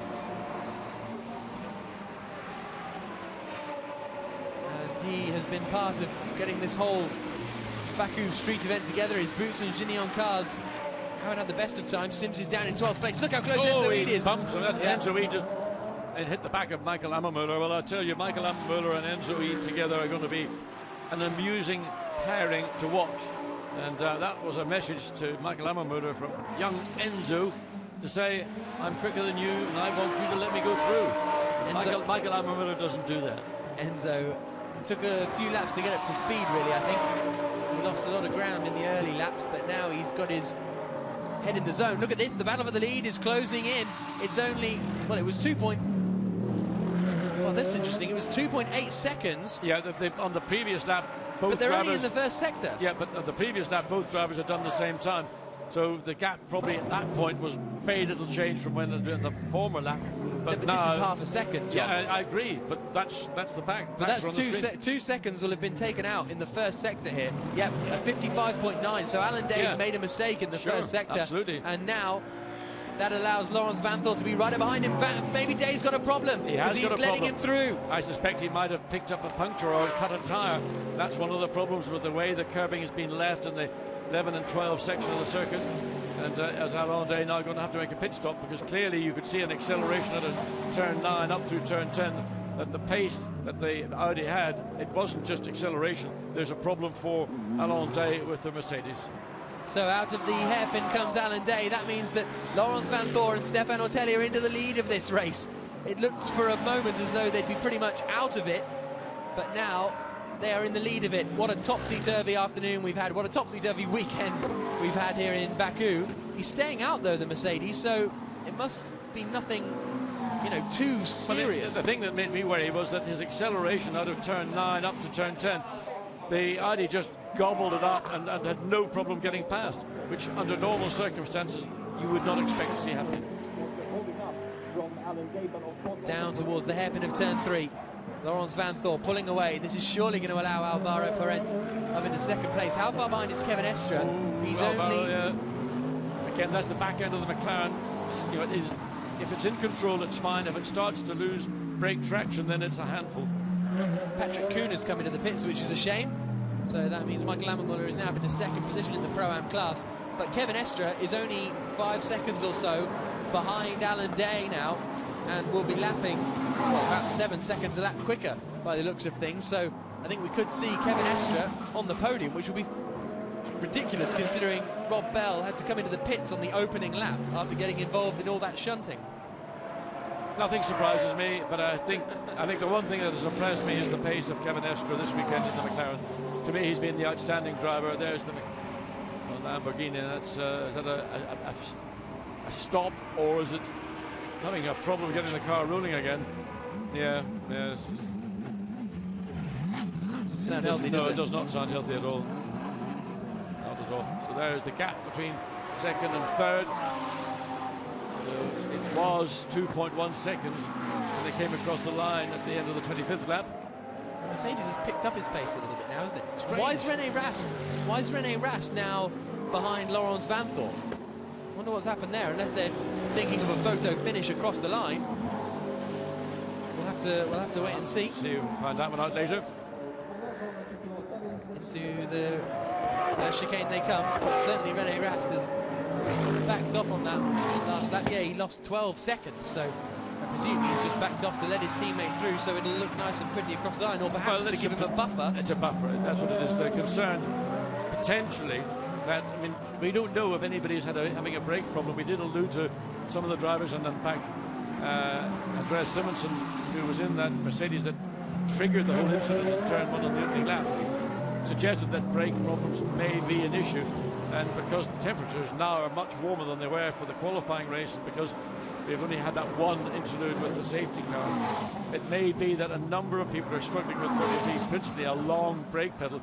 And although these cars have got ABS, it is not a nice feeling when you know that the brake pedal is not performing as it should do. It could well be that, because for Alan Day, because the Mercedes had trouble at the 1,000 kilometres of the Nürburgring, they had to change their brake pads there. Yes, a number of teams, Audi did as well, but the Mercedes, I think, was the first to actually do it. You wave yellow flag. Now, what is that all about, Dan? That's because there's a screw loose at turn 11 on that exit of that chicane. And that's a screw loose in the tarmac. Yes, exactly. Not in the commentary box at the minute. And look, here's Kevin Estre. He's right into the party now as he tries to get past the Lamborghini. There's the Mercedes, followed by the McLaren. Then the other McLaren of Kevin Estre coming up the hill. Sebastian Loeb trying to see the television. I'm doing something very similar in the commentary box right now. But we've got less than 5 minutes to go. Sebastian Loeb is going to be held up by the Mercedes, and the run has gone to Kevin Estre. Watch Kevin Estre coming through turn 16, then the run down into turn 1. He's going to get a run at Alvaro Perez to take away that second place. Perez going to go defensive, but is Estre, he's not close enough to make a punt at this particular occasion, but he's got a number of parts of the track where he's done it cleanly and successfully. But here they come then. Is Alan Day going to fight them? He seemed to let Laurens Vanthoor go through fairly comfortably. Here comes the look from Perez. That's a bit of a lunge. Is he going to get that stopped? He is. Kevin Estre shows his nose up the inside. Oh, Perez getting spun around here. He goes into Estre. Estre goes through. Alan Day did not realise Kevin Estre was up the inside there. And Sebastian Loeb, unimpressed. Well, I mean, it was a very, very tight squeeze. Kevin Estre got the car right in against the wall and may well have been blindsided because Alan Day couldn't have seen it, but there we see what's happened, and the potential damage to the back of the McLaren. That talk about Alvaro Perez, and he's still behind the Mercedes, and Kevin Estre's gone through. Yep, so second position, I should say, for Kevin Estre. Bodywork, yeah, that right. Unsurprising. Left front is just about hanging in there with, 3.5 minutes to go. It'll be okay until the end. No problems at all. Turn 10, they take pretty much flat out, and then down the hill. Estre's gone. Estre's on his way. Can Kevin Estre win this race? He's about 2 seconds behind race leader Laurens Vanthoor, and has that last lap. Vanthoor did a 48.9, Estre did a 44.2. Look again, so on the inside. But the Mercedes doesn't know that second McLaren's in there. And in a sense, it was because Kevin Estre was on the inside that Alan Day he had nowhere to go. He couldn't turn right. Well, there's the bodywork now falling off the McLaren. You can see the left front, that bodywork has actually been, just the pressure of the wind has peeled it back. But we've got just 2 3/4 minutes remaining. Now it's rubbing on the tyre, so that's going to be another problem for Alvaro Perez. Will that tyre sustain the rub that is getting from the bodywork? Could it be carbon fibre? Could it be the wooden plank that's attached under the nose of the car? This is the penultimate lap of the race, and Kevin Estre is only 2.6 seconds behind Laurens Vanthoor, but he's got Rene Rast in between him and Vanthoor. That could be the crucial thing for WRT, and actually that's impressive from WRT that they dropped Rene Rast back to act as this buffer, because that could be the thing that wins them this race. Last lap, Laurens Vanthoor, 1:44.4. Kevin Estre, 45.3 on that last lap. Yeah, and so there's 4/10 of a second gap. So, whilst Estra was having a crash as well. But Kevin Estra surely is going to have trouble getting past René Rast. Well, there you are. See. Yes, indeed. And that's the reason why René Rast did drop back. He was running as a shotgun to Laurens van Voor to protect him. And we know the pace that René Rast has had in this race. We've seen it. So, and even now, Alain Day has consolidated his third place. Alvaro Parent not really able to challenge the damage to the left front of the bodywork in that car. So up the hill one more time, and then it will be the checkered flag. Kevin Estra driven a stunning race for Hexus in their McLaren, and run down the lead Audi, and now the protecting car of René Rast. Stefano Otelli. Deep breath. He's won championships before, Stefano Otelli, including the Porsche Super Cup Championship. Laurens van Voor has had a very successful racing career as well. German F3 champion in 2009. He dominated it, really, beating the likes of Stef Dusseldorp and Marcus Pommer. But it looks as though he's about to add the FIA GT Series title to his credentials. Superb stuff from Kevin Estra. The incident between 9, 1 and 27 is under investigation, so I hope that doesn't come down in the form of a penalty to Kevin Estra, because he has been absolutely superb, sublime this weekend. So what can... Well, there's nothing Estra can do getting past René Rast here, and we'll have to see if that's within the rules. I mean, I'm sure it is, but if that itself is, but if Rast doesn't yield to the blue flags, then that in itself is not in the rules. But will there be blue flags out there? Because it's very difficult when you're a marshal to read the race through turn 10. And Mike Parisi also hasn't been able to get past Alain Day, so what has happened to Alain Day, I'm not quite sure. That's great to see. Otelli and Stippler embracing. They battled hard for the championship, but they weren't quite able to do it, Stippler and Sandstrom. They're going to finish this race in 12th position, which is 9th overall. Here comes Laurens van Voor into the final corner. A difficult race. Somehow he has won it, and somehow he and Stefan Otelli are the 2013 FIA GT Series champions. An incredible race to end the season. Chaos on the streets of Baku when there isn't a racetrack. Chaos on the streets of Baku when there is a racetrack. It's been absolutely superb. Laurens van Voor and Stefan Otelli win the championship. Chaos in the Audi pits as well. Pierre Dieudonné and Stefan Otelli embrace. Tears from Pierre Dieudonné. Battles still to be resolved. Here comes Rosina, Ammermuller and Eid. They've been battling hard. Oh no, not Eid. Alexander Sims got through. Donuts for Laurens van Voor for the crowd here in Baku. Brilliant stuff from Van Voor. Their first race together in the GT1 World Championship last year, they took victory in Nogaro. It seemed from then on it was a partnership that was destined to do well, and it has become that. Another international title for Stefan Otelli. One of the most enthusiastic and passionate men you'll ever meet, Otelli. Van Voor, on the other hand, a much calmer man. But together they work.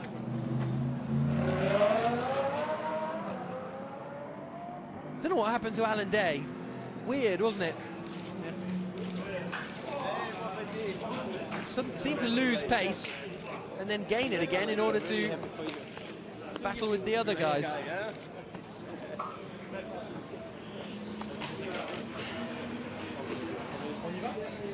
think I want to see the car. Pour toi? Steph, it's just... Hugs all around in the WRT pit. So much emotion, Steph. I'm so proud of the team. It's Superb stuff from Laurens Vanthoor 4 years we and won Stefan 4 Ortelli. championships. The Azerbaijani flags wave. They have seen a cracker of a race. Stefan Ortelli said he wanted a classic, and frankly, he might have got it, you know. Vanthoor led the race, Ortelli led the race, Day led the race, Book led the race. Sims was up there, Vingelhock led the race.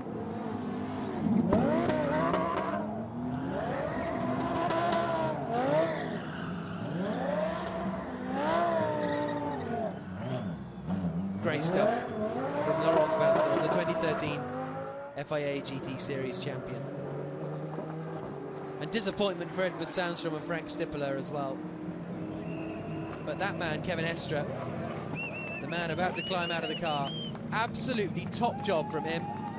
Wonderful. And Hexis are delighted. What a way to sign off their motorsport career, as it were. But here comes Laurens Vanthoor.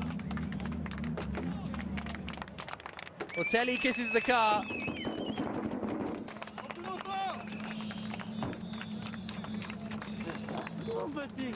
Mon petit. Great to see such great to see such camaraderie within WRT.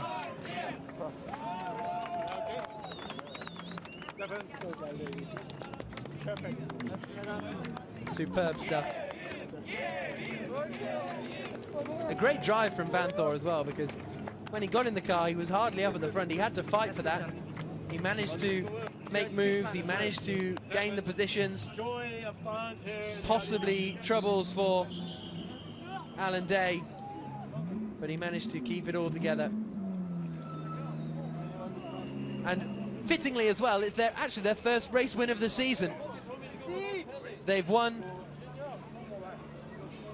qualifying races twice in Belgium and Zolder, Zandvoort I should say, but they've never actually won the main race. Now they have, and they're the Blancpain Endurance Series champions. They were John.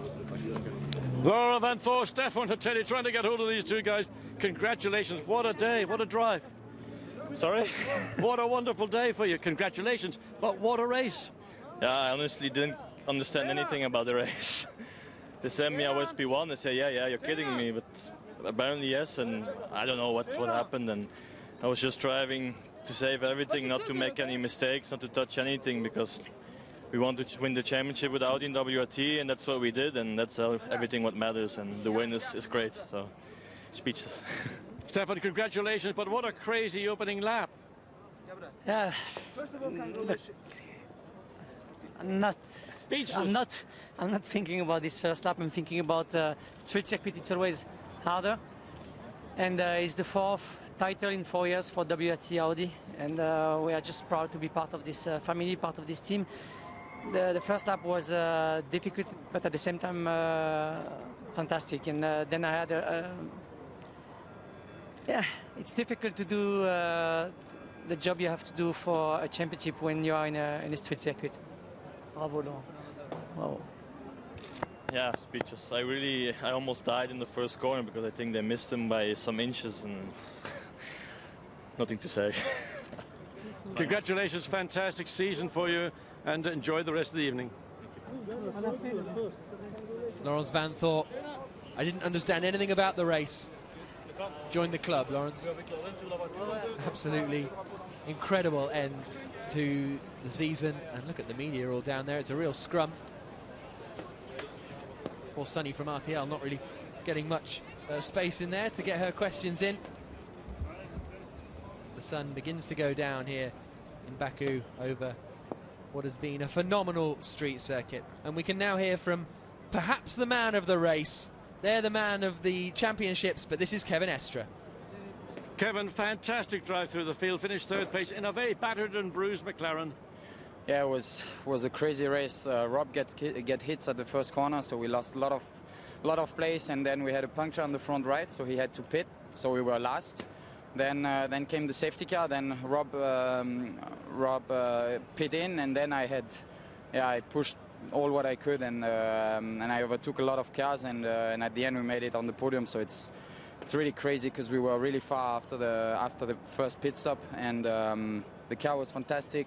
Was not looking so good because there are a lot of parts broken, but at the end I could make some really good overtaking, and yeah, made it on the podium. So I'm really happy for the team because they did a fantastic job on every pit stop the whole weekend, and it's obviously the last race, so for them to give them a podium, it's just fantastic, and that's what we wanted. Very tight down at turn 3. You, Alvaro Parent and Alain Day, a real squeeze down there. Yeah, I mean, Alain closed a little bit, then Alvaro gets at the last moment inside. Then I went in the rear from Alvaro, and then the Mercedes just touched me on the side, and I think it pushed him to Alvaro, and Alvaro spun, or I don't know, he had a big moment and he touched really hard on my door. I was scared to break something, but yeah, door is completely broken, but nothing was broken on the wheels, so I could finish and made it to the end. Well done. Rob, you must be delighted with the result. Yeah, fantastic result. I was a bit of a pinball at the start, to be honest. The Audi on pole made a right mess of it. He didn't go, and then I got hit by a BMW, and from there we were in trouble. And but we used our heads. We pitted at the right time, and Kevin did a fantastic job coming through. So from where we were, it was I think the team are this weekend were the best team here for sure. So it's nice to be on the podium. Do you realise you mightn't have done another lap, because when the car came in there was a small spray of water coming out of the right-hand rear radiator? Yeah, well, that's okay. We didn't have to do another lap, so that was perfection. Excellent, well enjoyed, congratulations. Great second place finish for Kevin Estre and Rob Bell. Here's the incident they were talking about. Parent makes the move, and then Estre sees the gap, goes for it, and then there's a bit of contact in there, and they all come together. It's difficult to quite tell because of the bouncing on the corner. The cars all bounce through there, so you can normally tell contact because of a movement with the shunt, but we'll leave that one up to the stewards. Let's hear from Maximilian Buch and Alan Day. Max, we thought Mercedes were going to be in the winner's podium. You got second place, but hard day's work. Third place. Third place? Yeah. Hard day's work. I don't know, to be honest. First two corners were a pretty mess, and I don't know really how I did not get any touch on the car. I don't really know, but after that the car was quite good. Yeah, and then after the pit stop I thought we can manage to hold on P1, but then we had some alarms in the car, but overall I'm quite happy. Alain, it was very close down in turn 3 with Alvaro Parent and Kevin Estre. What's your version of this? Yeah, Alvaro came in, he passed me, I was let him enough room, space, but then Kevin Estre just came so aggressively, and then I saw Alvaro start spinning. I'm pretty sure I was trying to avoid any contact, anything, but yeah, Estre just came in too quick, too aggressive, and it came into a mess, and it's. Can you explain to us, we saw when Laurens Vanthoor overtook you coming out of, or going into turn 10, he just seemed to have more straight line acceleration. We didn't know whether you had a problem.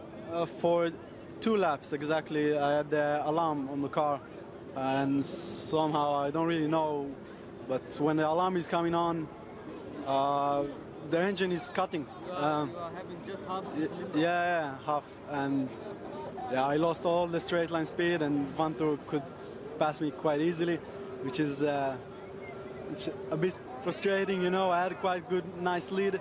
I think I could have had the lead, the win, you know, but that's motorsport. Anyway, you've got a great season. Are you back together again for next year, or is it too soon to know? I don't know. Well, that's the best answer I'm going to get out of you. Many thanks. Well done, guys. Watty doing the interviews as they all head off now to the interviews and to the podium, I should say. Max Buch and Laurens Vanthoor, little handshake, high five at the end of what has been a tough season for everyone involved. Here's a look at the results after 30 laps of frantic racing. Stefan Ortelli and Laurens Vanthoor win the race and win the championship with their first championship race win of the season. Rob Bell and Kevin Estre finishing second for Hex's McLaren. Superb stuff for them. Max Buch and Alan Day finishing in third place, and that may well push them up into third place in the championship, but we'll have to wait and see. Dominic Baumann and Harry Prochik finishing in fifth place and winning the Pro-Am class ahead of Stefan Racina and Philippe Slodecker, who I think will be very happy with a sixth place finish, considering they started 21st on the grid. It was so topsy-turvy. Claudio Stanisic and Federico Leo doing a great job to finish in 13th place and win the Gentleman Trophy ahead of Patrick Kuhn and Matej Stump. Mermonov and René Rast started on pole position, finished in 15th position in a race that they were hoping would be a procession, but it was anything but that. Ricardo Zonta and Sergio Jimenez didn't make it to the end. We only had 16 finishes in what became a race of attrition. We can now hear from Sebastian Loeb. It's been fantastic to have him here this season. He's with John. Sebastian, in a final race of the season, a bit more like a boxing tournament than a motor race. Yeah, it was a tricky race again. The track is really complicated with concrete walls everywhere, so it's always a lot of crashes. The start was really tricky, a lot of cars in everywhere. So we went through. Finally, we finished on the fourth place. Starting 14 is not so bad. We didn't break completely the car, just some little pieces, so it's okay. We saw on television your face when the contact between Alain Day and Kevin Estre, and it didn't look like you were very happy about those moves. No, because it was not fair. Alvaro did a great overtaking, and he was really in front, and then they pushed him in the corner. So, yeah, that's not fair. But so for sure, I was not happy when I saw that on the TV.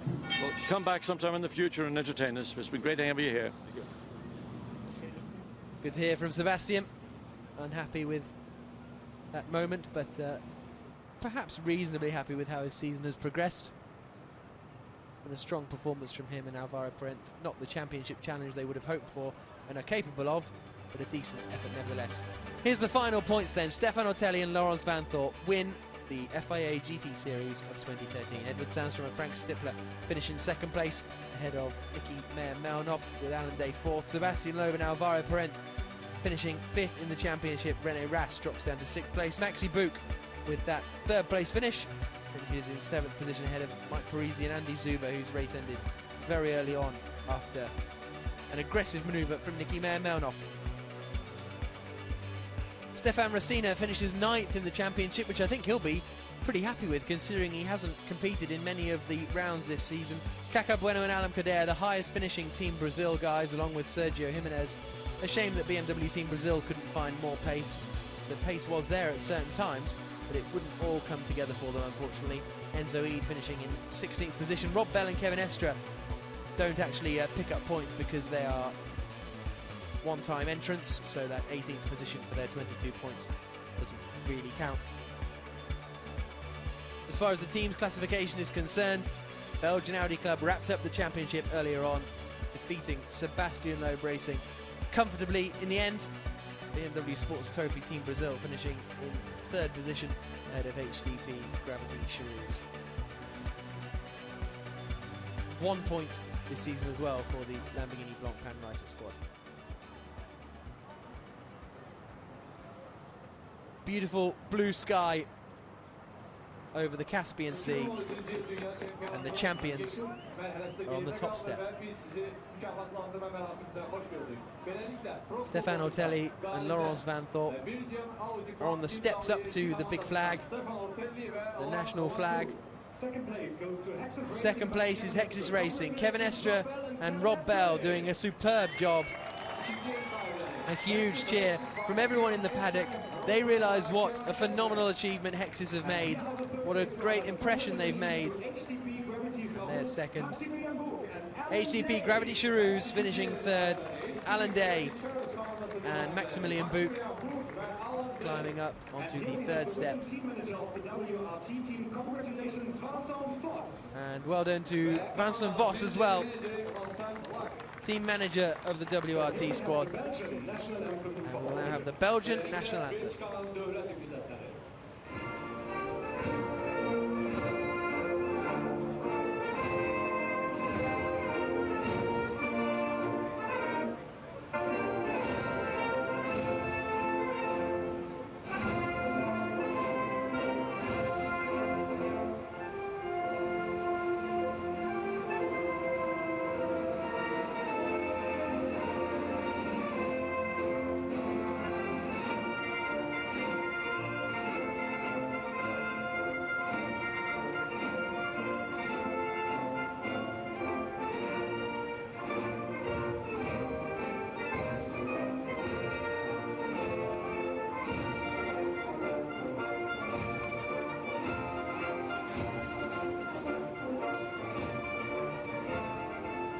the Belgian national anthem, ladies and gentlemen. For Great to hear the Belgian national anthem for Stefan Otelli and Laurens van Thorp.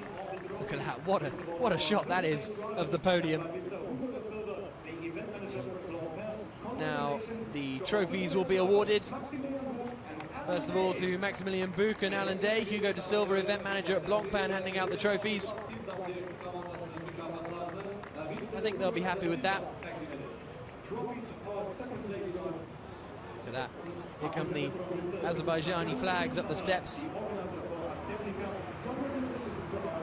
And then the second place trophies awarded by Tatiana Solsenbacher, organiser for Aztexina, who have been a great partner for this Baku street circuit race. And now the race winners, Laurens van Thorp and Stefan Otelli. Congratulations to our winning drivers of the main race here in Baku, to Stefan Otelli. The president of Aztexnica hands over the trophies to our race winners and champions of 2013. And of course, we also have a trophy for our winning team, presented by Mr. Abulfas Melikov. And also a trophy to be handed to Vincent Vos,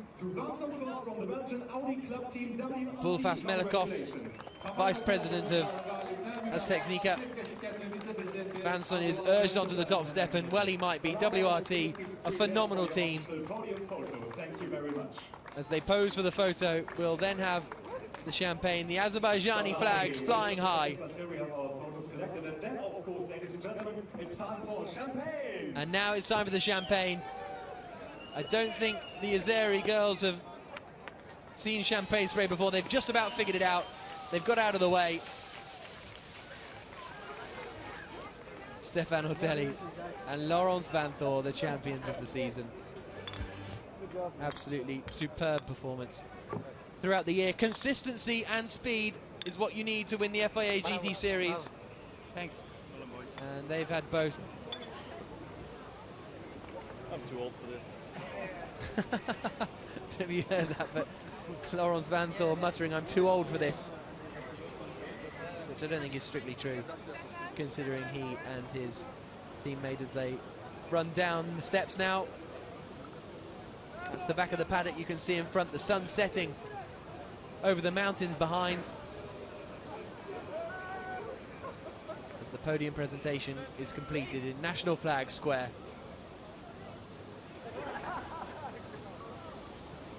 And there'll be a lot of celebrations, no doubt.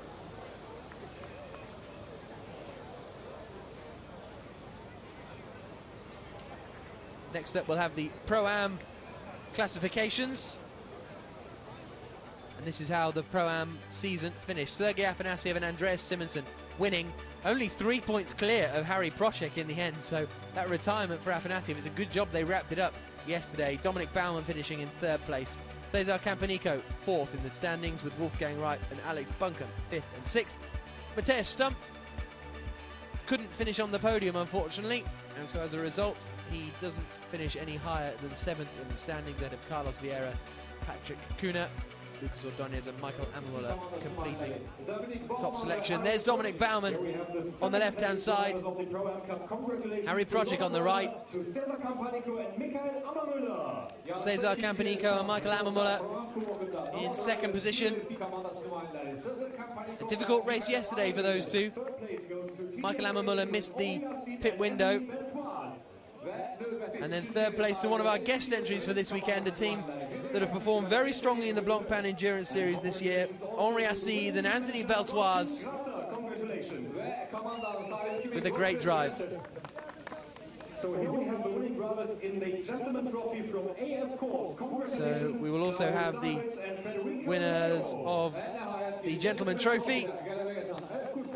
Claudio Stanovic there, nearest to us, alongside Federico Leo and the AF Corsa representative. And now it's the national anthem of Austria for Grasser Racing. A brilliant moment for Gottfried Grasser and his team as they take the victory.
Their second win of the season, having taken victory in Zandvoort.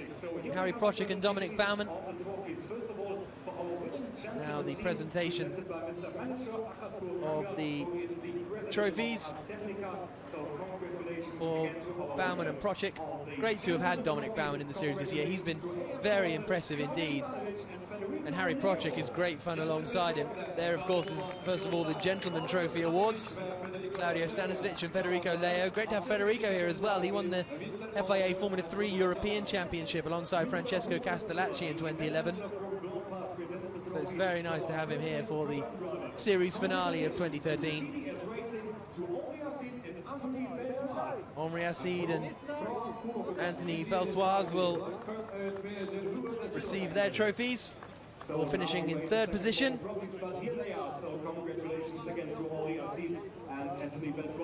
Great that TDS Racing have made it here, and I think they'll be very happy that they've come.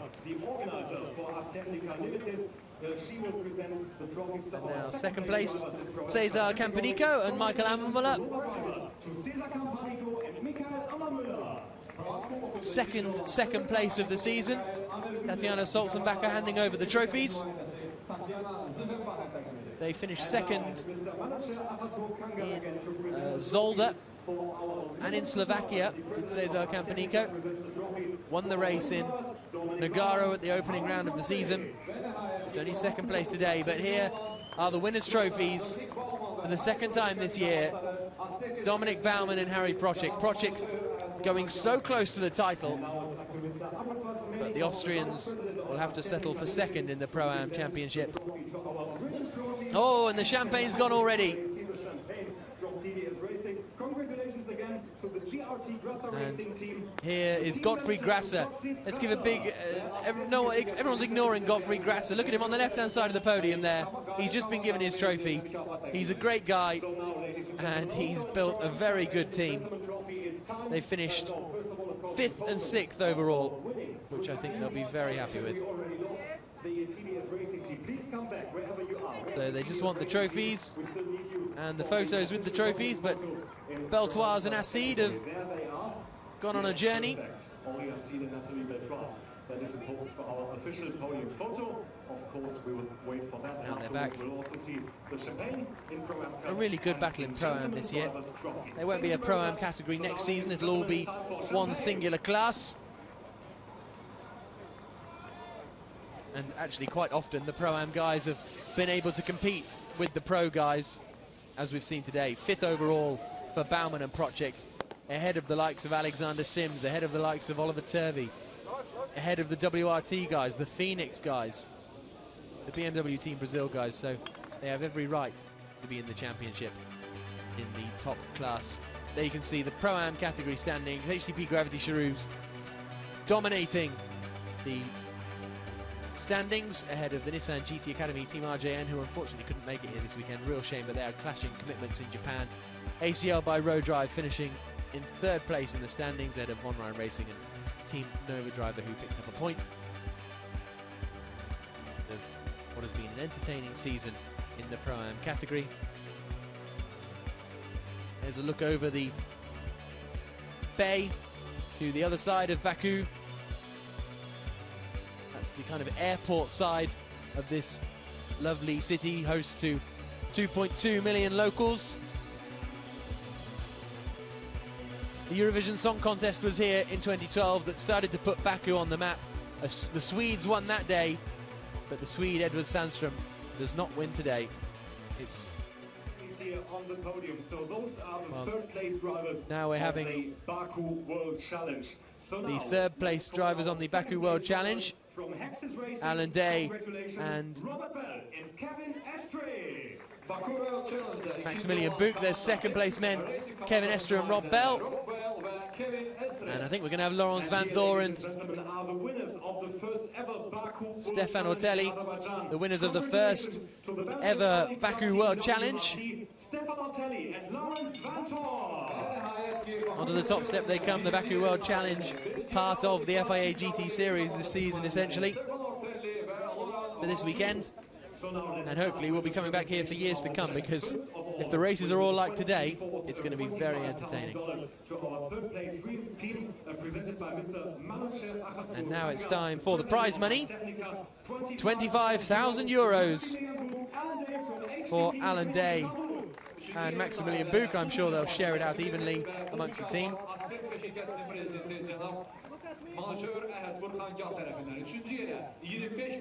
Second place for Hexis Racing, Kevin Estre and Rob Bell. Great little dividend for the end of the Hexis Racing team. 50,000 euros.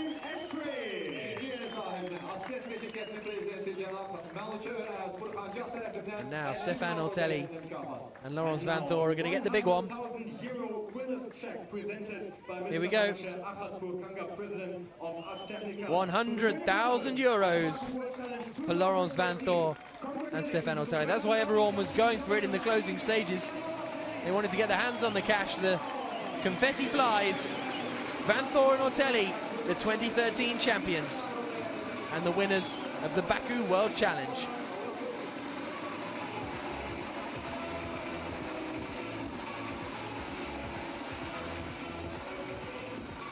What a great weekend we've had here in Baku. There have been challenges, no doubt. Vanthoor tries to steal the check. There have been challenges this weekend, plenty of them, but it's been absolutely superb coming here nevertheless.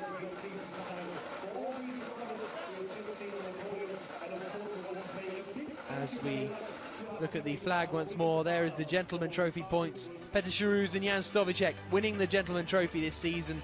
Claudio Stanisic finishing in second place, with Michele Rugolo, who's been very impressive, finishing in third position. Federico Leo finishing in fourth place. We had Barthez appear at the first event of the season. So that's it for the FIA GT Series of 2013. As we look at the team points, HTP Gravity Širous winning that classification as well, although that's actually the Pro-Am standings. But thank you anyway for joining us this season. Make sure you're with us in April 2014 in Nogaro, where we'll do the whole season again. But the champions of this year, Laurens Vanthoor and Stefan Ortelli, a superb performance from them. Thank you from myself, Jack Nichols, John Watson alongside me, everybody at SRO and the TV crew. Thank you for joining us this year. Make sure you join us in France in April of 2014. See you then.